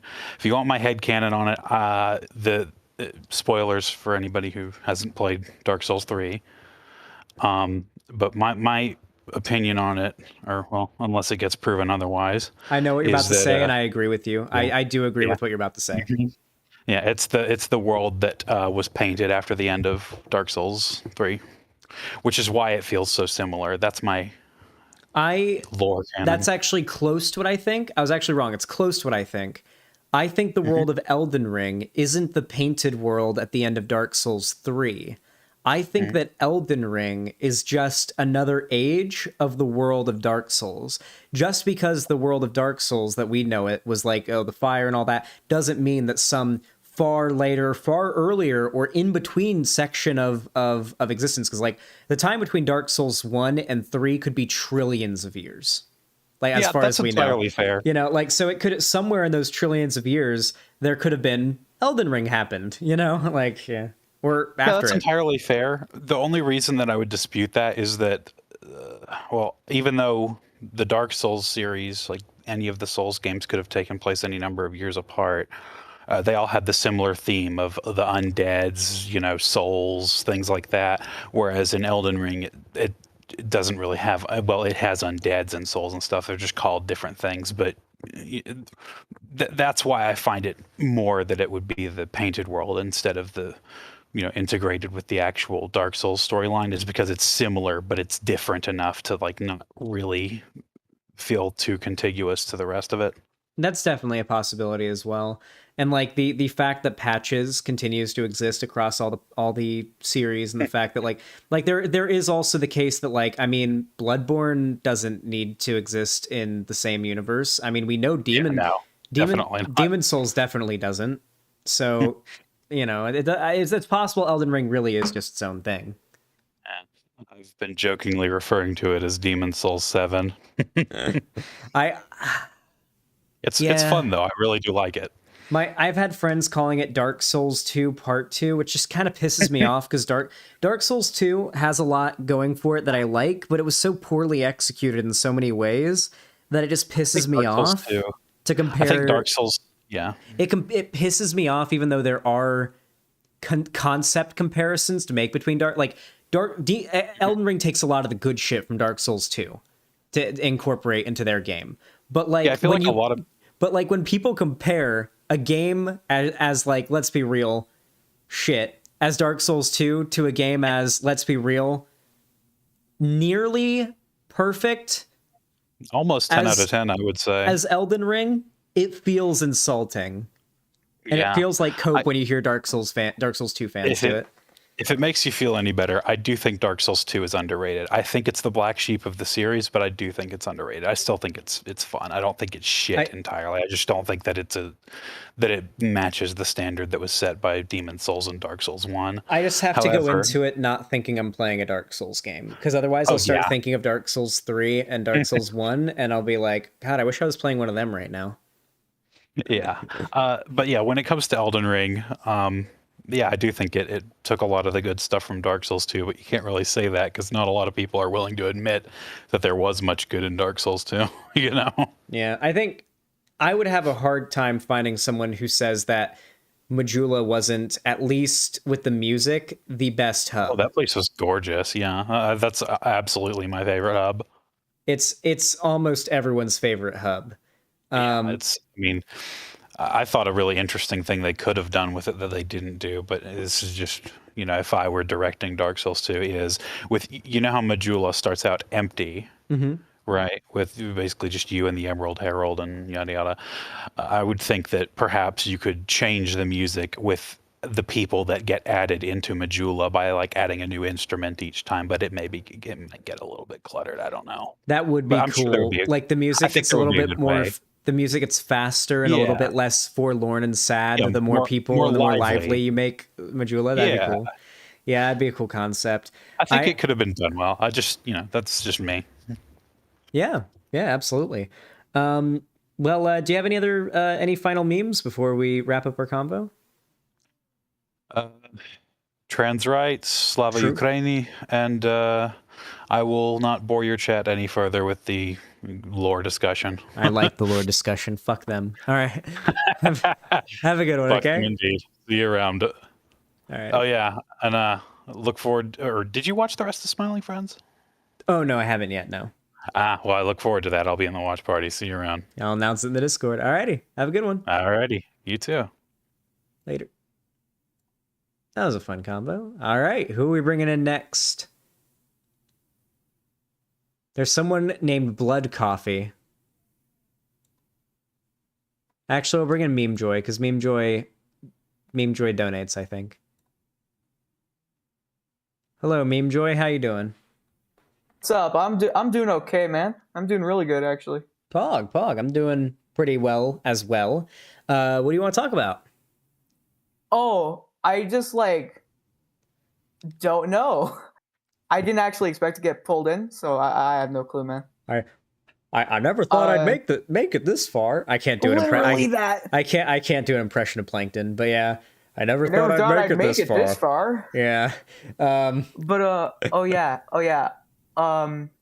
Mentioned the Batman in chat earlier. I haven't seen it yet. It was a surprisingly good first date movie. Surprisingly, it was 3 hours of vengeance, 3 hours of 3 hours of spending time with somebody. So it was fun. 3 hours of vengeance. Good review. 10 out of 10. I do like vengeance. Vengeance, I assume, is a big theme in that movie. Oh yeah. The Penguin at one point just starts calling Batman Vengeance. It's not really a spoiler. I don't know that I didn't know the Penguin was in the movie. He's in the trailers. I haven't seen the trailers thow. Oh, okay. Well, if it's in the trailers, I guess I can't really get mad. If it's in the trailer, it's not a spoiler. Okay, if it's in the trailer, it's probably not a spoiler anyway. Yeah. Okay. Yeah. I don't know anything about the movie going in, but I was about to say I didn't know what you were about to say. If you were about to say at one point, the Penguin kills Batman's... I'm not going to spoil the movie. I'm not a dick. I know I'm live on stream right now. I'm not going to be a dick and spoil the movie. Yeah, would have been okay. But yeah, no. People just call him Vengeance. I've just seen the memes where he's like, "I am vengeance." Yeah.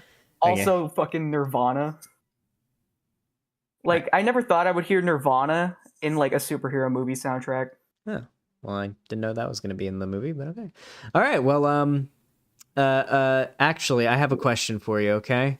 Yeah. Are you hightail pilled? Once I get this new computer that I'm ordering, I'm planning on streaming more video games. And Hytale will probably be on the list. Yeah, to take the hightail pill. Yeah, what? Are you subscribed to Quebec Corner? No, but I've heard multiple rants of yours about Hytale ever since I started watching you in around 2020. Oh yeah, listen. Yeah, Okay, so I've heard your Hytale shills. Yes, I have been following Hightail since quite a bit before I started doing political YouTube.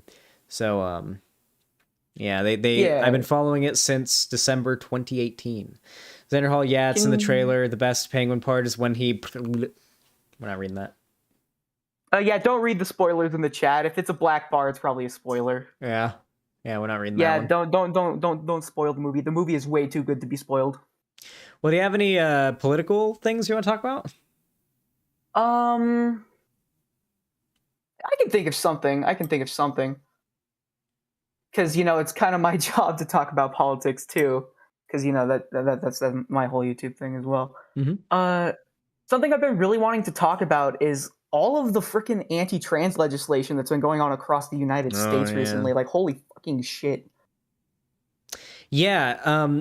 So right now, for those of you guys that don't know, we are seeing an unprecedented explosion in anti-trans legislation, particularly targeted at trans youth, passing in a lot of red states. Obviously, Florida just passed the Don't Say Gay bill. They also passed the recent cock inspection bill or whatever we called it. And then there was a recent Georgia. Every Texas is fucking nuts too. It seems like right now just about every red state and probably some blue states are pushing anti-trans. Yeah, Ohio is pushing one right now. It's pretty big. Idaho too, I think. It's pretty wild how many unilateral across the board, across the country. It seems like there was also the Stop Woke Act that Florida is trying to pass and will definitely get passed. It seems like right now on a legislative level, the right is taking a lot of wins right now, and the right is also expected to destroy the primaries. So it's really interesting to see how on a local level, on a state level, just how many policy wins the right is going to get in the next 4 years, because they are going to get a lot. I need to look into my own state's politics towards, towards transgender youth and education. Midterms, not primaries. I'm sorry. I'm high. Okay, I'm sorry. I missed. Sorry, I missed midterms. Oh yeah, yeah. The right is the conservative, the Republicans are expected to destroy the midterms this time around. We'll see, but still, the Republicans are expected to do very well. So we'll see what happens. Yeah. Last year, this stuff has been, a lot of this shit has been popping off since even last year. I was a sophomore in high school. I had a journalism class, and for my final, I wrote a story about how the year 2021 was a record-breaking year for anti-transgender legislation in the United States. Surprisingly, because we had just gotten a Democrat president in office, so that was a big surprise for a lot of people. Mm-hmm. Yeah, I think that I think we're always going to see the right have the most power culturally and the most power when it comes to the voters when there's a Democrat in office, because it really does feel like the vast majority of the voter base just blames all the problems happening on whoever's elected right now. Whatever part, if Biden's president, then it's the Democrats' fault. If Trump's president, then it's the Republicans' fault. Sometimes it seems like they don't always seem to apply the standard as equally to Republicans as they do to Democrats when it comes to the blame, but it is something I've noticed. No, I've noticed that too. So I stayed over at my homie's place last night, right? And in the morning I was packing up and I was ready to go because I had to go to work, right? I think it was his uncle who was sitting on the couch and stuff. It's like, did you talking about gas prices recently? And then he started blaming Biden, and I was just kind of stunned because I didn't actually believe that there were people who were stupid enough to blame the president for gas prices. Oh no, yeah, blame Biden for the gas prices right now is the biggest right-wing talking point at the moment. That is Facebook is literally all Lonnie says Facebook is literally all just Biden gas memes right now. Yeah. I don't use Facebook. I'm not like 40 Neither do I. years old.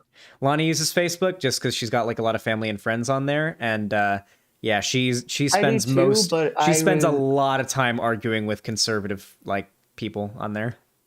I don't use Facebook. I do have a lot of like family on Facebook, but like they're all Hispanic Republicans. That's where you find the craziest posts. I'm And sorry. I don't want to see. I don't want to see what my grandma. As far as I know, ever since my grandma moved to Arizona, she's gone full fucking Q.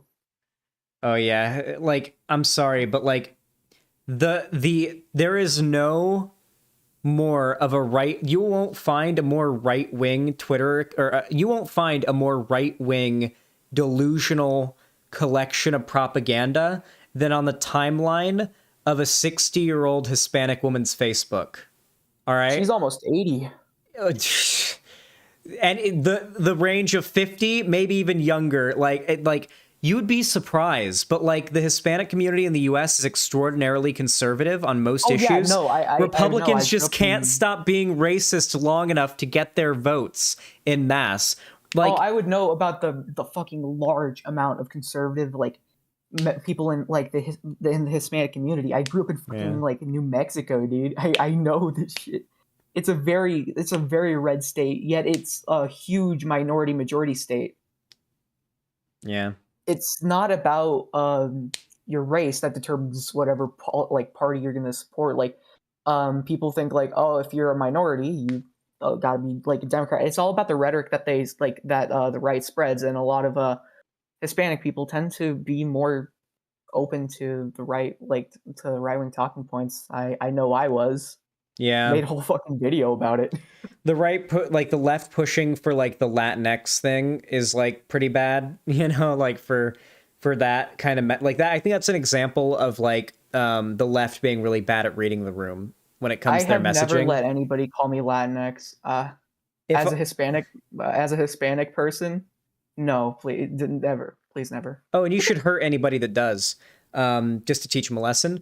But to be clear, no, you shouldn't. YouTube, don't. I didn't say that. People. I didn't say that. Please do not hurt people. I didn't say that. That wasn't me. Hurt I them didn't say that. emotionally with your not so nice words, not physically. In a video game. True. Yes, true. But yeah, I mean that's a good example of it, right? Like I think polling showed that like the vast majority of Hispanic Americans don't agree with the like label of Latinx, and yet the left and even the Democratic Party are pushing this phrase, like that phrase and that term. And it's like, are you trying to piss off that voter base that is already like barely in the majority supporting Democrats just because the Republicans can't stop saying that they're criminals coming here to take jobs and do crime. Once the Republicans stop that messaging, and they will one day, they'll get smart enough to stop that messaging, they're gonna get the Hispanic vote. And the Hispanic vote is only going to get bigger. Oh, one time when I was little, my grandma tried to convince me that I was a white guy and that we were all a white family. But you know, it only took one look in the mirror to be like, "Hey, I got some brown skin right there, huh? What's up with that, Grandma? What's going on? You want to get a paint swatch out? You getting out the palette? We're gonna compare." We'll do the Family Guy meme. We'll do the Family Guy meme. Okay, not okay. Yeah, we'll do the Family Guy meme and compare up where I'm at. I'm on the not okay spectrum. I'm definitely in the okay spectrum in that meme. However, I think I'm like on the line if I spend enough time tanning. I told that story about the time someone told me to go back to my own country when I was a lifeguard. Back when I was 16, and I was at the top of the slide, and I told a guy he couldn't go down the slide head first. And he was like, "Go back to your country." I was like, "Motherfucker, I'm just a tan Italian. What do you think I'm like?"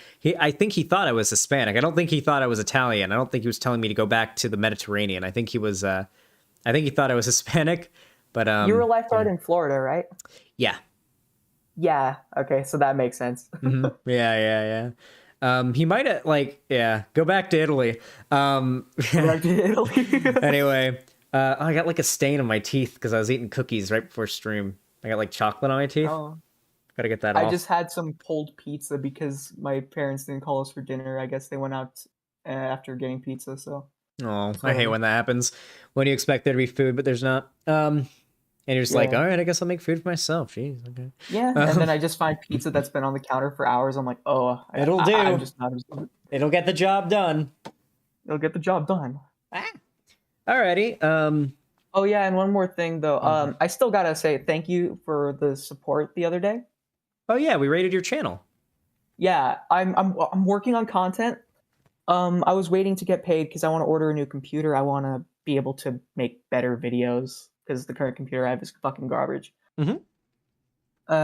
So I'm not. There we go. I got the chocolate thank off my teeth.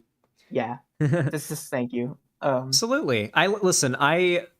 I spent a lot of my childhood imagining what it would be like to be a YouTuber, to have a fraction of the audience I have now.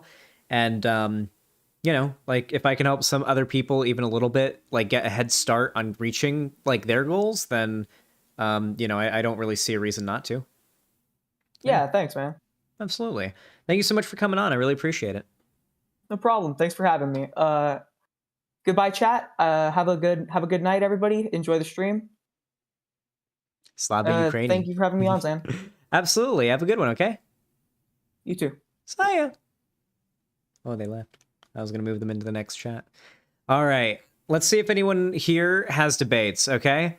If you are in the QVC and you want to debate, type in voice chat. Who? Love Raven?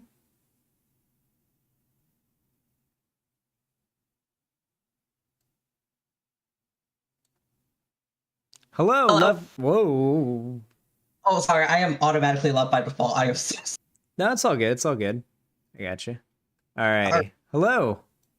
Hi, it's so nice to meet you. I'm Love Raven, and I actually did my first stream today, and I forgot to record it, so there is no VOD. But my username is the same for Twitch, Discord, all that good shit. Alrighty. For a little bit. So I was actually wanting to talk about FAFSA purely because a previous roommate that I had, who I hate with a burning passion, she has a really interesting take. And this is her stance. So, she is a child of a veteran. She is below 24. She's not able to qualify for both of those reasons.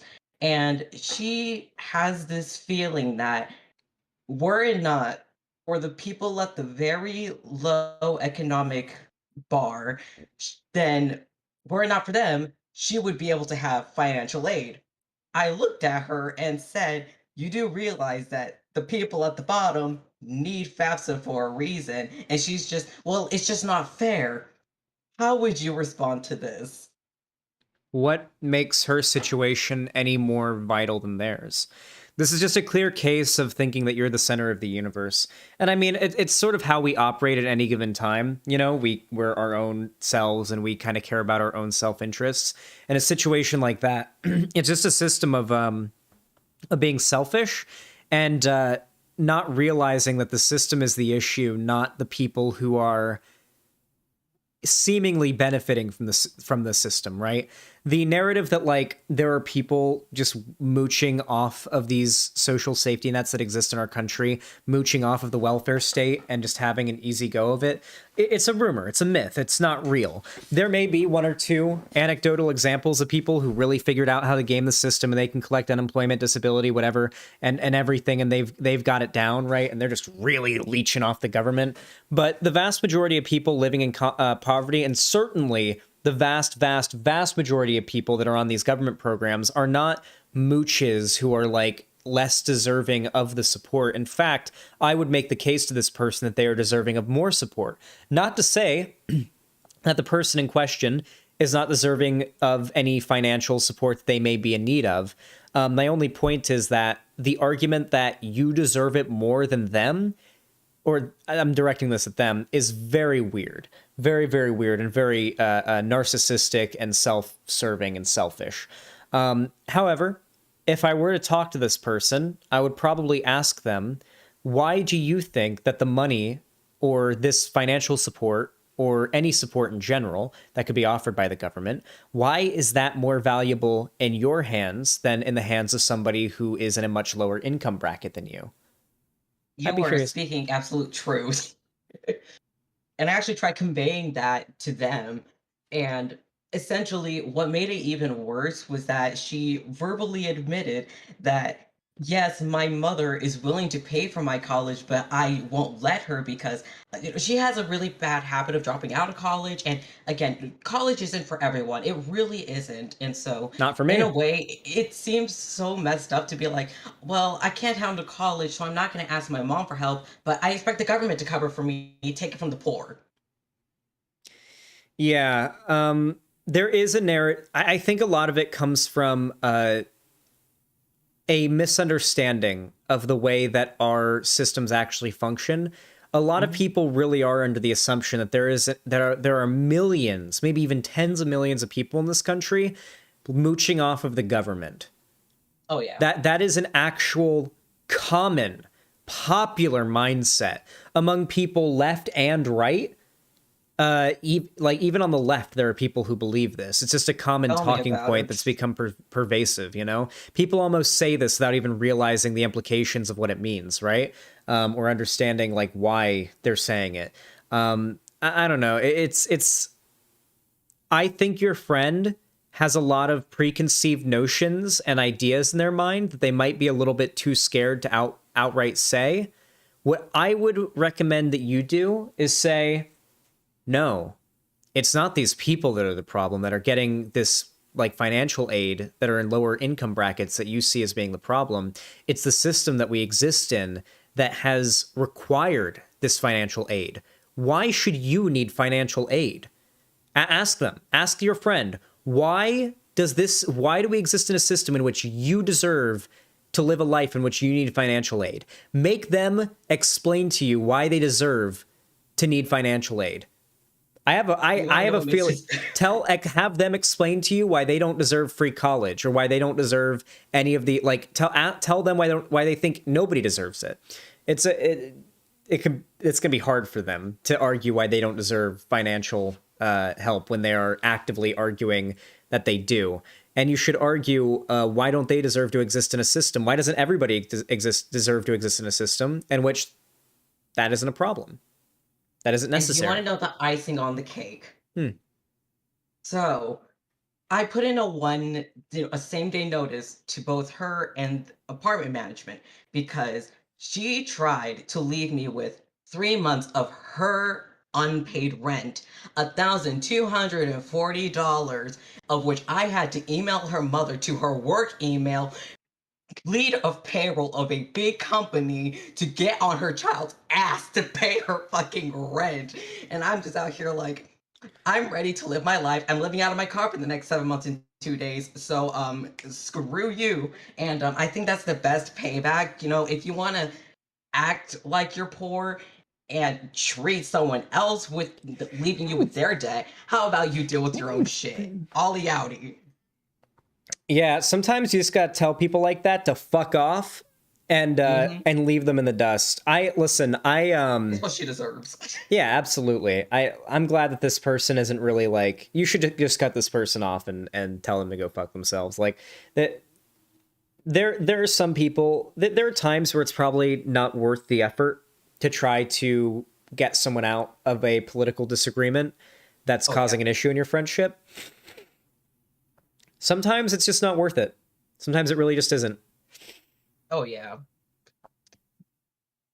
But yeah, I really appreciated this. I always wanted to talk about this specific topic with someone that wasn't my sister because we're the same brain on almost everything. So it's nice to get another person's idea on the matter. But yeah, thank you so much for letting me on. Yeah, absolutely. It's been fun talking to you. Thank you so much for coming on. Heck yeah. Have a good one. You too. Saya. That was a fun combo. Ooh. I sneezed and now my sinuses are all full. All right. We're doing this for another 20 minutes? Who next? Who next? How about Alex Sci Channel? We like science. And my name is Alex. What, babe? Oh, more tea? Okay, 1 second. Use that stick that I gave you. What? You're done. Use the stick that I gave you. Oh, yeah, the nose stick. True. What's up, Alex? Side channel? You have the same name as me, and I like science, so I brought you in. Lonnie's getting me more tea. I actually drank tea today. I'm actually about to get more actual tea. Welcome. This is like a menthol stick. Basically, you smell it, and it clears up your sinuses. It's really good. I know you're drinking tea. I know you are. I know what you're drinking. Oh, my shoulder hurts. Okay, I guess they dipped out. We'll have to find someone else. Flynn! Wait, I think we talked to them, didn't we? I think we might have. We'll go to the next person. Iraq Obama. Iraq Obama, how are you doing? Oh, hey, holy shit. Hey. Howdy. Sorry, this is kind of sudden. I like your name. Oh yeah, thanks. It's a good name. In joke between me and my friends from a few years ago. It's if you got rid of the bees. Yeah. Instead of making the bees instead of giving the bees a red box around them, was the meme back in the day, you get rid of them. Is that the story behind it? That's partially the story. I came up with it when I was a dumb 17-year-old a few years ago, so I was new to Discord and I made a lot of cancerous memes in my time. Oh, me too. Don't you worry. Yeah. Actually, I think you're only like a year older than me, if I recall. Really? Yeah, I'm 22, so yeah, I mean, I my most cringy meme period was probably 2017 and a bit of 2018. Yeah, that for me, my awkward phase when it came to politics lasted from 2016 to 2018. I was literally too dumb to really understand anything when it comes to politics. I just thought that I've always been either center left leaning to more liberal, except for nowadays. Nowadays, I'm just an up and coming socialist. But back then, I always made the argument that oh, I like feminism and I like representation. I just don't like it to be forced, or I don't like how the SJWs do it. Yep, that's always what I was thinking too back when I first got into it. Thank you, babe. Oh, I spilled some tea because I was coughing. Damn it. It wasn't a lot. It was just a little bit. A little sip of it spilled on the ground. Hold on. Let me... Before I cough again. Oh, God. You okay there? Yeah, I'm good. I might be getting sick. I might be. That may be happening. That may be happening, in which case it's a good thing I'm drinking tea, because it helps soothe my throat. Well, let's hope that it's not COVID. Well, if it is COVID, I can do I got COVID stream and get a lot of donos. So if I do get sick, let's hope it is COVID, actually. Yeah, just milk it. If you're going to be stuck with a shitty viral disease that has ruined our lives for the past 2 years, you might as well capitalize on it. Shameless. Yeah, I don't know. A lot of people call me shameless. I'm shameless when it comes to Canadians. Oh, listen, okay? What do you mean by shameless? Because I'm more just making a joke about how people have the perception that Canadians are, like America but nicer, even though we're still a capitalist quote unquote democracy that has committed genocide in the past and have most of the same systemic issues. Oh wait, you are a Canadian. Oh shit, you get to talk shit now. Yeah, I get to talk. You remember when Vosh was doing was getting angry at all the connects who were freaking out over the trucker shit that just happened? I will really quickly. Maybe we can actually have a tiny debate on this. That would actually be cool. But I actually think Vosh did do a little bit of irresponsible messaging and all of that.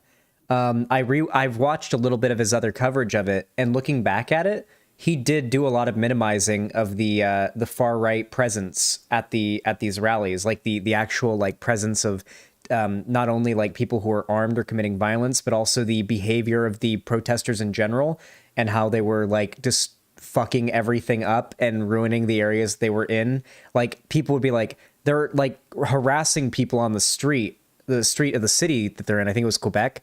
Or no, was it Quebec. I'm sorry. I can't. Canadian cities. What city? Ontario.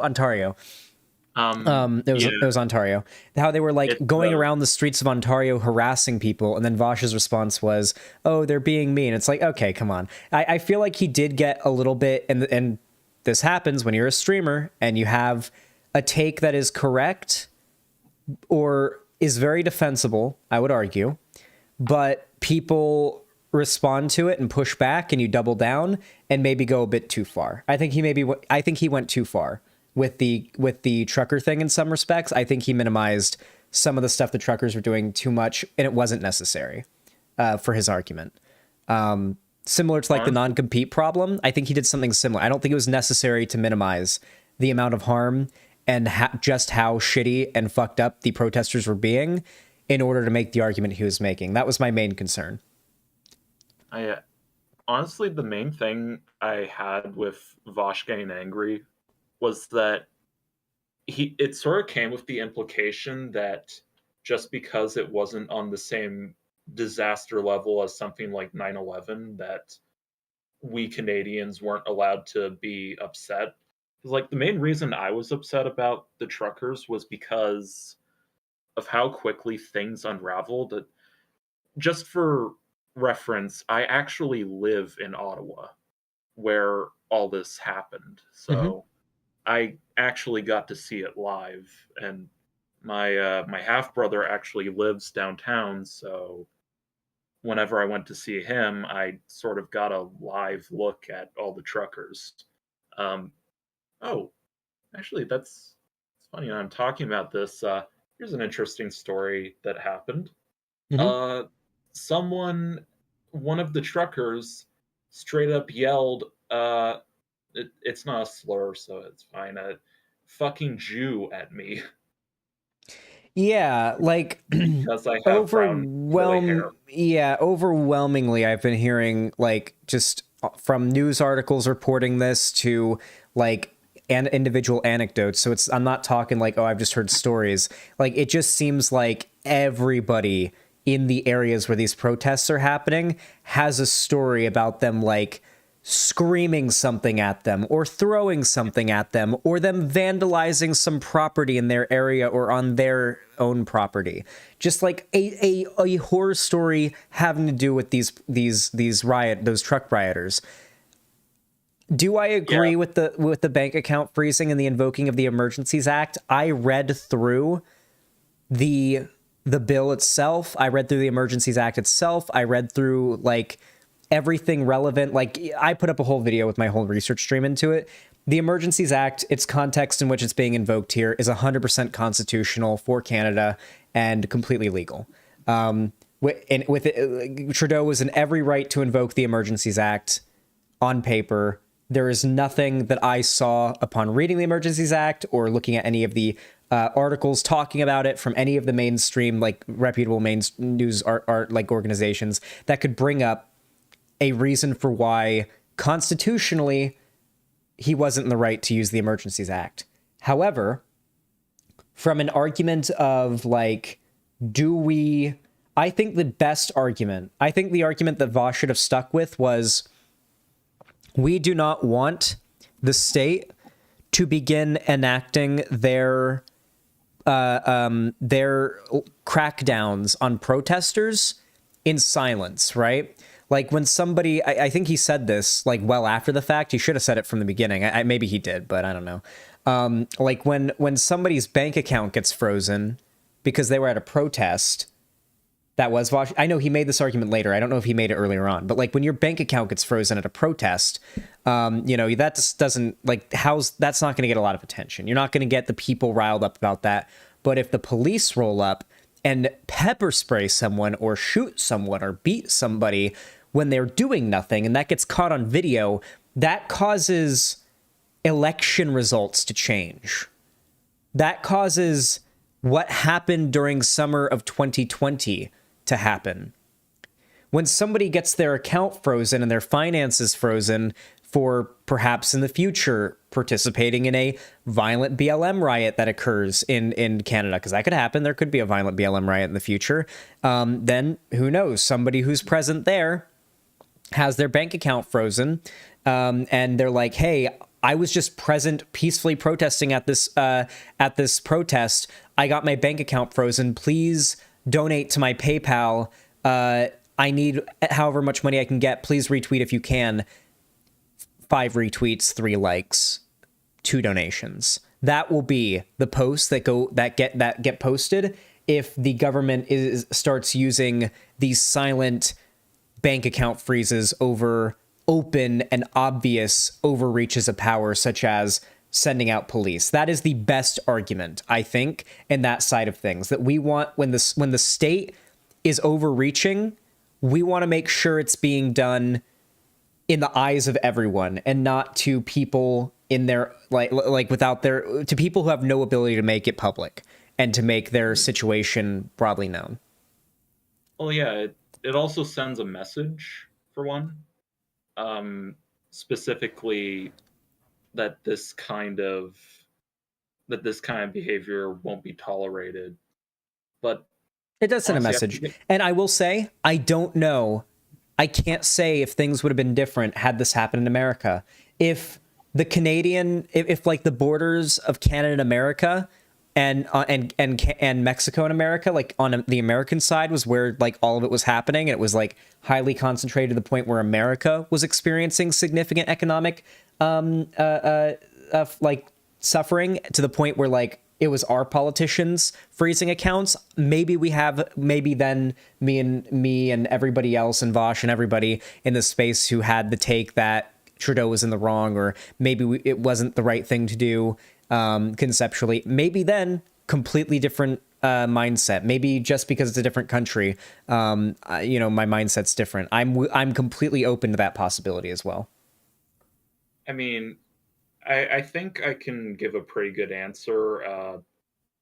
What happened here in Canada, I feel like if it were to happen in the US, the reaction would be different, because this whole, you know, far right trucker bullshit that just happened, it was kind of a system shock for a lot of people. I mean, a lot of people made jokes that, oh, something like this happens every week down in the States, you know, oh, this is normal. But a lot of Canadians who aren't used to such large scale protests, especially from the right, it came as sort of a shock, and a lot of people didn't really know how to react to it. And I feel like even Trudeau didn't really know how to react, because he let it go on for so long and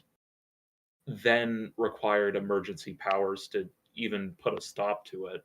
Yeah. I honestly, the way things turned out, it seems like this is probably the best decision. Like, it seems like the protests, no one's talking about them anymore. It doesn't seem like they're really raging as they were. It seems like the economy has more or less gotten, like, the routes are back. There's no more blockages, it seems, as much.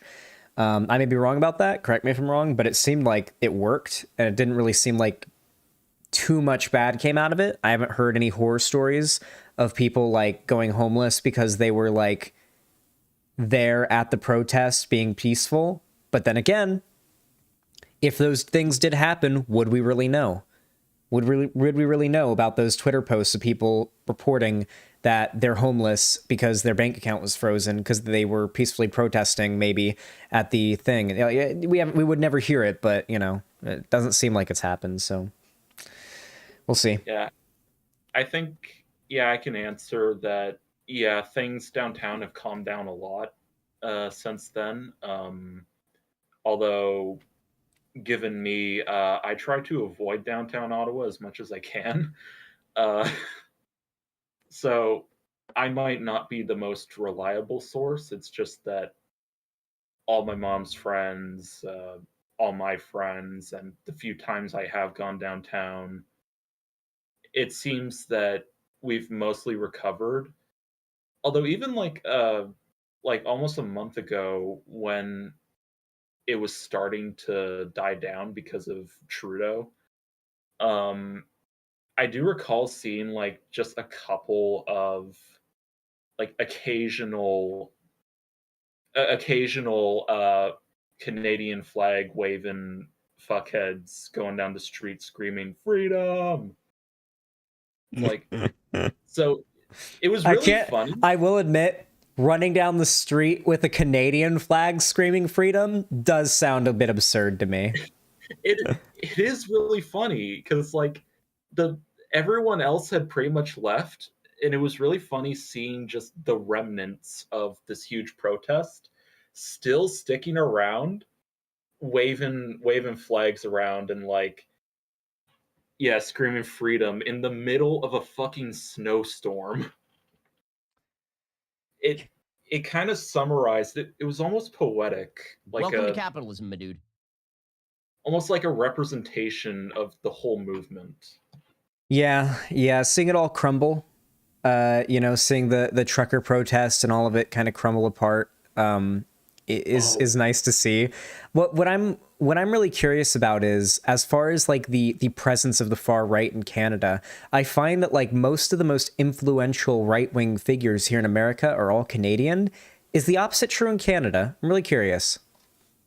Actually, I'm not sure which right-wing demagogues are most popular up here. I mean, immediately my mind goes to like Jordan Peterson because he's Canadian. Well, yeah, he that doesn't really count. He is the most Canadian right-wing figure I can think of. Yeah. God, like Lauren Southern, Steven Crowder. Oh yeah, Steven Crowder's Canadian. Yeah. Oh, fuck. That's embarrassing. Who else is?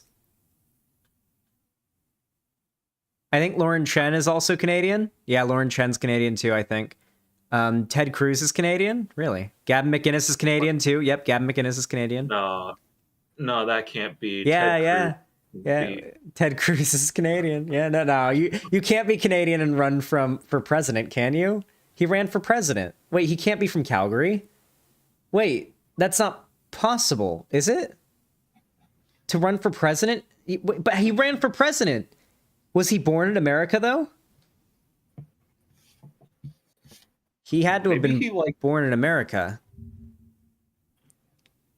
What don't you have? You have to be born in America to be president. His dad was an American citizen. Would that be it?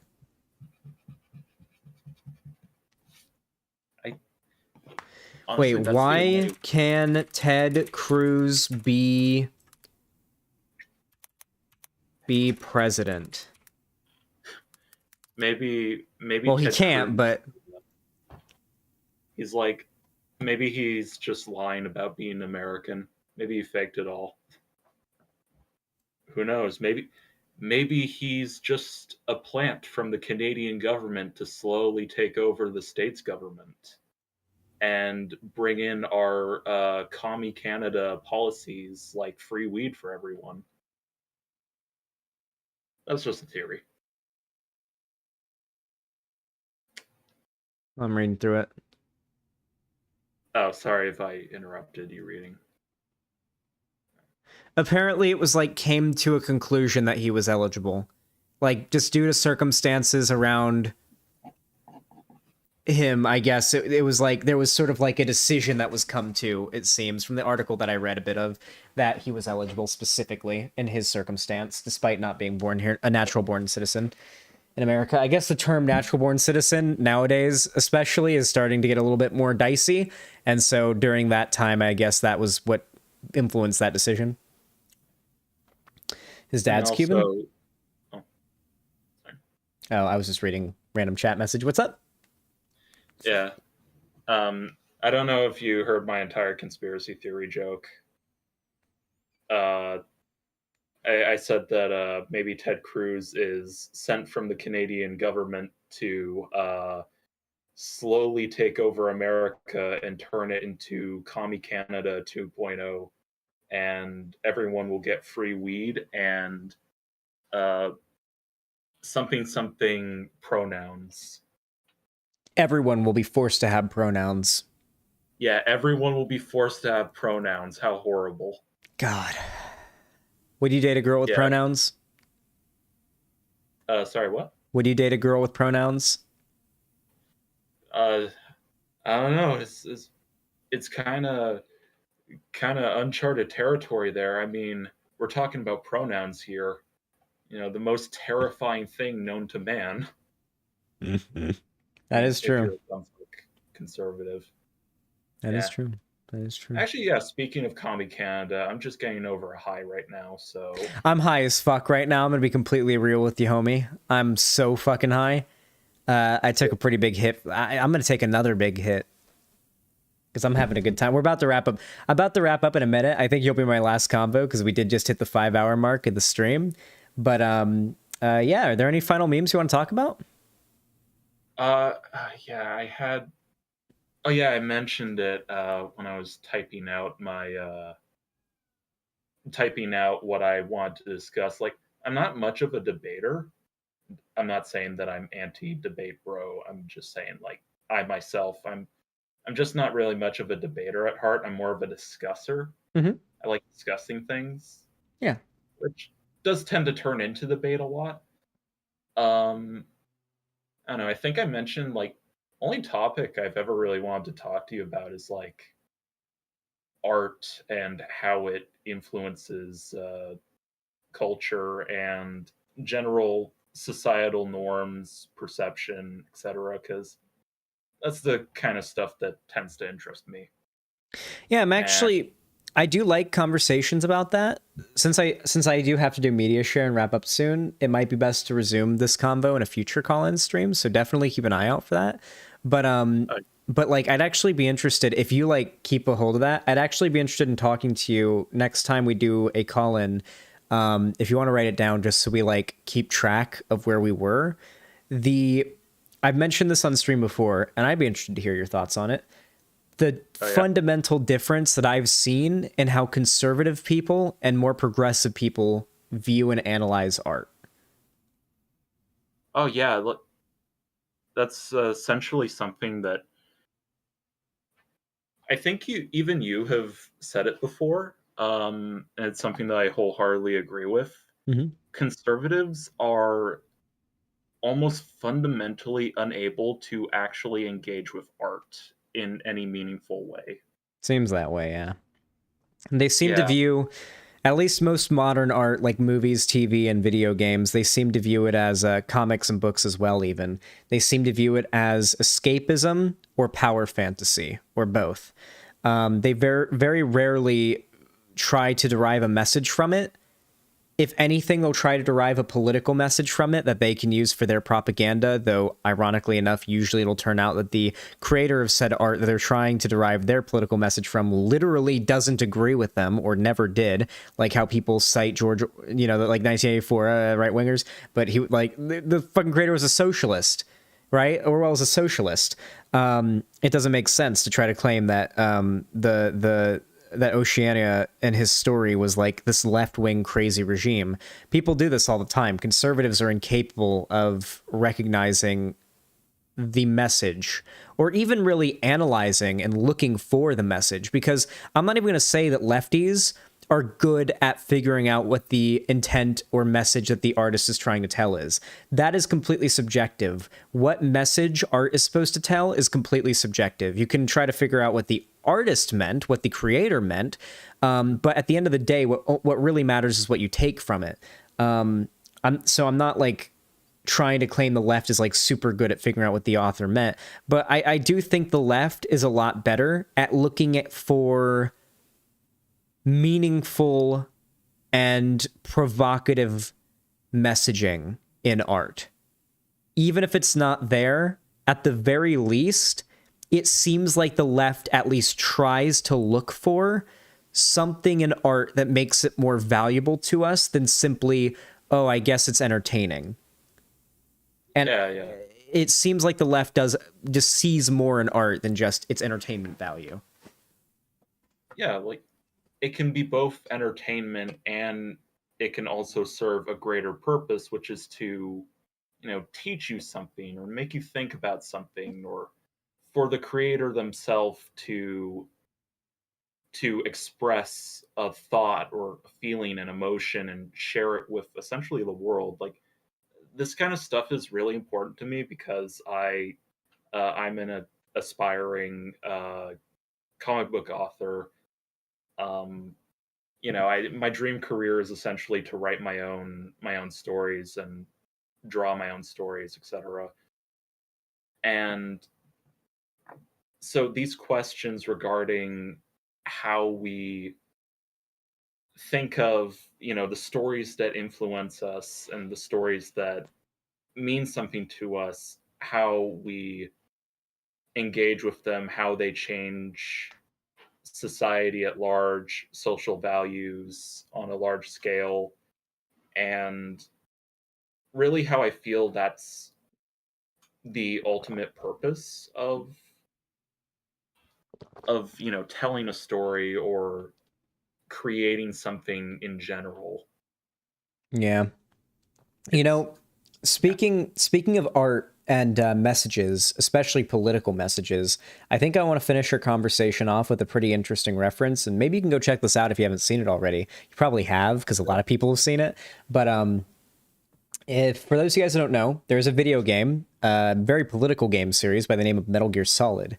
And there's a game called Metal Gear Solid 5. You know what I'm talking about then. And in this game, there is a mechanic in which you can decide whether or not you want to keep the nukes on your FOB, your forward operating bases out in the ocean.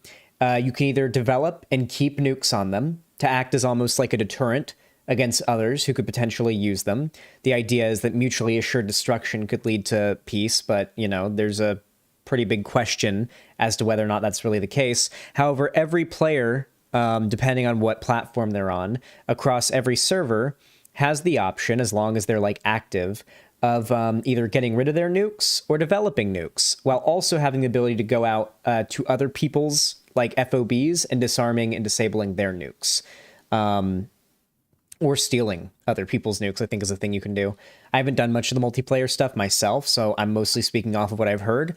But a big part of the game, one of Hideo Kojima's favorite movies is Doctor Strangelove. There's a lot of references to it in Metal Gear Solid 5, and a huge part of Metal Gear Solid 5's story and its message is nuclear disarmament.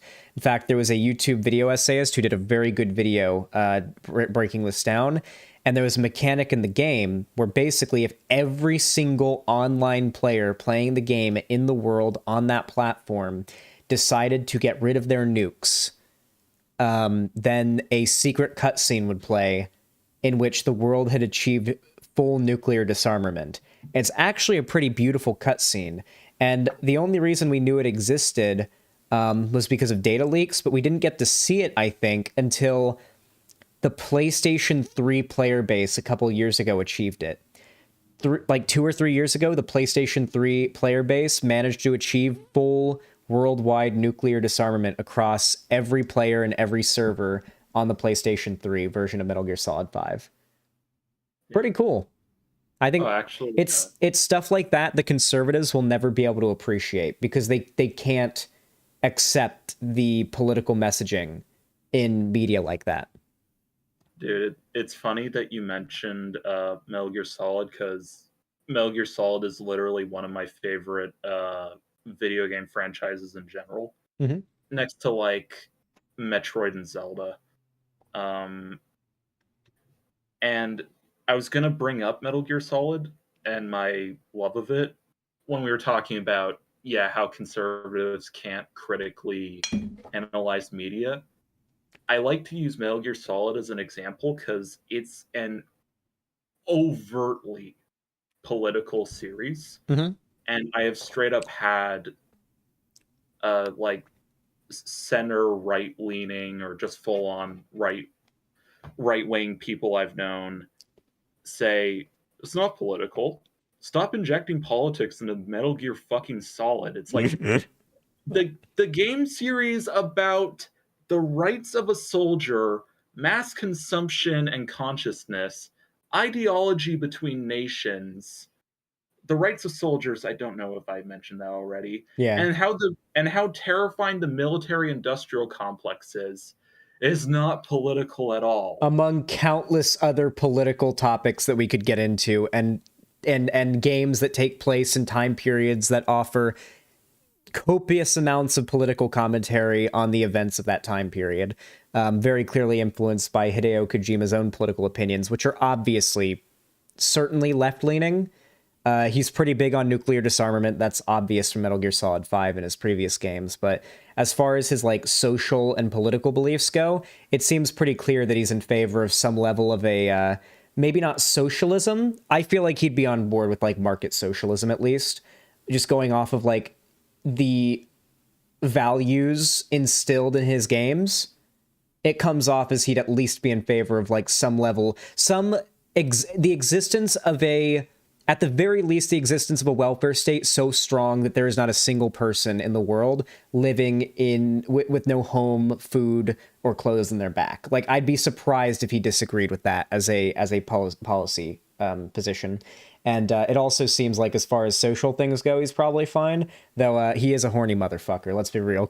The Quiet thing was like, listen, I ain't complaining. All right, I love Quiet. All right. Hey, But like that, he went a little hard. He was huffing a little copium trying to justify that on Twitter. He should have just said, "Yeah, big booba." Yeah, speaking as an artist and just as a word of wisdom, artists are almost always creepy, disheveled gremlins. That is true. Every artist I've met is a creepy, disheveled gremlin. But you know what? We love them. Artists are great.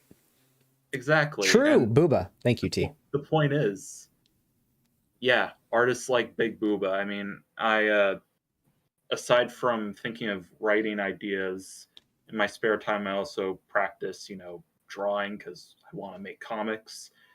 And I've drawn a lot of Booba. I don't know. Maybe I'll post it to. I forget if you have an NSFW art channel. We ended up getting rid of it, but we might have. I don't know if it restricts us from getting verified on Discord, getting the server verified, but like it would be nice to be able to have a NSFW art section just for art. We got rid of the NSFW sections, like all of them, but like an art one would be nice, I guess. Actually, I think I might be able to just post stuff anyways. It's mostly like bikini shots anyways. Or actually, maybe I'll spare you since a portion of it is furry stuff. I'll spare you. Yeah, I'll spare you because I remember your regards to furry stuff. Yeah.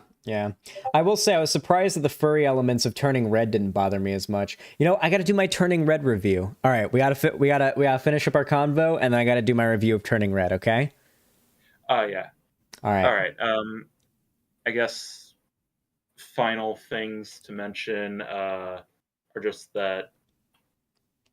Well, honestly, I think you mentioned earlier, I might just try and catch you another time to have a longer discussion about this topic. Mm-hmm. So, I don't want to take up too much of your time. Honestly, I'm just honored that you brought me in anyways. Listen, don't be honored, okay? I'm just a random motherfucker on the internet, okay? What I would recommend, though, is for a future convo, it might actually be a good idea to write some of what we talked about down. or even if you have ideas on what to talk about in the future, like maybe just a text doc or just a like note doc somewhere on your computer labeled Xan or something, like just to bring it up, like if we ever talk again or when we talk again, if you come into the queue next time, because I want to do more, I want to do more frequent and regular and scheduled and expected, like you'll know when it's going to happen, call-in streams, like on a set date, reliably, at that time, on that time, like for that amount of time. I think that would be good. So yeah, definitely write some of that stuff down. It should be easy for us to resume our convo next time. Thanks for coming on. All right. Hey, yeah, I'll be keeping my eyes out for whenever you do one of these call-ins. And well, it seems that you like my username anyways, so I doubt you'll forget it. Yeah. You'll know where I am. Arakwama, yeah. I fucked up on that one. I'm sorry. My profile changes a lot, but my username never changes, so you can always just find me at Arakwama. So alrighty. Well, yeah, have hope a to talk to you again. Absolutely. I hope to talk to you again as well. Have a fantastic night, my friend. Yep. I am off to sleep because I am very tired and high. Sleep well and be stoned. All right. See ya. See ya. That was a really fun convo. All right, I think we're done with call-ins. I apologize to all that are waiting. Don't you worry, we will be doing call-ins in the future on a much more longer and reliable date. Like we'll do dedicated call-in streams. So we will be doing. All of you will be able to speak to me. Don't you worry. Now we still have media share left to do, so we're gonna do media share really quick. But then we got to wrap up really quickly. Let me read some donos. Puffle Cakes, thank you for the two tier 1 gifted subs. I really appreciate that. It's finally blowing down here in the Pacific Northwest. See y'all in a few days. Blowing? Do you mean snowing? Blowing? I don't know what you mean by that. I don't know why you'll see me in a few days. What? We're finally blowing down in Pacific Northwest. See you in a few days. Is there a hurricane?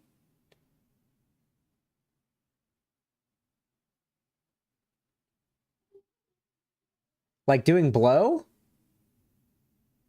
Like sucking dick? Is your throat game good? Do I need to come visit? Just kidding. I think Hideo Kojima is further left than you think. How far left is Hideo Kojima? Can we find out? Like, Hideo Kojima politics.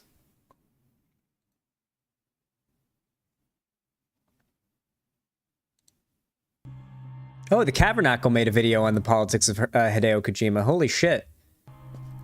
Chat.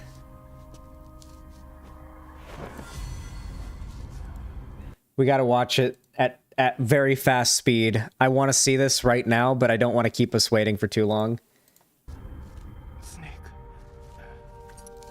This is actually a secret hidden scene. Like a secret hidden scene in Metal Gear Solid 5 where instead of rescuing Kazuhira Miller at the beginning, you rescue Hideo Kojima, and he's voiced by him and everything. It's great. He's got the glasses too. Hideo Kojima is gaming's most prominent auteur. The creator of the Metal Gear franchise, his games have constantly made us reimagine what is truly possible with this young medium. Metal Gear Solid on the PS1 and Metal Gear Solid Sons of the Patriots on PS2 were both revolutionary in their respective eras and really pushed the boundaries of cinematic storytelling and gameplay innovations. Metal Gear Solid 3 is widely considered his masterpiece, with many considering it the greatest game of all time. Follow-ups like Metal Gear Solid 4, Peace Walker... By the way, the video creator we're watching right now is a lefty. We're watching a left-wing... The Cabernacle's a lefty, like, breadtuber type guy, so this is a good guy. And the Phantom Pain have all brought their own technical and narrative innovations. Kojima's wild popularity may be surprising. Oh, are his takes on Ukraine and Taiwan cringe? That's not good. I like his takes on most of the videos he's made. I've never seen him have a bad take in a video. Surprising considering his games are so political. Well, this video is 2 years old, so. Under the bombast, under the outlandishness, under the convoluted and complex storylines, lies some powerful political messages. Kojima constantly tackles and challenges the audience by discussing some of the most controversial issues of our time. There is also a lot of anti-Western sentiment in his games, as well as criticisms against historic Western colonialism. A huge message found in his games is Kojima's anti-nuclear weapon stance. An actual Metal Gear is a bipedal tank that can launch a nuke after all, and this is not surprising given Kojima's upbringing in Japan, the only country to be attacked with nuclear weapons by another country. From messages of the meaningless of borders, to attacking Obama for not shutting down Guantanamo Bay, Kojima's politics are clearly left-wing. The often reclusive man has never expressed these views in an interview, but his work speaks for itself. It's ironic that he is loved by the gaming community, who are often so against political messages, especially coming from the left. Hideo Kojima was born on August 24th, 1963 in Tokyo, and moved to Osaka when he was 4. His family would watch a movie every single night, and he wasn't allowed to go to sleep until the movie was over. It explains how he became such a cinephile. The character of Paramedic in Metal Gear Solid 3 has an extensive knowledge of 1950s and 1960s film, which are probably derived from Kojima's early years as a film lover. Snake, you ever heard of Godzilla King of Monsters? Snake, have you ever seen For a Fistful of Dollars? Snake, do you know the creature from the Black Lagoon? Snake, have you heard of It Came from Outer Space? Snake, have you ever seen The War of the Worlds? Snake, have you seen 007 From Russia with Love? Nah, I don't like those movies. Real spies are nothing like James Bond. It's pure fantasy. Snake, I don't think the Major's going to like you saying that. And even though it's fiction, I can't help but comparing myself to Bond. What exactly don't you like about James Bond? I mean, is it the fantastic gadgets, the cars, the guns? When he was 13 years old, his father passed away, giving him an early experience Such a good dealing game. with death. With his mum away at work, his teens were often lonely, and music and movies were his main means of escape. Kojima always wanted to enter the creative field, but his uncle's financial struggles as a writer put him off. The relative poverty of the family due to his father's death was also another reason. So he went to university to study economics and wrote stories on the side, which he could not get published. He also Chad. attempted making short movies with his friends. It was during I don't know which one of them is Hideo Kojima, because none of them look like Hideo Kojima, like, because he's so young in this stage. All of them look like Chad's though, so if he's any of the 4 men seen in this picture, I guess the 3 whose faces we can see up front, then Chad young Kojima, because all 3 of these men are Chads. He could be any of the 3 of them, and he'd be a Chad as a young man. Racism moment? No, it's because Hideo Kojima's in his like 50s now, and this picture is, these men are in their like 19. movies with his friends. It was during his time at university where he started playing video games regularly on Nintendo's Super Famicom, known to the West as the Nintendo Entertainment System or the NES. Kojima himself says the original Super Mario Bros. Was a major inspiration for him to get involved with the games industry. But Kojima did not get to make Nintendo games when he entered the industry, instead making titles for underpowered home computers. His gaming career began at the birth of mainstream video games as we know it, and being in his 20s in the 1980s had a lasting impression as things like David Bowie, Blade Runner, and Escape from New York infiltrated his work. In fact, one of his first non-Metal Gear games for Konami was Snatcher, a cyberpunk game heavily influenced by Blade Runner, Akira, and the Terminator, which focuses on humanoid robots replacing humans in society in Neo-Kobe City in Japan 50 years into the future. Before the original Snatcher, Kojima cyberpunk. took over the production of a game called Metal Gear that had not a lot of hope internally at Konami, especially due to the MSX computer's hardware. Kojima worked around its limits by basing the game on the movie The Great Escape, and focused it on a lone soldier who used stealth to infiltrate a base, one of the very first stealth-focused games to be created. He would follow Metal Gear up with its sequel, Metal Gear 2 Solid Snake. After establishing himself with his love letters to cinema in the Metal Gear games and Snatcher, he made Police Nauts. Similar to Snatcher, it was a graphic novel type adventure game, but this time based on Hollywood's buddy cop films like Lethal Weapon. All these games would go on to become cult classics, but none were wildly successful. However, Kojima's creativity would manifest itself into critical and commercial success with 1998's Metal Gear Solid for the PlayStation 1. Widely considered one of the best games of all time, its mixture of cinematic storytelling, revolutionary gameplay, and graphics made it stand out during the era. Its follow-up, Metal Gear Solid 2 Sons of Liberty, only enhanced Kojima's reputation. The games made him a household name and made the Metal Gear games cultural landmarks. However, under the games pushing the boundaries of storytelling, visuals, and gameplay was the inherently political nature. What's always been so bizarre to me is the fact that, like, listen, all right, as cringy as some of his behavior's been, Ian Danskin's take is great on this, okay? What reactionaries, or I should say, what the types of people in the gaming community that are like, that complain about politics and video games, what is and isn't political to them is... The definitions are really weird. The way that Ian Danskin described it is, what is and isn't political. So what is a political statement? So here's something that wouldn't be a political statement. Nazis are good. To them, that wouldn't be a political statement. Because apparently to them, not enough people believe it, I guess, for it to be a political statement. However, the statement Nazis are bad is a political statement because not everybody agrees on that, and that would start an argument. So now you're starting political discourse. Now you're making it political. Someone saying Nazis are good is clearly just memeing or joking. Not enough people believe that to take it seriously. But if someone says Nazis are bad, well, now you're just trying to stir the water and start shit. Nazis are bad though, Lamau? Exactly. That's the problem with the way these people think. This is a very extreme example, but it's a good one because it's accurate. Of the series coming through. Kojima's politics have become part of the fabric of the Metal Gear games, and this is why perhaps people don't realise how outspoken he is. Due to the sheer amount of political issues in Kojima's work, I will focus my attention on just a few of his games. I feel the Big Boss games are the best to dissect. The Solid Snake games are far more convoluted in nature and with what they are trying to say. That isn't to say they don't have some valuable political messages in themselves. The anti-nuclear weapons message remains prominent, while MGS2 is far ahead of its time tackling the age of disinformation the internet would bring. I was a North American fall webworm in my past life. Oh, those were the good old days. This is a good one. In your former life. And MGS4 gives an interesting perspective. Okay, there is a really fucking good interaction that happens in Metal Gear Solid 2 that perfectly predicts the age of online misinformation. Holy fuck. MGS2 online misinformation. Metal Gear Solid 2 predicts current year. But there are things not covered by genetic information. What do you mean? Human memories, ideas, culture, history. Genes don't contain any record of human history. Is it something that should not be passed on? Should that information be left at the mercy of nature? We've always kept records of our lives, through words, pictures, symbols, from tablets to books. But not all the information was inherited by later generations. A small percentage of the whole was selected and processed, then passed on. Not unlike genes, really. That's what history is, Jack. But in the current digitized world, trivial information is accumulating every second, preserved in all its triteness, never fading, always accessible. Rumors about petty issues, misinterpretations, slander. All this junk data, preserved in an unfiltered state, growing at an alarming rate. It will only slow down social progress, reduce the rate of evolution. Right. You seem to think that our plan is one of censorship. Are you telling me it's not?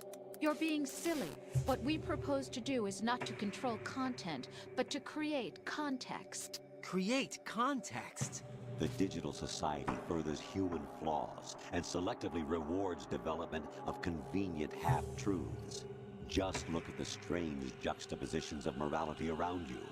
Billions spent on new weapons in order to humanely murder other humans. Rights of criminals are given more respect than the privacy of their victims. Although there are people suffering in poverty, huge donations are made to protect endangered species. Everyone grows up being told the same thing. Be nice to other people. But beat out the competition. You're special. Believe in yourself and you will succeed. But it's obvious from the start that only a few can succeed. You exercise your right to freedom, and this is the result. When you beat a game and you spend the whole time toppling the villain's empire that they built, and then finally, when you've gotten the villain down to their last breath, they reveal their intentions, and you realize they're based as fuck, and you're like, shit! That is always my favorite thing that happens in games. When you spend the whole game toppling like a regime or an empire, and then you fight the final villain, the big leader of it all, and the villain's like, ugh, you didn't know. I did all this because the apocalypse is coming, and if I didn't do this, we won't be able to stop it. Now the world's doomed, and you're like, fuck! I always love when that ends up being the twist at the end. That's always my favorite shit. All rhetoric to avoid conflict and protect each other from hurt. The untested truths, spun by different interests, continue to churn and accumulate in the sandbox of political correctness and value systems. Everyone withdraws into their own small gated community, afraid of a larger forum. They stay inside their little ponds, leaking whatever truth suits them into the growing cesspool of society at large. The different cardinal truths neither clash nor mesh. No one is invalidated, but nobody is right. Not even natural selection can take place here. The world is being engulfed in truth. And this is the way the world ends. Not with a bang, but a whimper. That got a little real, didn't it? So, yeah. That game came out in 2001. Perspective on the war economy and the future of the military-industrial complex. However, I believe the MGS games that take place in historical settings show Kojima's politics more clearly. I will primarily focus on Metal Gear Solid Peace Walker, but will also include items from Snake Eater and the Phantom Pain. Why are you doing this? Why? To make the world one again. The world used to be whole. If we are looking for a representation I'm of going to Kojima's stream socialist Metal Gear politics, Solid we 3 need not one look day. much further than the boss from Metal Gear Solid 3. She is the mentor of Jack, or as we know him, Snake or Big Boss. In the events of MGS3, the boss defects to the USSR, and you as a player are sent on a mission to kill her. In their final encounter, the boss tells Snake the reason why she defected. She said the world used to be whole. She also points out how politics constantly divides the human race into separate countries, which changes quickly throughout history. Yesterday's ally becomes today's opposition. And this Cold War? Think back. When I was leading the Cobras, America and Russia were fighting together. Now, consider whether America and Russia will still be enemies in the 21st century. Yeah. Somehow I doubt it. Enemies change along with the times, the flow of the ages, and we soldiers are forced to play along. Is there such a thing as an absolute Fair point. We're not really enemies with Russia right There is now. no such thing, and Not never even has been. now. And the reason is that our enemies are human beings like us. They can only be our enemies in relative terms. She wants the world to be made whole through the shadowy organization known as the Philosophers, a former group of the wealthiest people in China, Russia, and the USA. The boss's view that the human race should be united and not have borders was because she was the first woman in space. In the game's lore, she was also the first person in space, getting there before Yuri Gagarin of the Soviet Union. She saw the Earth from space for the first time, and this changed her perspective entirely. The dangerous mission failed, and the radiation she was exposed to scarred her for life, but she became concerned that space exploration would become another reason for meaningless competition. But the Earth itself did not have any boundaries, a world without communism or capitalism. In 1960, I saw a vision of the ideal future from space. I could see the planet as it appeared from space. That's when it finally hit me. Space exploration is nothing but another game in the power struggle between the US and the USSR. Politics, economics, the arms race, they're all just arenas for meaningless competition. I'm sure you can see that, but the Earth itself has no boundaries. No East, no Damn, West, she's spitting. no Cold War. And the irony of it is, the United States and the Soviet Union are spending billions on their space programs and the missile race, only to arrive at the same conclusion. In the 21st century, everyone will be able to see that we are all just inhabitants of a little celestial body called Earth. A world without communism or capitalism, that is the world I wanted to see. The tragedy of the boss is that she is constantly set up by America. They betrayed her and sent Snake to kill her. This leads Snake to leaving the US Special Forces and setting up his own private militia. Snake pledges himself to carry out the boss's vision for the future. This forms Snake's own worldview. Big Boss is another character that Kojima uses to show his socialist politics, and I would argue the game Metal Gear Solid Peace Walker, originally for the PSP, shows this more explicitly than most. Thank you, Big Boss. Call me Snake. Sorry, Big Boss. Listen up. For us, there is no victory. But in Revolution, doesn't one triumph or die? We don't do either.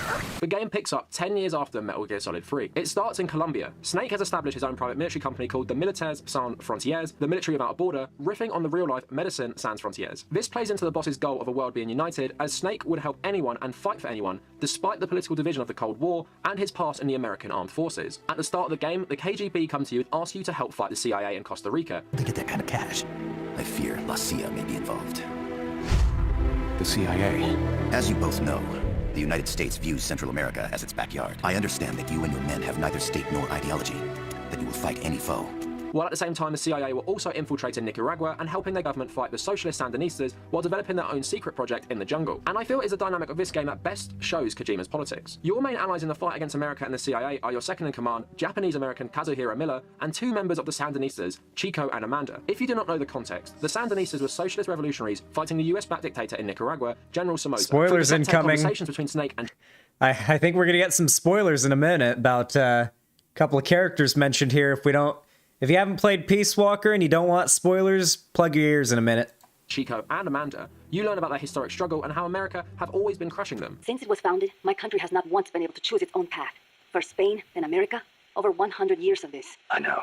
In the 19th century, an American mercenary named William Walker seized power in Nicaragua. I'd heard he exploited rivalries between the political parties. Even after we expelled him, the Americans sent in their Marines under the pretext of quelling political unrest. And the real reason? to intimidate the government and thwart the construction of the Nicaragua Canal. I thought the U.S. already has the rights to build a canal in Nicaragua.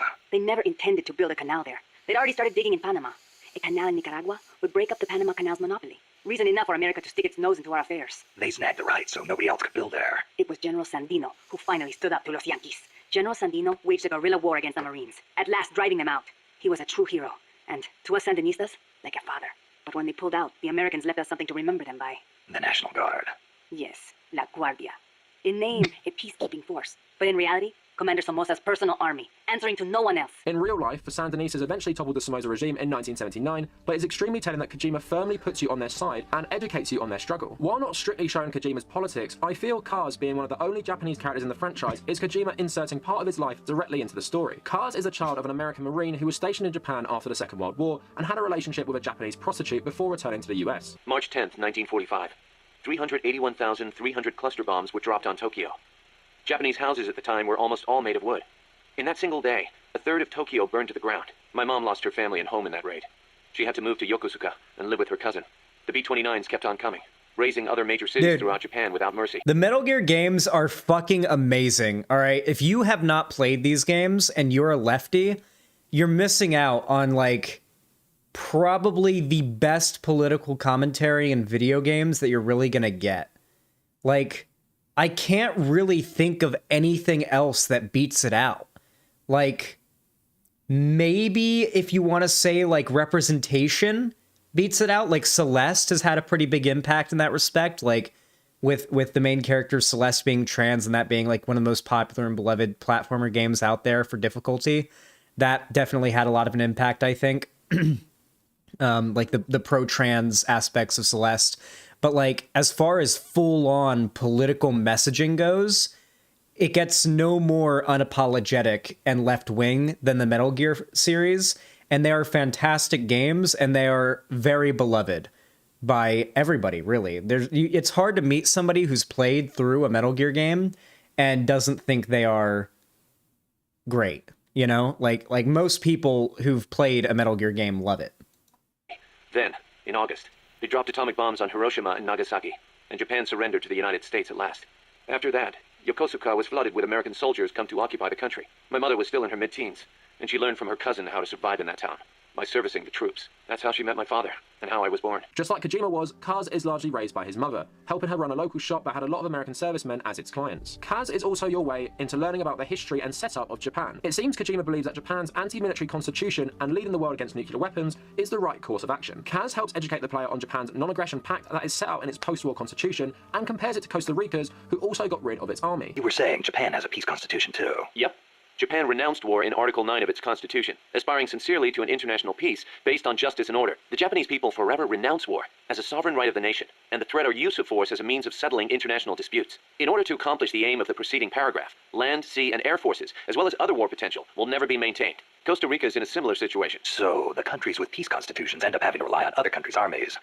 Kind of ironic. In part of Kojima's anti-nuke stance, Kaz and Snake discuss both Hiroshima and Nagasaki, and it is clear this is where Hideo Kojima's admiration for Che Guevara begins. Che Guevara actually has a link to Japan and its nuclear past. Che visited Hiroshima in 1959 after the Cuban Revolution. He was told he wasn't allowed to visit, but broke away from his tour group and took photos of the city. The year the Cuban Revolution was won, Che visited Japan as a member of an economic delegation.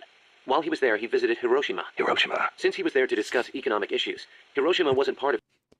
It is a very common trend in Metal Gear games during scenes where things are being explained to Snake for him to respond the thing that was just said to him in a questioning tone. So, Hiroshima, Metal Gear. Like, he it's just a meme, okay? It happens a lot, trust me. Of the original itinerary. Some said the Ministry of Foreign Affairs didn't want to let him go.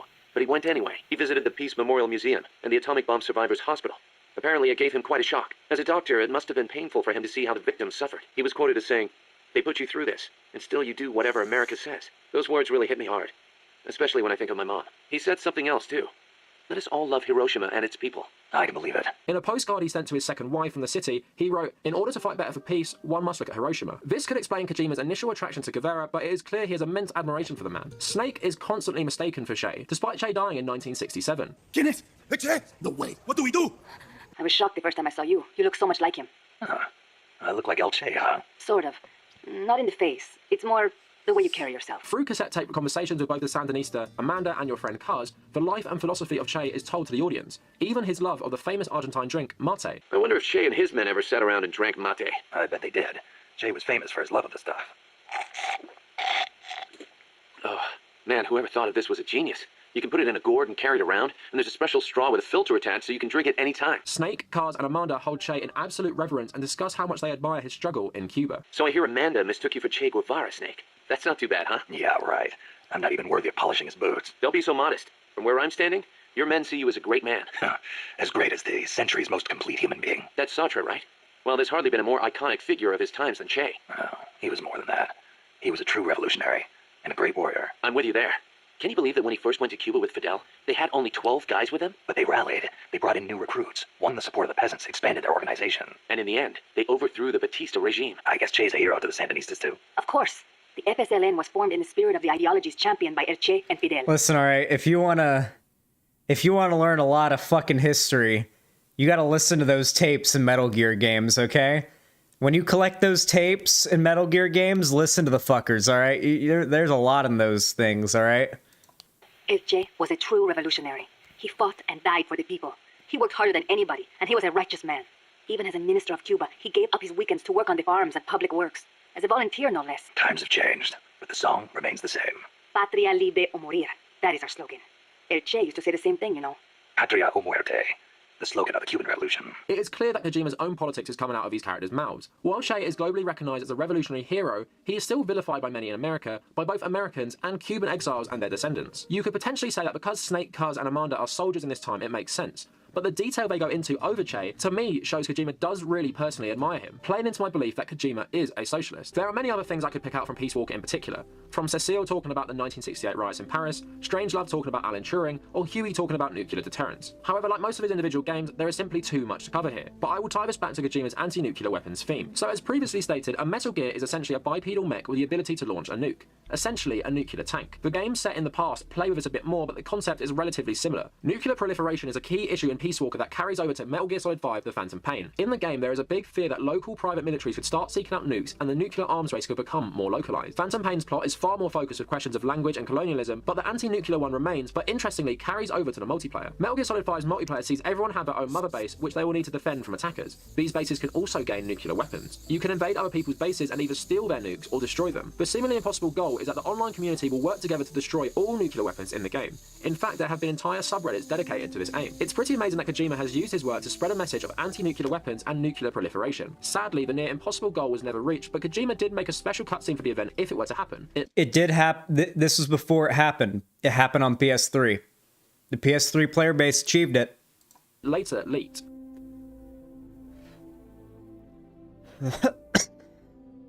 Oh.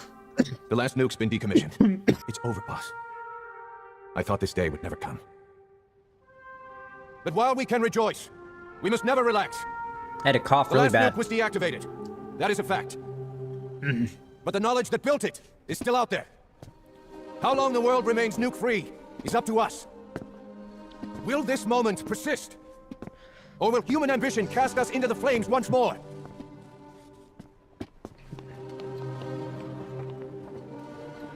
Our duty is to pass on what we've learned to the next generation. The memories, the experiences, the sins. Only when our children show the wisdom not to forge new spears,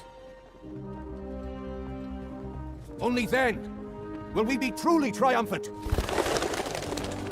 The shrine at the centre of the cutscene is a tribute to the boss with her quote, "We have no hope for tomorrow, but there's still hope for the future," accompanied by a child soldier laying the white flowers associated with her next to the shrine. It also says that the day marks the end of the nuclear flame that was set alight in Japan in 1945. It is clear this is a vision Kojima wishes for the whole world. The cutscene goes on to talk about how many nukes there were in the time of the game and the steps Russia and the US both took to reduce them. However, he also states that the end of the Cold War didn't end nuclear weapons and the threat of a nuclear attack is still high as terrorists could potentially access the technology. He ends it with saying that as of 2015, there are still 16,000 nuclear warheads in the world. The whole ideological split between East and West. In the end, it's just a greedy scramble for wealth by the ruling classes. The Western bourgeois stand to lose everything if their countries go communist. After all, the communists want to abolish private property altogether. so the capitalist rulers desperately tried to halt the global spread of communism. Hence the phenomenon of red baiting. As I've already stated multiple times, Metal Gear games cover so many political topics and philosophical concepts, it is impossible to cover it in a single video. Even just focusing on the big boss games is a challenge. This video was about how Hideo Kojima is a socialist auteur, yet I left out his criticisms of Guantanamo Bay and Ground Zeroes. I left out the entire plot of Metal Gear Solid 5, which focuses on historical issues of how colonialism erases culture around the world, and I did not really touch Kojima's critique of the private military corporations and the military-industrial complex. However, one thing is clear. Kojima's politics clearly lean in a socialist direction. Despite him never explicitly giving a political interview, through reading his games and the politics of our heroes, we can clearly see his politics on display. From his admiration of Che Guevara, the boss's push for a world without borders, Snake fighting with socialist guerrillas against the CIA, and the general depiction of capitalism, colonialism, and war, it is clear Kojima is a socialist. The bombast and sheer insanity of the series has acted as a cover, whereby Kojima has become extremely popular with the gaming community, which by and large is toxic against progressive politics. Kojima being a relatively apolitical person in public probably also helps with his image. Death Stranding is coming out this month, and it will be interesting to see how his political message progresses and evolves in his new game. But it is clear Kojima is one of the most prominent socialist game makers, and he has tackled some of the most serious topics the world currently faces. I haven't forgotten what you told me, boss. We have no tomorrow, but there's still hope for the future. In our struggle to survive the present, we push the future farther away. Will I see it in my lifetime? Probably not. Which means there's no time to waste. Someday the world will no longer need us. No need for the gun, or the hand to pull the trigger. I have to drive out this demon inside me. Build a better future. That's what we will leave as our legacy. Another mission, right, boss? Oh, a little spoilery there in that little last line, huh? Yeah. Those that know, they know. Those who know, they know. All right.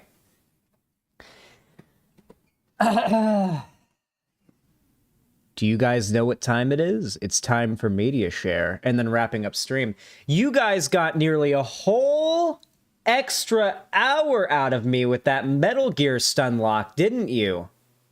Good lord, you did. Are you guys proud of yourselves? You got a whole ass hour out of that Metal Gear stun lock. Was it a good hour? Hypers, if you enjoyed that. That was good, right? That was fun. I'm not going to do the Turning Red review because people in chat said spoilers, so I'm going to wait probably another day or two. Let people watch it. We did a watch party last night, but 2 more days and all holds barred. I'm doing a review of the movie. Maybe tomorrow. I think actually, no. Tomorrow I'll do it. My next stream I'll do a review of Turning Red while it's still fresh in my mind.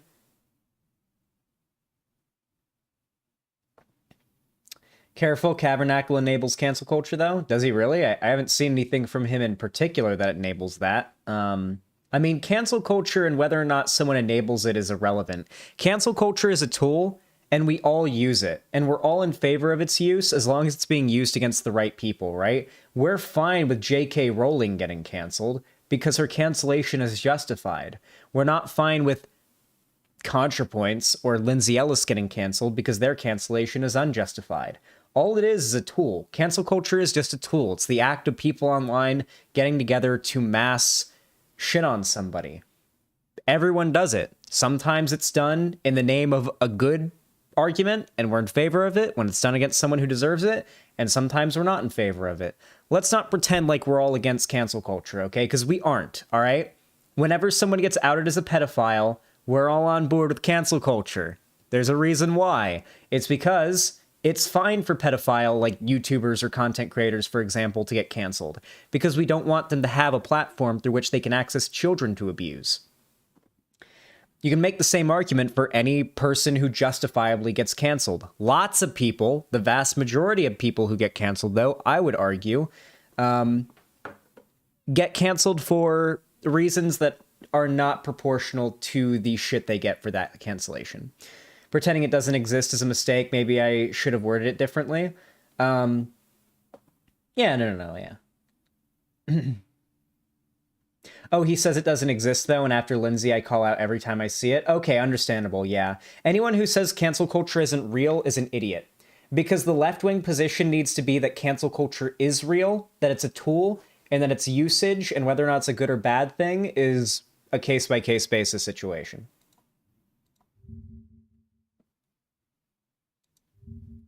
What is these? Ooh. Okay, these are some good emotes. Actually, I might add these. Not that one. Not the SpongeBob one. About this one. The Booty Among Us, I'm definitely gonna add that one. About this one. Yeah, we gotta add that one. Okay. Yeah, we're adding that one. Okay. Yeah, we're adding that one. Yeah, we have to add that one.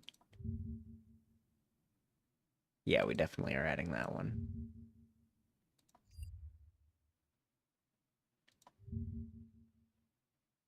Yeah, we have to add that one. All right. We are going to be adding, at the very least, Booba, Peepo Leave, Cat Jam, Smug, Sussy, LTG Now, Amogus, Ukraine Salute, and Hyper LFG.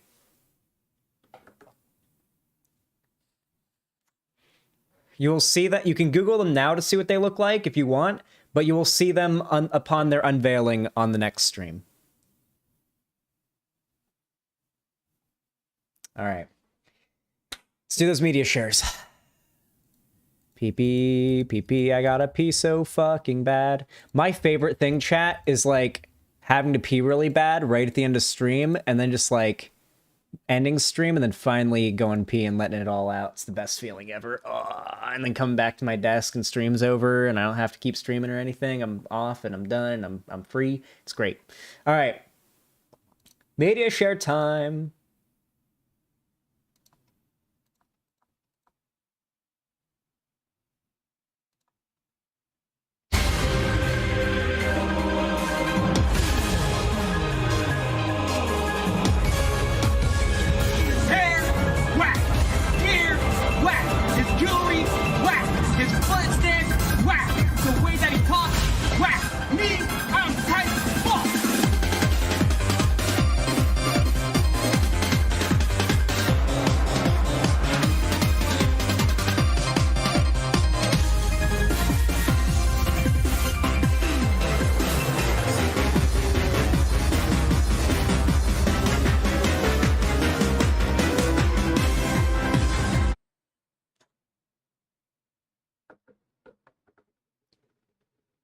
Mr. Krabs once again finding the most random videos to share. True.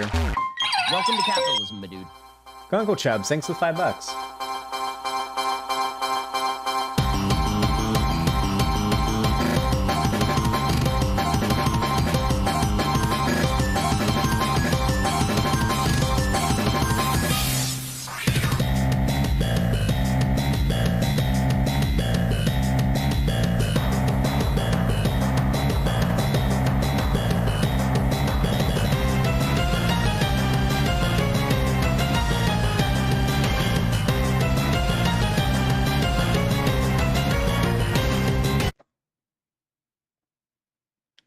That is pretty funny.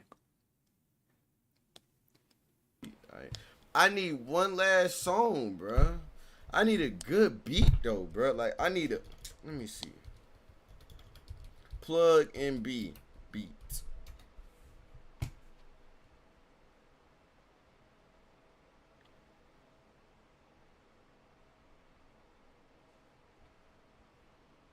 What the fuck is this?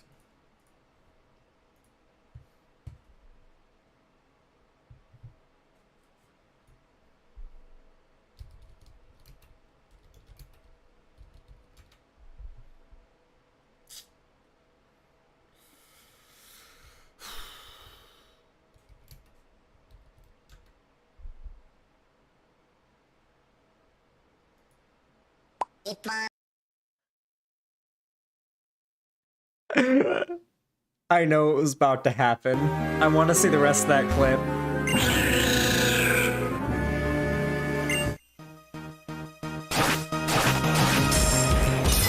The Gummy Bear song.